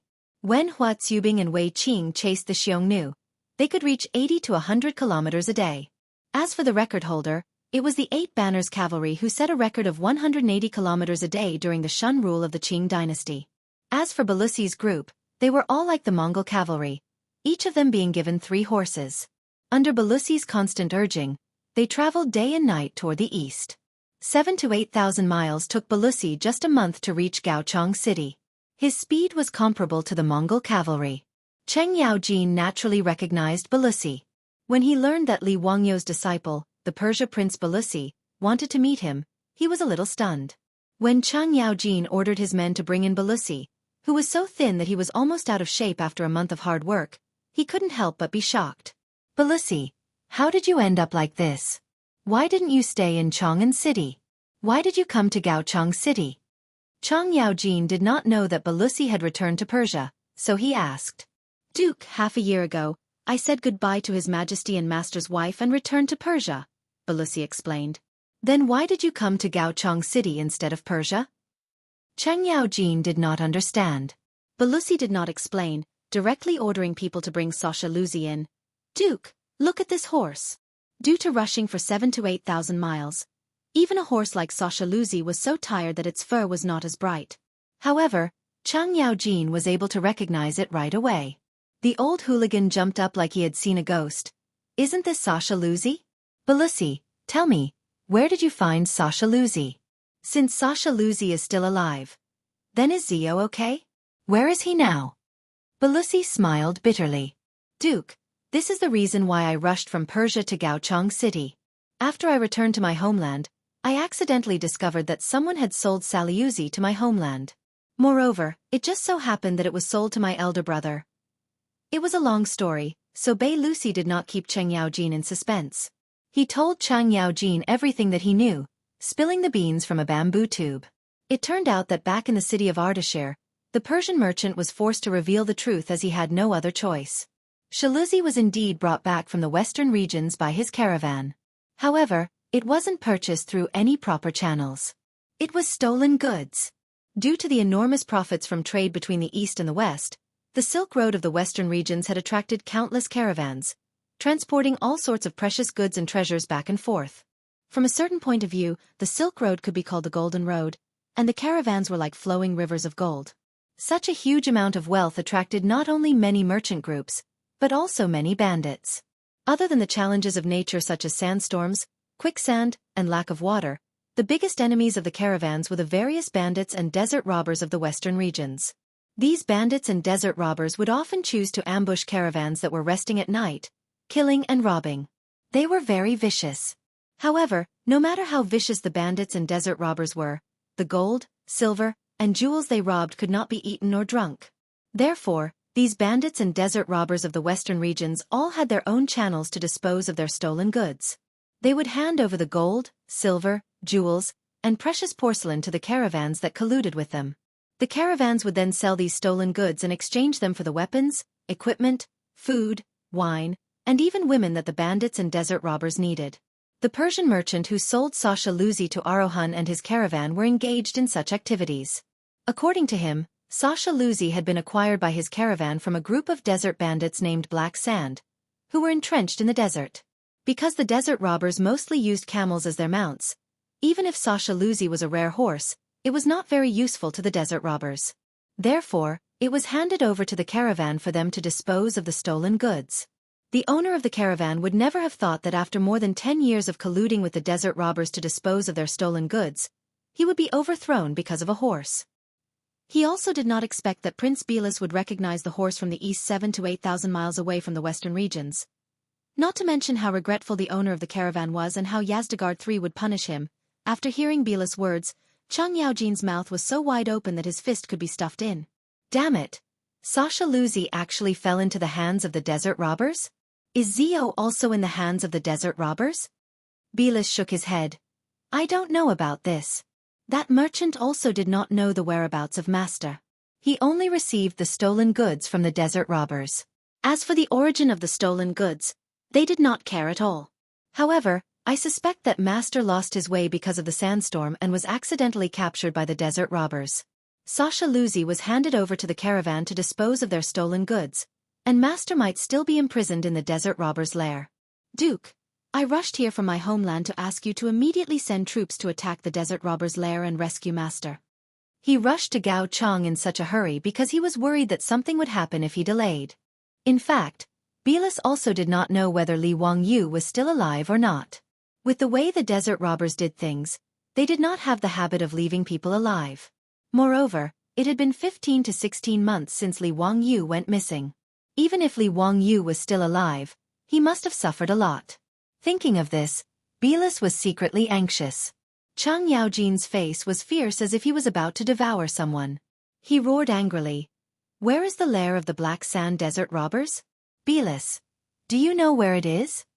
Belus nodded. That merchant did tell me. It is said that it is in the desert, in an oasis called Swan Lake. That is the lair of the desert robbers. He reached out and took out a roll of parchment. Duke, this is the map I asked the merchant to draw. This is Swan Lake. Chang Yaojin snatched the parchment and looked at it carefully. He could not help but curse. Damn it, they actually hid so far away. No wonder the army of more than 100,000 couldn't find them after searching for so long. The Teng'er Desert was the fourth largest desert in Huaxia. It was nearly 500 miles long from north to south and 300 miles wide from east to west. The Swan Lake on the map was 200 to 300 miles away from the place where Li Wangyu was killed. It was already in the territory of the Shui Yantua Khanate in the north of the desert. The army searched everywhere in the desert, but they only searched about 100 miles around the starting point. They did not expect Sasha Luzi to run so far away to the desert robbers' lair. Chang Yaojin immediately ordered people to call a few guides and asked them to identify the specific location of the desert robbers' lair on the map. The guides said that they were not familiar with the location marked on the map and could only try to lead the army forward. This was actually very normal.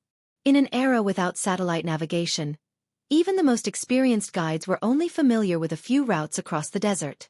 In the vast desert, there were forbidden areas for life everywhere. In addition, the desert robbers were rampant. It was normal for these guides not to know the specific route. Chang Yaojin saw that the guides were also not able to determine the specific location of the desert robbers' lair, and could not help but feel a little annoyed. Damn it, I don't care so much. Send someone to deliver the news back to Chang, and at once. I will personally take a trip there. I don't believe that those damn desert robbers can rebel. Chang Yaojin was worried about Li Wangyu's safety. After handing over the affairs of the western region to Niu Jinda and Shui Wanjun, he personally led 10,000 cavalry and returned to the desert, preparing to attack the desert robbers' lair and rescue Li Wangyu. Chapter 1009.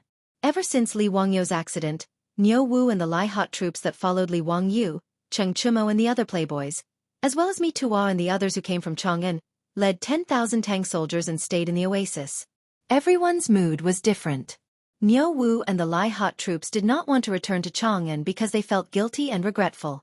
As Li Wangyu's troops, they were unable to protect their Lang Jun. This made Niu Wu and the others feel ashamed to return to Chang'an and see Su Chongqing. Therefore, even though they were sure that Li Wangyu had died in the desert, Niu Wu and the Lai Hot troops still searched the desert every day in vain. Rather than saying that Niu Wu and the others were searching for Li Wangyu, it was better to say that they were exiling themselves. Cheng Chumo and the other playboys were sad because of their brotherly love and planned to pay respects to Li Wangyu at the place where he died. When the army returned from the western region, they were ready to leave. In comparison, the most depressed person was Mi Tua. Pai Lupi had said that if he could not find Li Wangyu, He did not need to return to Chang'an. This meant that he wanted to see Li Wangyu if he was alive, and his corpse if he was dead. But in this vast desert, where could he find Li Wangyu's corpse? Therefore, the miserable Mi Tuo could only lead the spies of the 100 Cavalry Department and eat sand in the desert in vain. The camp where 10,000 Tang soldiers were stationed was lifeless every day. There was not a trace of cheerfulness to be seen. Even if the Western Punitive Expedition Army was unstoppable in the western region, it would not affect this place. But when Chang Yaojin led Bei Lucy and 10,000 Tang cavalry back to the oasis, the whole camp was in an uproar. Niu Wu, the one-eyed man, hugged Sha Luzi's neck and cried. He never thought that his Lang Jun would still have a chance to live. After Niu Wu vented his emotions with everyone, he immediately knelt down with red eyes in front of Chang Yaojin. "Duke, please give the order immediately. I'm willing to be the vanguard of the army and flatten the lair of those damn bandits." The Lai Hot troops all gnashed their teeth and knelt down on one knee, asking Cheng Yaojin for permission to fight. "Please give the order, Duke, so that we can avenge our previous disgrace." Chang Yaojin understood the intentions of Niu Wu and the others, and naturally nodded in agreement. The army stayed in the oasis for a day to replenish their water. Then, under the lead of dozens of guides, they headed toward the north of the desert. Actually, Chang Yaojin's decision was very risky. After all, the guide wasn't familiar with the desert and might get lost. It was also hard to guarantee that they would find a water source along the way. If it were not for the desert, the army would have been able to cover the distance of 200 to 300 miles in 1 or 2 days. But in the desert, even though it was an unfamiliar desert, a journey of 200 to 300 miles would take more than 10 days or even longer. The safest way was to send out a large number of scouts and guides to find the exact location of the desert bandits before the army set off. But whether it was Chang Yaojin, Bei Lucy, Niu Wu, Cheng Chumo, or even Mi Tuo, they didn't want to wait any longer. Therefore, the army of 20,000 directly carried enough supplies and plunged into the vast desert. While the army of 20,000 was still searching for the lair of the desert bandits, the news of Bei Lucy finding Sasha Luzi in Persia had already been sent back to Chang'an and presented to Pai Lupi. This incredible news instantly caused an uproar in Chang'an. Pai Lupi was so shocked that he slapped the table and stood up. Li Wangyu's disciples were all crying tears of joy. In King Qin's mansion, Su Chongqing hugged his son and daughter and cried again. Since Sasha Luzi is still alive, then maybe Li Wangyu is still alive. This was the unanimous thought of everyone who cared about Li Wangyu. Chang Yaojin led the 20,000 cavalrymen of the Tang dynasty and suffered a lot in the desert. After getting lost several times and almost dying of thirst in the desert, the scouts in front finally came back with good news. Swan Lake had been found. Speaking of which, finding Swan Lake was also due to luck. According to Bei Lucy, the reason why Swan Lake was called Swan Lake was because the lake covered a large area. Every spring and autumn, swans would fly to the lake and stay there, hence the name. And the scouts happened to find flocks of swans flying in the air. Following the tracks of those swans, they accidentally found the lake and the desert bandits' camp hidden in the sand dunes. According to the scouts' observation, this desert bandit group called Black Sand was indeed very large. There were no less than 2,000 desert bandits gathered in the camp. Of course, 2,000 desert bandits was a disaster for the caravan, but in front of the 20,000 cavalrymen of the Tang dynasty, it was not worth mentioning. After Chang Yaojin received the report from the scouts, he immediately led the army to attack. When the black mass of Tang cavalry appeared from the sand dunes in all directions, the desert bandits at Swan Lake were horrified to find that they were surrounded and could not escape even if they had wings. 20,000 fully armed and brightly armored elite cavalrymen of the Tang dynasty could deal with more than 2,000 desert bandits without any suspense. When the Tang cavalry rushed down from the sand dunes, the desert bandits even lost the will to resist and directly chose to raise their hands and surrender. The leader of the desert bandits could never imagine why the Tang cavalry would appear here, let alone why the Tang army would encircle and annihilate them. Niu Wu and the foppish lords immediately rushed into the bandits' lair and led their men to search inside and out, but they did not find any trace of Li Wangyu. This made everyone's heart turn cold. Could it be that Li Wangyu had really been murdered by these damn desert bandits? The Tang army dragged the leader of the desert bandits in front of Chang Yaojin like a dead dog. This great bandit who had rebuked the desert for more than 10 years no longer had the prestige of the past and kept kowtowing to Cheng Yaojin to beg for mercy. "Spare my life, Lang Jun, spare my life. F***King B***TCH. Cut the crap. Let me ask you, Do you know this horse? Where is its owner? Has he been harmed by you?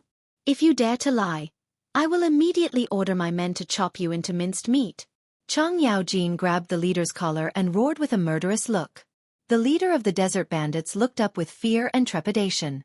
When he saw Sha Luzi's appearance, he gasped. He finally understood the reason for today's disaster. Lang Jun, spare my life.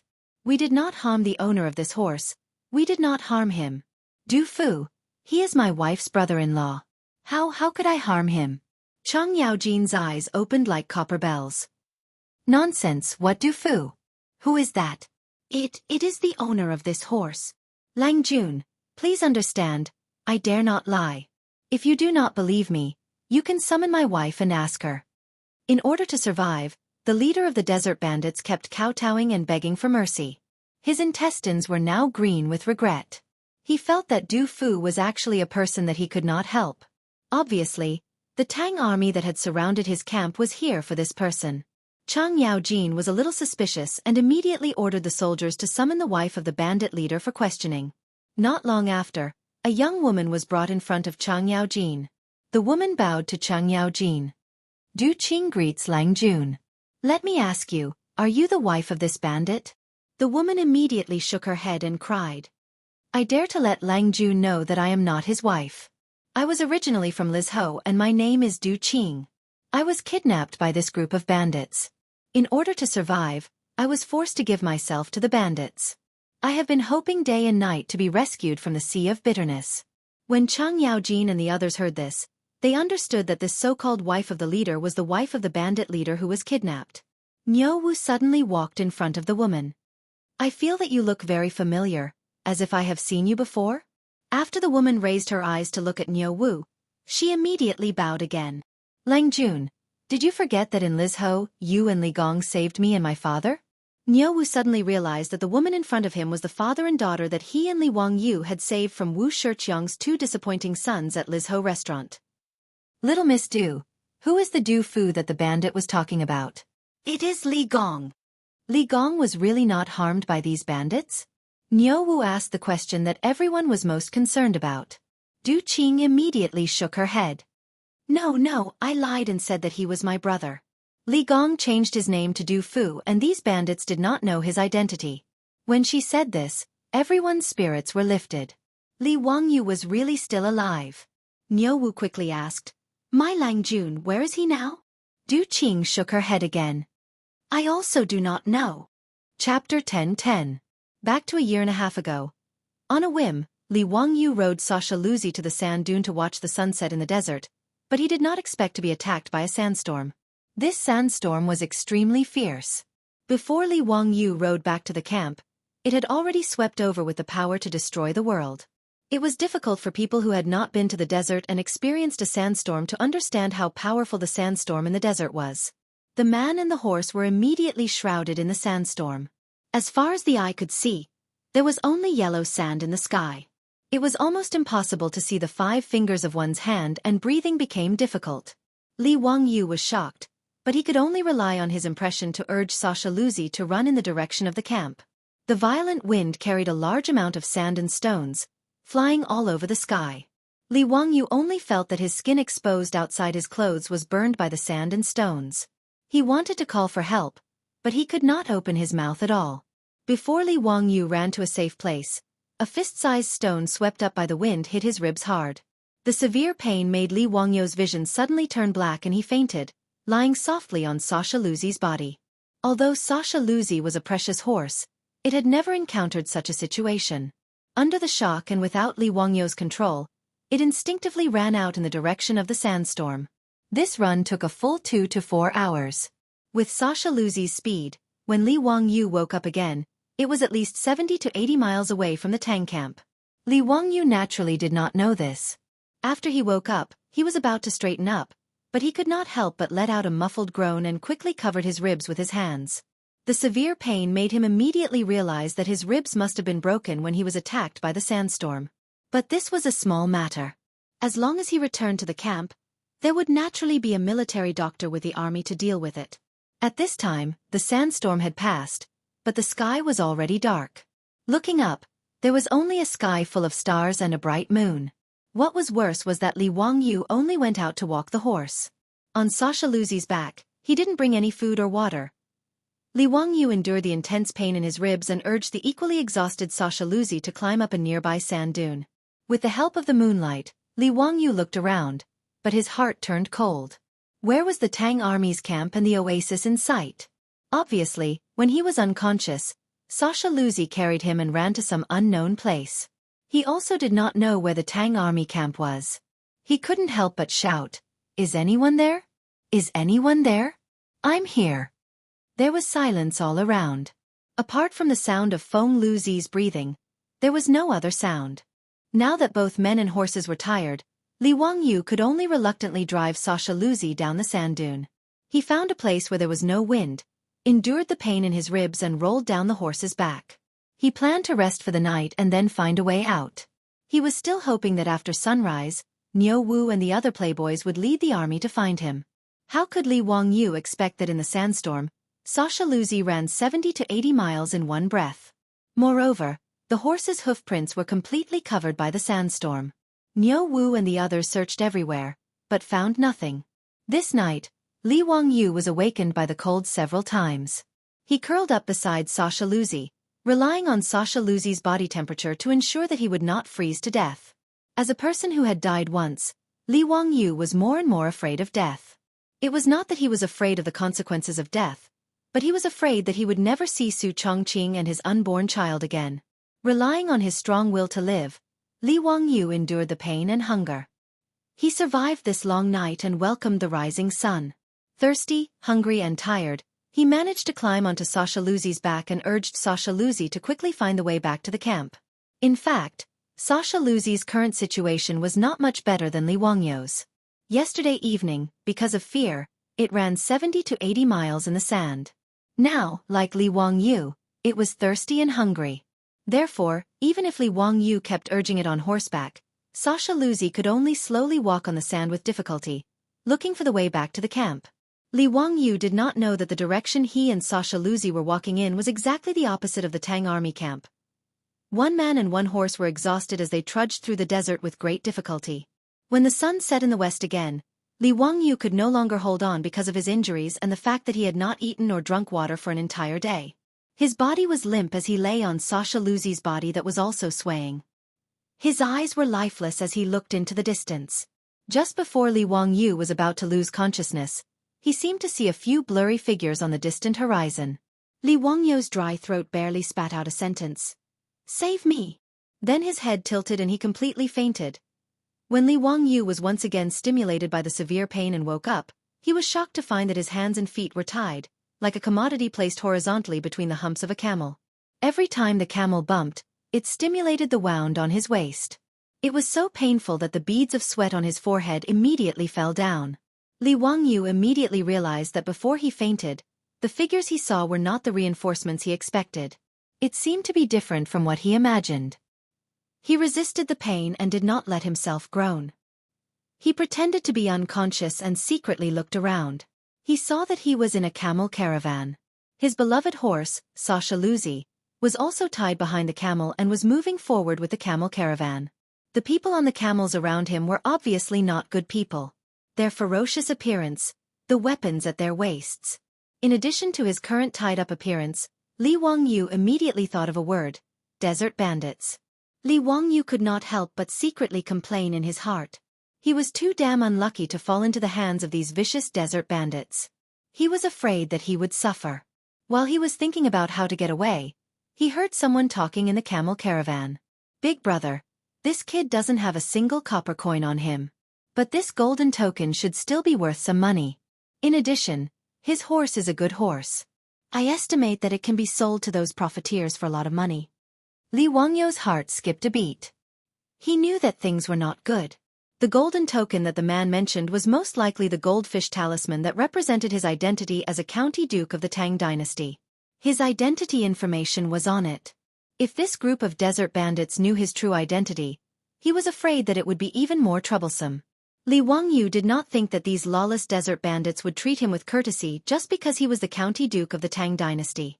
Before he led the army into the desert, He had heard about these desert bandits from the guides in Dunhuang County. Not only were they not afraid of the government army, but even the officials of the Tang dynasty had been attacked and kidnapped by them. Anyway, if the Tang army wanted to encircle them, they would retreat to the vast desert. As long as they could not find their nest, even the Tang army would find it difficult to exterminate them in the desert. While Li Wangyu was worried, he heard the man continue to say, "Big brother, what is written on this golden token?" "Damn it, you're asking me, but who am I supposed to ask? Do you want me to tie you up and bring back a poor man to teach you how to read?" When Li Wangyu heard this, he suddenly felt relieved. Thanks to the poor education level of the Tang dynasty, illiterates were everywhere. It seemed that it was not without benefits. A group of desert bandits actually did not have a single literate person. This saved him a lot of trouble. Chapter 10-11. Just as Li Wangyu was rejoicing that the group of desert bandits were all illiterate, the conversation between the desert bandits made his chrysanthemum tighten. "Big brother, why do you want to bring this kid back? Why don't you just kill him?" The desert bandit who spoke before spoke again. The bandit leader spat at that person. "Ah, what do you know? This kid's skin was soft and tender, and his appearance was delicate and pretty. He was also a valuable commodity.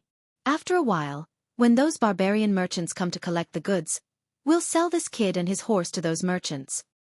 "This kid can also be sold for money? Why would those barbarian merchants buy him?" "Haha, you don't know, the Persians like men, even more so than the Tang dynasty. Moreover, this kid is exotic in Persia. He's even more popular." "Teske, there's such a thing? If I had known earlier, I wouldn't have killed those hostages." "Wouldn't that be a waste?" "Waste my ass. Those people are either old or have thick skin and are unbearably vulgar. Why would the barbarian merchants be willing to spend money to buy them? What's the point of keeping them?" Big brother is indeed wise. Haha, looks like this hunting trip wasn't in vain. Tell the brothers to be more careful these days. Don't go out hunting for the time being.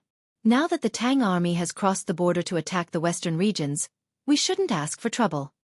"Don't worry, big brother, we won't touch the tiger's butt." "All right, big brother, this kid isn't also from the Tang army, is he?" The bandit leader shook his head. "That's impossible. The scouts reported that the nearest Tang army is still 100 miles away. If he's from the Tang army, he can't run that far alone." Looking at this kid's delicate appearance, he's probably a young master from some aristocratic family, thinking that the desert is a place to go for an outing, and came here to die. Who cares who he is, in short, since he's fallen into our hands, it's not up to him. Haha, that's right, that's the truth. The group of desert bandits spoke happily, but Li Wangyu's heart was cold.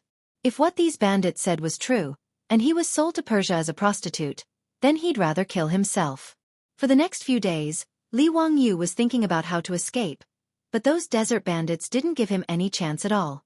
Other than feeding him some food and water to ensure that he wouldn't starve to death, he didn't pay any attention to him at all. When the desert bandits were resting, they would tie him up like a dumpling with cowhide rope, making him unable to move at all. In the eyes of the desert bandits, Li Wangyu was just a commodity. This made Li Wangyu, who had prepared a bellyful of excuses to fool these desert bandits, unable to use them. He felt aggrieved and uncomfortable. The desert bandits wandered around the desert for a few days before returning to their lair. Li Wangyu was still tied up and thrown on the camel's back like a cargo. When he crossed the top of the last sand dune, the scenery in front of him made Li Wangyu feel refreshed. What a tranquil and serene desert lake. Below the sand dune, tens of thousands of malin flowers were in full bloom around the lake. The lake water was clear and bright, and wild ducks, gray cranes, and swans were flying up and down on the lake, adding a bit of vitality. There was a camp by the lake, which was obviously the lair of the desert bandits. Li Wangyu cursed in his heart. It was a pity that such a magnificent desert lake was actually occupied by these damn desert bandits. It was really a waste of God's gift. Now that Li Wangyu couldn't even take care of himself, he could only say a few words of regret in his heart. As for what would happen next, he had no idea. But as the saying goes, there is no story without coincidences. Li Wangyu didn't expect that in the desert bandits' camp, he would actually meet the father and daughter that he and Su Chongqing had saved from the hands of Wu Shiqiang's two disappointing sons when they left home to travel to Lizhou. And it was precisely this father and daughter pair that had temporarily saved Li Wangyu, preventing him from being sold to the Persian merchants like Shah Luzi. This father and daughter pair, after leaving Liz Ho, took the 10 taels of gold that Wu Shiqiang had given them as compensation and prepared to seek refuge with their relatives. But their relatives died unexpectedly, and the father and daughter pair had no choice but to run to Dunhuang County, planning to make a living here. Ever since Dunhuang County was established as a trade hub, it became more and more prosperous. There was an endless stream of people from the Central Plains who came to make a living here. In the end, this father and daughter pair didn't even have time to settle down in Dunhuang County before they met with desert bandits halfway. That woman was called Du Qing, and she was harassed by Wu Shiqiang's 2 sons back then. Naturally, she had some beauty. Du Qing was valued by the leader of the desert bandits and was directly snatched back to be his wife. As a weak woman, Du Qing could only helplessly enter the bandits' lair to protect herself. When Li Wangyu was captured by the desert bandits and brought back to their lair, Du Qing recognized at a glance the benefactor that had saved her and her father a few years ago in Liz Ho. Thus, Du Qing lied and said that Li Wangyu was her younger brother. Li Wangyu also took advantage of the situation and named himself Du Fu, acknowledging this sister.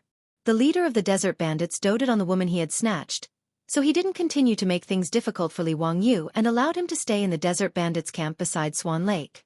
Of course, even if Li Wangyu escaped the fate of being sold to Persia, his life in the desert bandits' camp was also difficult. Those desert bandits completely treated him as a servant, ordering him around and ordering him to do things. They would beat and scold him at every turn. As for eating and drinking, they were leftovers, barely surviving. Fortunately, Li Wangyu's brain was considered smart. After recovering from the injury between his ribs, he immediately asked Du Qing for help to think of a way to get him some wine. There were many wild grapes beside Swan Lake. Li Wangyu picked some and tried to make wine with them. After confirming that the wine was good, Li Wangyu asked Du Qing to give the wine to the leader of the desert bandits to taste. He said that he knew how to make wine and was willing to make these good wines for the desert bandits. The desert bandits naturally loved wine. After tasting such good wine, they were naturally overjoyed. Thus, Li Wangyu's life in the desert bandits' lair finally improved after being captured for a few months. The leader of the desert bandits specially ordered people to prepare a house for him to live in and make wine. At the same time, he didn't have to eat and eat.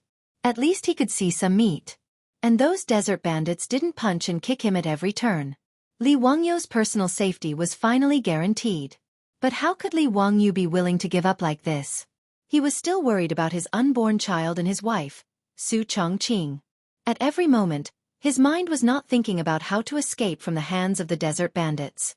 In this matter, Du Qing couldn't help at all. She didn't have any freedom to speak of. She was just a captive that was being toyed with by the leader of the desert bandits. And to escape from the hands of more than 2,000 desert bandits in the vast desert was easier said than done. This desert, to Li Wangyu, was an island prison with nowhere to escape. Even if he risked his life to escape from the desert bandits' lair, he couldn't guarantee that he would be able to cross the desert and find his way home. Under such helplessness, Li Wangyu was trapped in the desert bandits' lair for more than a year. Until one day, when he went out to collect wild grapes as usual, he chanced upon something. Finally, he found a glimmer of hope to escape from the desert bandits' lair. Chapter 10-12. Li Wangyu did not expect that there would be rubber grass in the desert bandits' lair, Swan Lake. In fact, he did not know about rubber grass. After all, not many people in later generations had seen this kind of thing. Even the name rubber grass, Li Wangyu occasionally saw it when surfing the internet. It was not until that day when he collected wild grapes and brought them back to the desert bandits' camp to prepare wine that he noticed that the corner of his clothes was rubbed with some milky white gelatinous substance. He wanted to wipe it with his hand, but found that the gelatinous substance had solidified. And this kind of elastic solid substance made Li Wangyu's mind immediately flash a lightning, natural rubber. In the desert bandits' camp, of course, natural rubber would not appear inexplicably. The only possibility was that when he went out to collect wild grapes by the lake, his clothes were rubbed with the gelatinous substance of the rubber grass. After it solidified, this small piece of natural rubber was left. Thinking of this, Li Wangyu immediately rushed out of the desert bandits' camp like a whirlwind and ran to the area where he had collected wild grapes. After a careful search, Li Wangyu finally found a plant that looked like a dandelion. One of the stem veins had been broken, and there was also a milky white elastic gelatinous substance on it. Li Wangyu was overjoyed. After confirming the appearance of the rubber grass, He searched around and found a lot of rubber grass. This unexpected surprise suddenly gave Li Wangyu hope of escape. He had been caught by the desert bandits for a year. His wife in Chang, and should have already given birth to his child. The idea of going home was always stimulating him, almost driving him crazy. Li Wangyu took the opportunity to make wine for the desert bandits and secretly collected a lot of saltpeter, sulfur, and charcoal to make some explosives. He even thought of using these explosives to threaten the desert bandit leader in exchange for a chance to escape. But when he calmed down, he had no choice but to give up this almost suicidal idea. In any case, as long as he was alive, there was hope to go home. The unexpected discovery of the rubbergrass immediately reminded Li Wangyu of the sandboat that he and Su Chongqing had come up with when the army was crossing the desert. When Su Chongqing was traveling in North America, he had seen people playing with this strange thing called a sandboat in the desert. Simply put, a sandboat was like a sailboat sailing in the desert. Its structure was also very simple. The lower part was a wooden board with 4 rubber wheels, and above it was a sail supported by a movable mast. Piloting a sandboat was like piloting a sailboat, using the wind to propel the sandboat to move quickly in the desert. With the help of the wind, the sandboat could even reach a speed of 80 kilometers per hour in the desert. In the end, Li Wangyu did not choose to use the sandboats as a tool for the army to cross the desert. However, because they did not have rubber tires, they could only give up. Now that he had found rubbergrass in the desert robbers' camp, it meant that he could collect natural rubber to make tires and use the sandboat as a tool to escape the desert robbers' camp. As long as he grasped the right timing, even if those desert bandits died of exhaustion, they would not be able to catch up to him. After all, when a camel ran, its fastest speed was only about 40 kilometers per hour, and it did not last long. As long as there was wind, the sandboat could travel with the wind and quickly escape.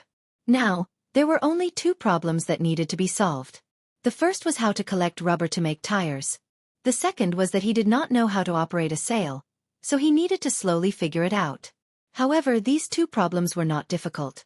First, he did not need the inflatable tires of the future. He only needed to make 4 elastic solid tires. Although natural rubber that had not been treated was not resistant to aging, this did not affect Li Wangyu. He made the tires only for escaping and did not need to use them for a long time. The only way he could think of was to make a few tire molds, and then collect rubbergrass glue every day and inject it into the molds to let it solidify into natural rubber.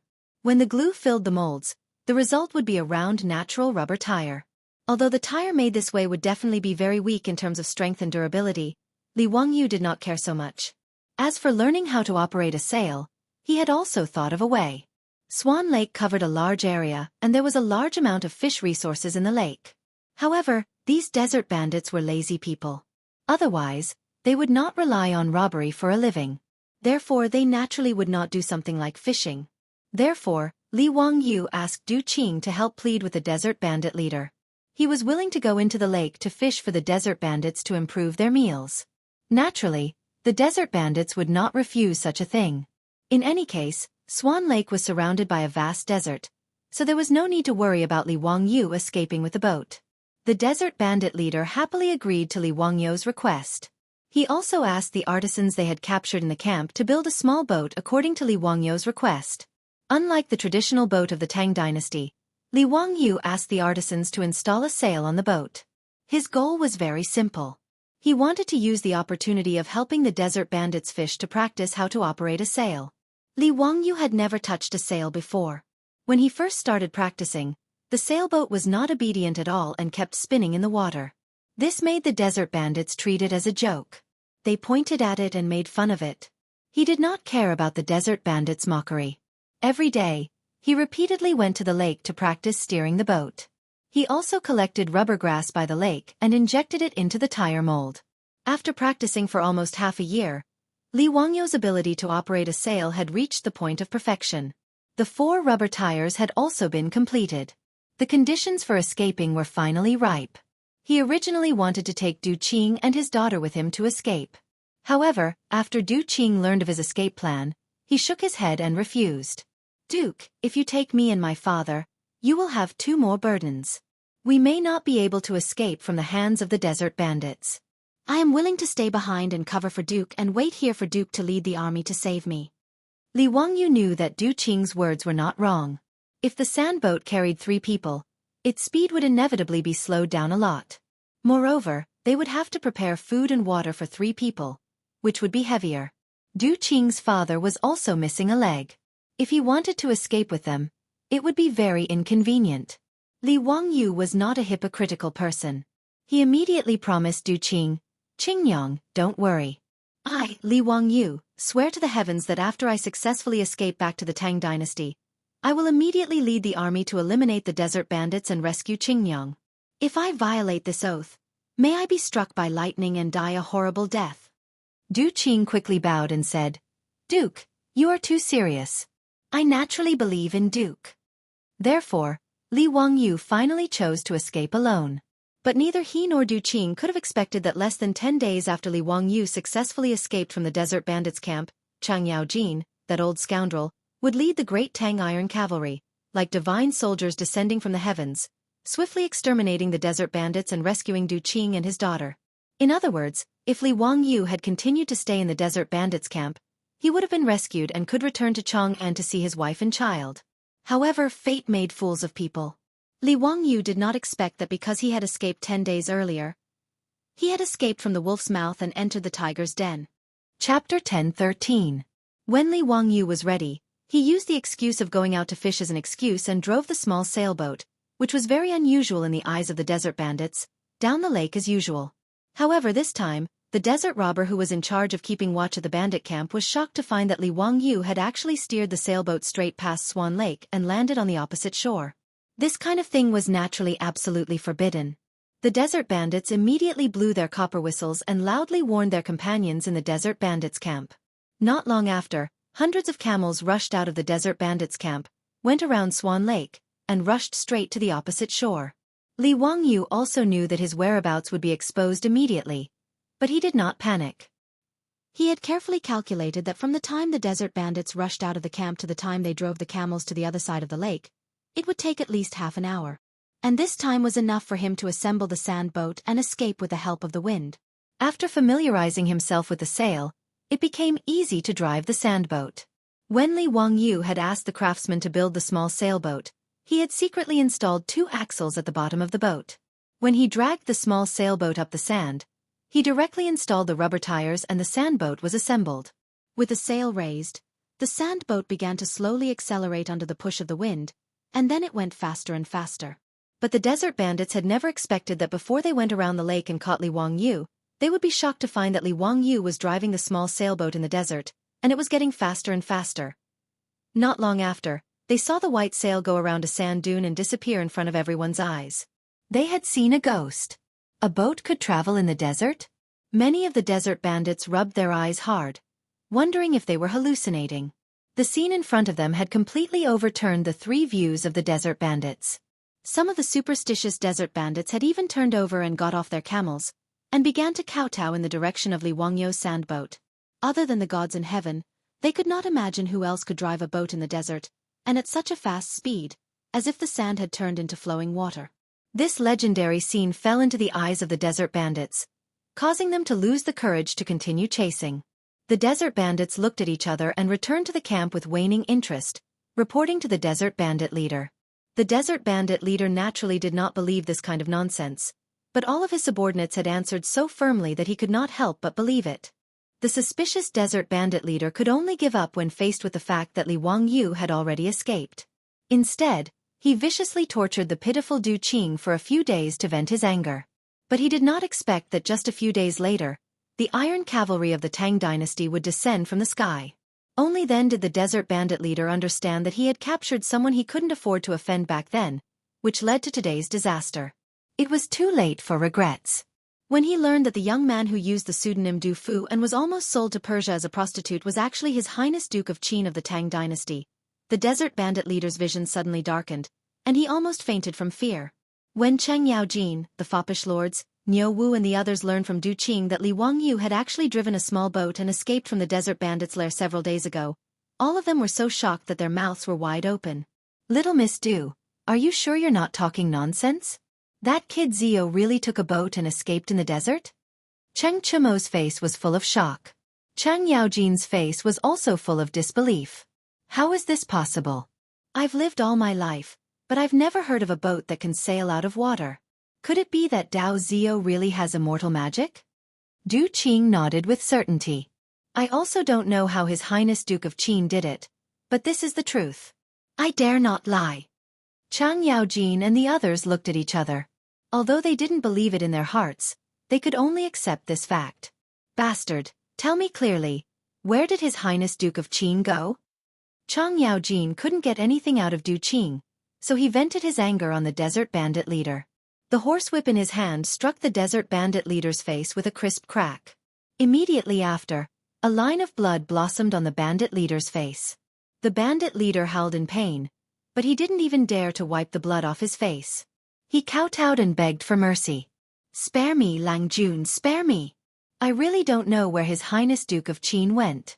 However, when His Highness Duke of Qin sailed the boat with immortal magic, the wind blew from the south. I reckon that His Highness Duke of Qin went to the Mabe Desert. He didn't dare to lie now. In order to survive, he naturally didn't hide anything. When Li Wangyu escaped from the desert bandit camp, he probably would have returned safely to the Tang dynasty if he had headed south. Unfortunately, although in the eyes of Pai Lupi and the other disciples, Li Wangyu was nothing more than an ordinary person from the future. At the very least, Li Wangyu didn't know how to survive in the wilderness or how to use the stars in the sky to determine one's position. Therefore, even though Li Wangyu had been captured and imprisoned in the desert bandit camp for more than a year, he still didn't know where exactly the bandit camp was. Therefore, when he escaped that day, he didn't deliberately choose the direction of the wind. And when he chose to escape, the wind blew from the south. Li Wangyu's sandboat sailed with the wind, and the direction he left in was indeed the north. Chang Yaojin raised his head and looked towards the north, his expression uncertain. North of Swan Lake was the territory of the Shui Yantua Khanate. Strictly speaking, including Swan Lake, it was under the influence of the Shui Yantua Khanate. If Li Wangyu really went to the Shui Yantua Khanate, then it would be troublesome. At the very least, Chang Yaojin couldn't lead 20,000 troops to the Shui Yantua Khanate to find Li Wangyu. Mi Tua also saw Chang Yaojin's hesitation and immediately said, Lu Guogong, I'm afraid we can only quickly report this matter to His Majesty and ask His Majesty to send an envoy to ask Shui Yantua to help find Qin Wang. Chang Yaojin pondered for a moment and nodded in agreement with Mi Tuo's suggestion. The army rested for a day at Swan Lake. Chang Yaojin ordered people to burn down the desert bandit camp and escorted the bandits back to the Tang dynasty. Actually, with the temperament of Niu Wu and the other playboys, they couldn't wait to chop off the heads of all the desert bandits. However, Chang Yaojin stopped them. A year ago, if Li Wangyu wasn't accidentally captured by the desert bandits, he might have died in the desert with Sha Luzi. From this point of view, these desert bandits could be considered meritorious. It was also because of this that Chang Yaojin spared the lives of these desert bandits. Of course, although they could avoid death, they couldn't escape punishment. These desert bandits would definitely be exiled to hard labor. To a certain extent, it could be said that they were better off dead. Not to mention how Chang Yaojin would deal with these desert bandits. When the news was sent back to Chang'an City, Pai Lupi was overjoyed again. Although they hadn't found Li Wangyu, at least they could confirm that Li Wangyu was still alive. Pai Lupi immediately ordered Tang Zhen's son, Tang Songling, to set off immediately to Shui Yantua. He ordered the Shui Yantua Khanate to send people to search for Li Wangyu in the North Desert and safely send him back to the Tang dynasty. Currently, the relationship between Shui Yantua and the Tang dynasty could be considered harmonious. In the third year of Zhenguan, Pai Lupi conferred the title of Zhenju Pika Khan to the leader of Shui Yantua. Therefore, in the eyes of the emperor and the ministers of the Tang dynasty, Shui Yantua would definitely not refuse the request of the Tang dynasty. However, Pai Lupi and the ministers didn't know that when Tang Songling, the assistant minister of the Ministry of Rites, was ordered to set off from Chang'an City to the North Desert, the Shui Yantua Khanate was also searching for Li Wangyu everywhere. My frozen shoulder caused my arm to be really sore yesterday. I didn't have the heart to write and didn't update for a day. I'm really sorry. Chapter 10:14. Li Wangyu's escape from the desert bandits' lair on the sandboat was rather smooth. In order to successfully escape and avoid the pursuit of the desert bandits, Li Wangyu specifically chose a windy day. After the sandboat sails were filled with wind, it propelled the sandboat towards the north at an unparalleled speed. With an average speed of 50 to 60 kilometers per hour, The sandboat ran wildly across the desert for 4 to 5 hours. When the sun was setting in the west, Li Wangyu was pleasantly surprised to find that he had actually run out of the desert and entered a vast grassland. In fact, the desert bandit's lair was very close to the Xianchuo Khanate in the north, and the speed of the sandboat was so fast that it only took half a day for Li Wangyu to leave the desert area. Suddenly entering the grassland where cattle and sheep could be seen in the wind from the vast desert, Li Wangyu could not help but feel refreshed. He could not help but roar a few times to vent his excitement. As long as he left the desert, he would be able to find the way home. The sandboat was powered by the sails and had solid rubber tires. Therefore, even on the grassland, it was still able to move at high speed under the power of the wind. However, the sky was getting dark. Li Wangyu did not dare to wander around in the dark in this unfamiliar grassland. He simply lowered the sails and stopped the sandboat, preparing to spend the night here. When dawn came tomorrow, he would think of a way to find a place with signs of human habitation and inquire about the way back to Chang'an. For this escape, Li Wangyu, with the help of Du Qing, had stored a lot of supplies on the sandboat. Food and water were enough for him to eat for many days. Even the gunpowder that he had secretly made was all brought along by Li Wangyu. He put the gunpowder into several fist-sized clay bottles and made them into homemade hand grenades for self-defense. When needed, he only needed to ignite the fuse and then throw out the clay bottles. Li Wangyu even secretly collected a lot of iron nails and crushed stones and stuffed them into the clay bottles to increase the lethality of the homemade hand grenades. This was also the only weapon he could rely on for self-defense besides a small knife. After Li Wangyu parked the sandboat, he immediately lit a bonfire to drive away the wild beasts that might appear at night. After casually eating some dry rations and drinking a few mouthfuls of the wild grape wine that he had brewed himself, Li Wangyu felt a deep sense of fatigue. He had just escaped from the desert bandits and driven the sandboat for more than half a day. He was already exhausted and his eyelids were heavy. After adding more fuel to the bonfire, Li Wangyu climbed back into the sandboat, curled up in the small sandboat, and fell asleep. In his dream, he seemed to have returned to Dingzhou village. His beautiful boss was holding his child and welcoming his return with a smile like a flower at the entrance of the village. Li Wangyu shuddered and woke up from his dream, as if his sixth sense was warning him. Outside the sandboat, the grassland was so quiet that it made Li Wangyu's heart beat faster. The sound of insects and birds seemed to have been silenced by someone in an instant and could not be heard at all. Li Wangyu suddenly sat up and looked around. Then, his body stiffened as if he had been electrocuted. On the dark grassland outside the sandboat, there were balls of green ghost fire that appeared out of nowhere. These ghost fire that seemed to have appeared from hell made Li Wangyu's hair stand on end. Immediately, Li Wangyu's back was covered in a layer of white sweat. What surrounded the sandboat was not ghost fire, but a pair of ferocious eyes of wild wolves. Looking around, there were at least 50 wolves that formed a pack. It was unknown when they had silently surrounded the sandboat. If not for the fact that Li Wangyu's bonfire had not yet been extinguished, which made the pack of wolves slightly afraid, the pack of wolves would have already swarmed up and devoured Li Wangyu. Li Wangyu's subconscious reaction was to immediately pull up the sails of the sandboat and escape with the help of the wind. But when Li Wangyu carefully raised the sails without alerting the pack of wolves, his heart became even colder. The raised sails hung weakly on the mast, not moving in the slightest by the wind. Li Wangyu then noticed that the wind on the grassland had stopped at some point. His heart almost jumped out of his throat. After silently cursing in his heart, he grabbed a few pottery bottles and took out a match, ready to fight with his life. Li Wangyu did not have the slightest confidence that a few homemade grenades would be able to scare away the pack of wolves.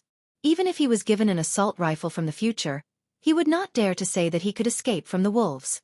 Facing a pack of hungry wolves on the grassland, the strength of an individual was too insignificant. Not to mention him, even if that old hooligan Chang Yaojin came, he would still have to kneel. Li Wangyu only felt desolate in his heart. It was not easy to escape from the desert bandit's lair, but he had sent himself into the wolf's mouth. The bonfire was still burning weakly.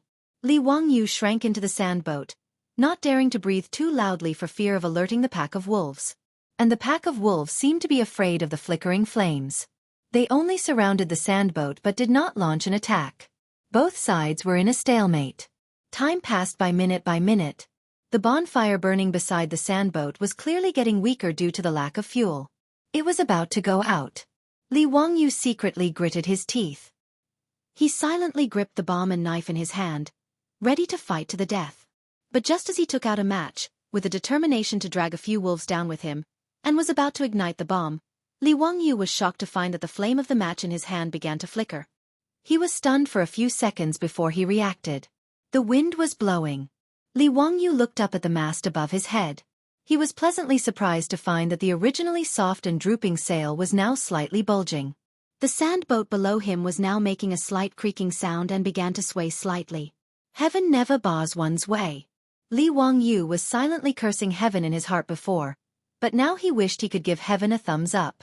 The weather on the grassland changed very quickly. The wind slowly became stronger and stronger, and the frequency of the sandboat swaying also became faster. Li Wangyu no longer hesitated.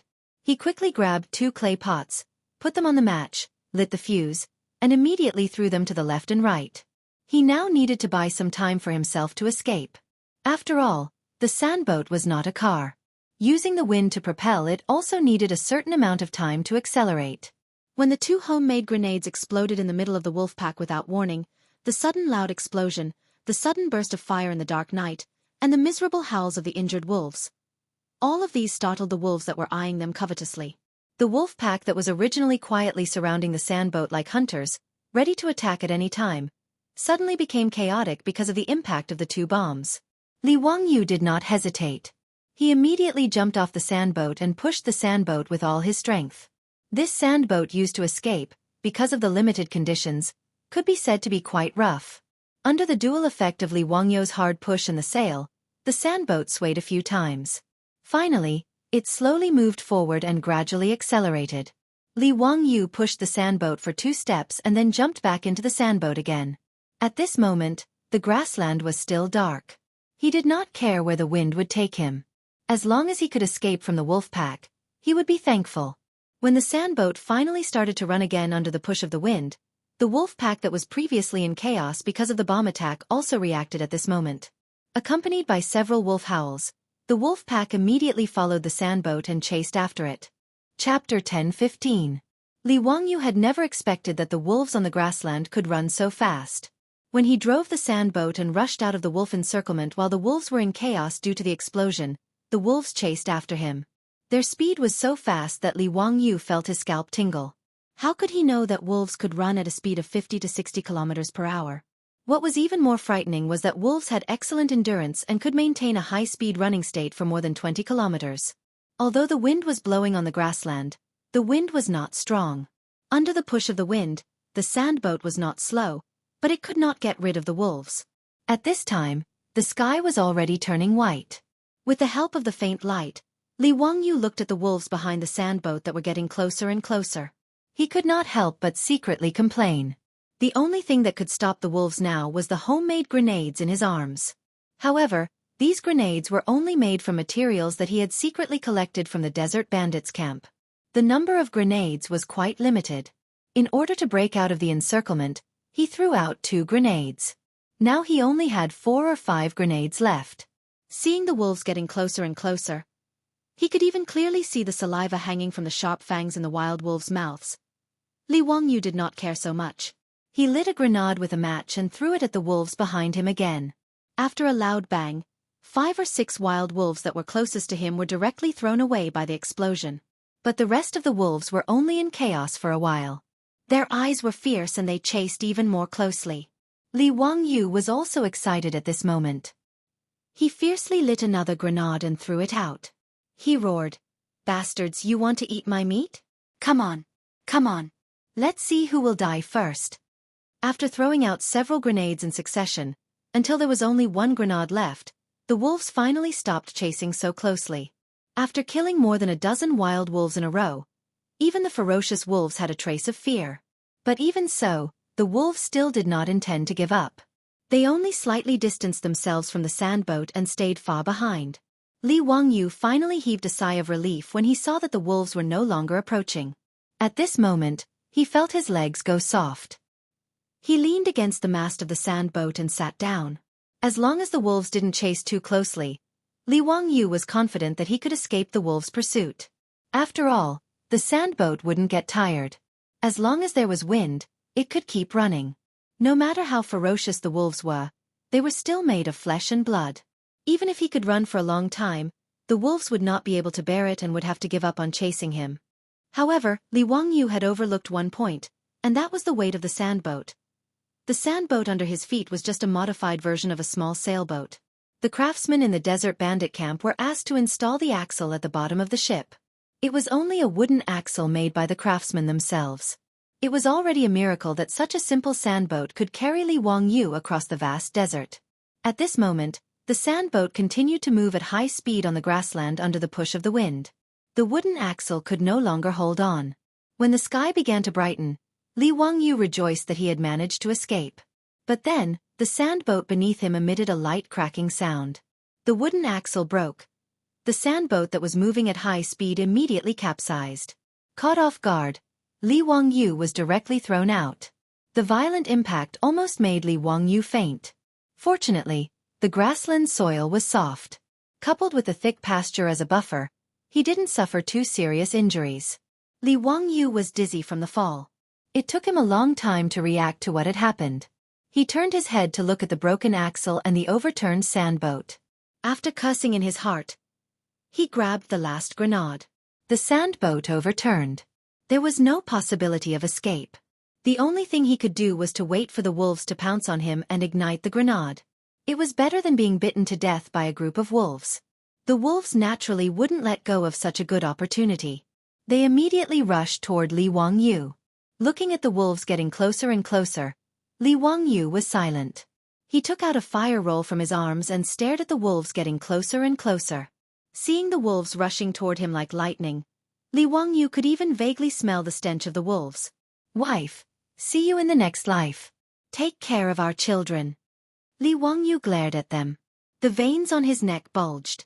After a roar, he was about to ignite the grenade in his hand and die together with the wolves.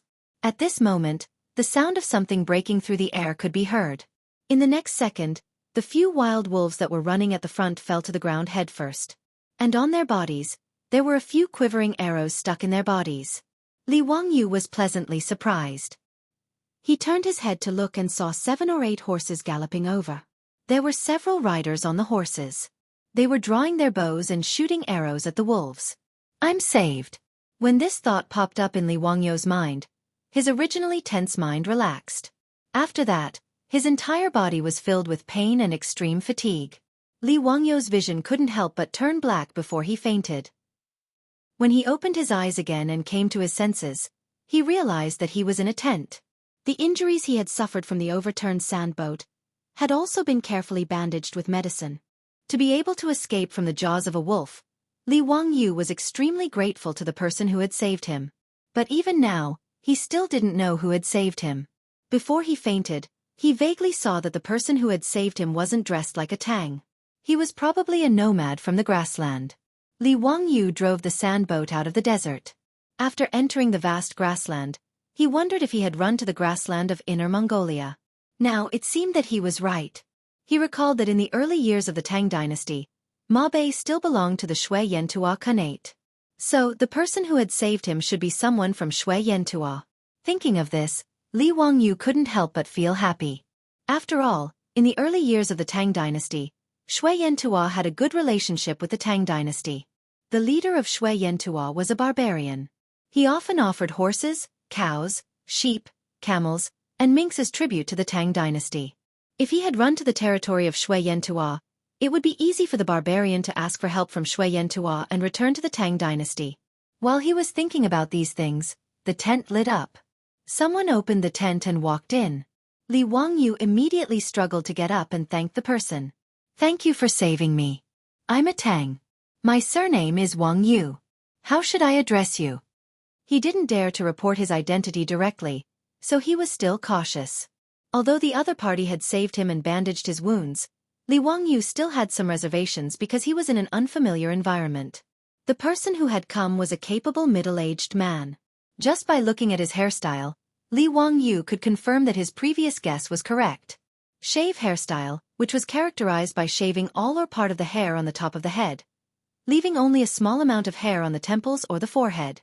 This was the traditional hairstyle of the Tiela people. And Shui Yantua was a Khanate formed by the Tiela people. Seeing that Li Wangyu had woken up, The middle-aged Teleman was also happy. He quickly went forward to support Li Wangyu, and motioned him not to get up in case his wounds reopened. However, the first thing he said made Li Wangyu gloomy.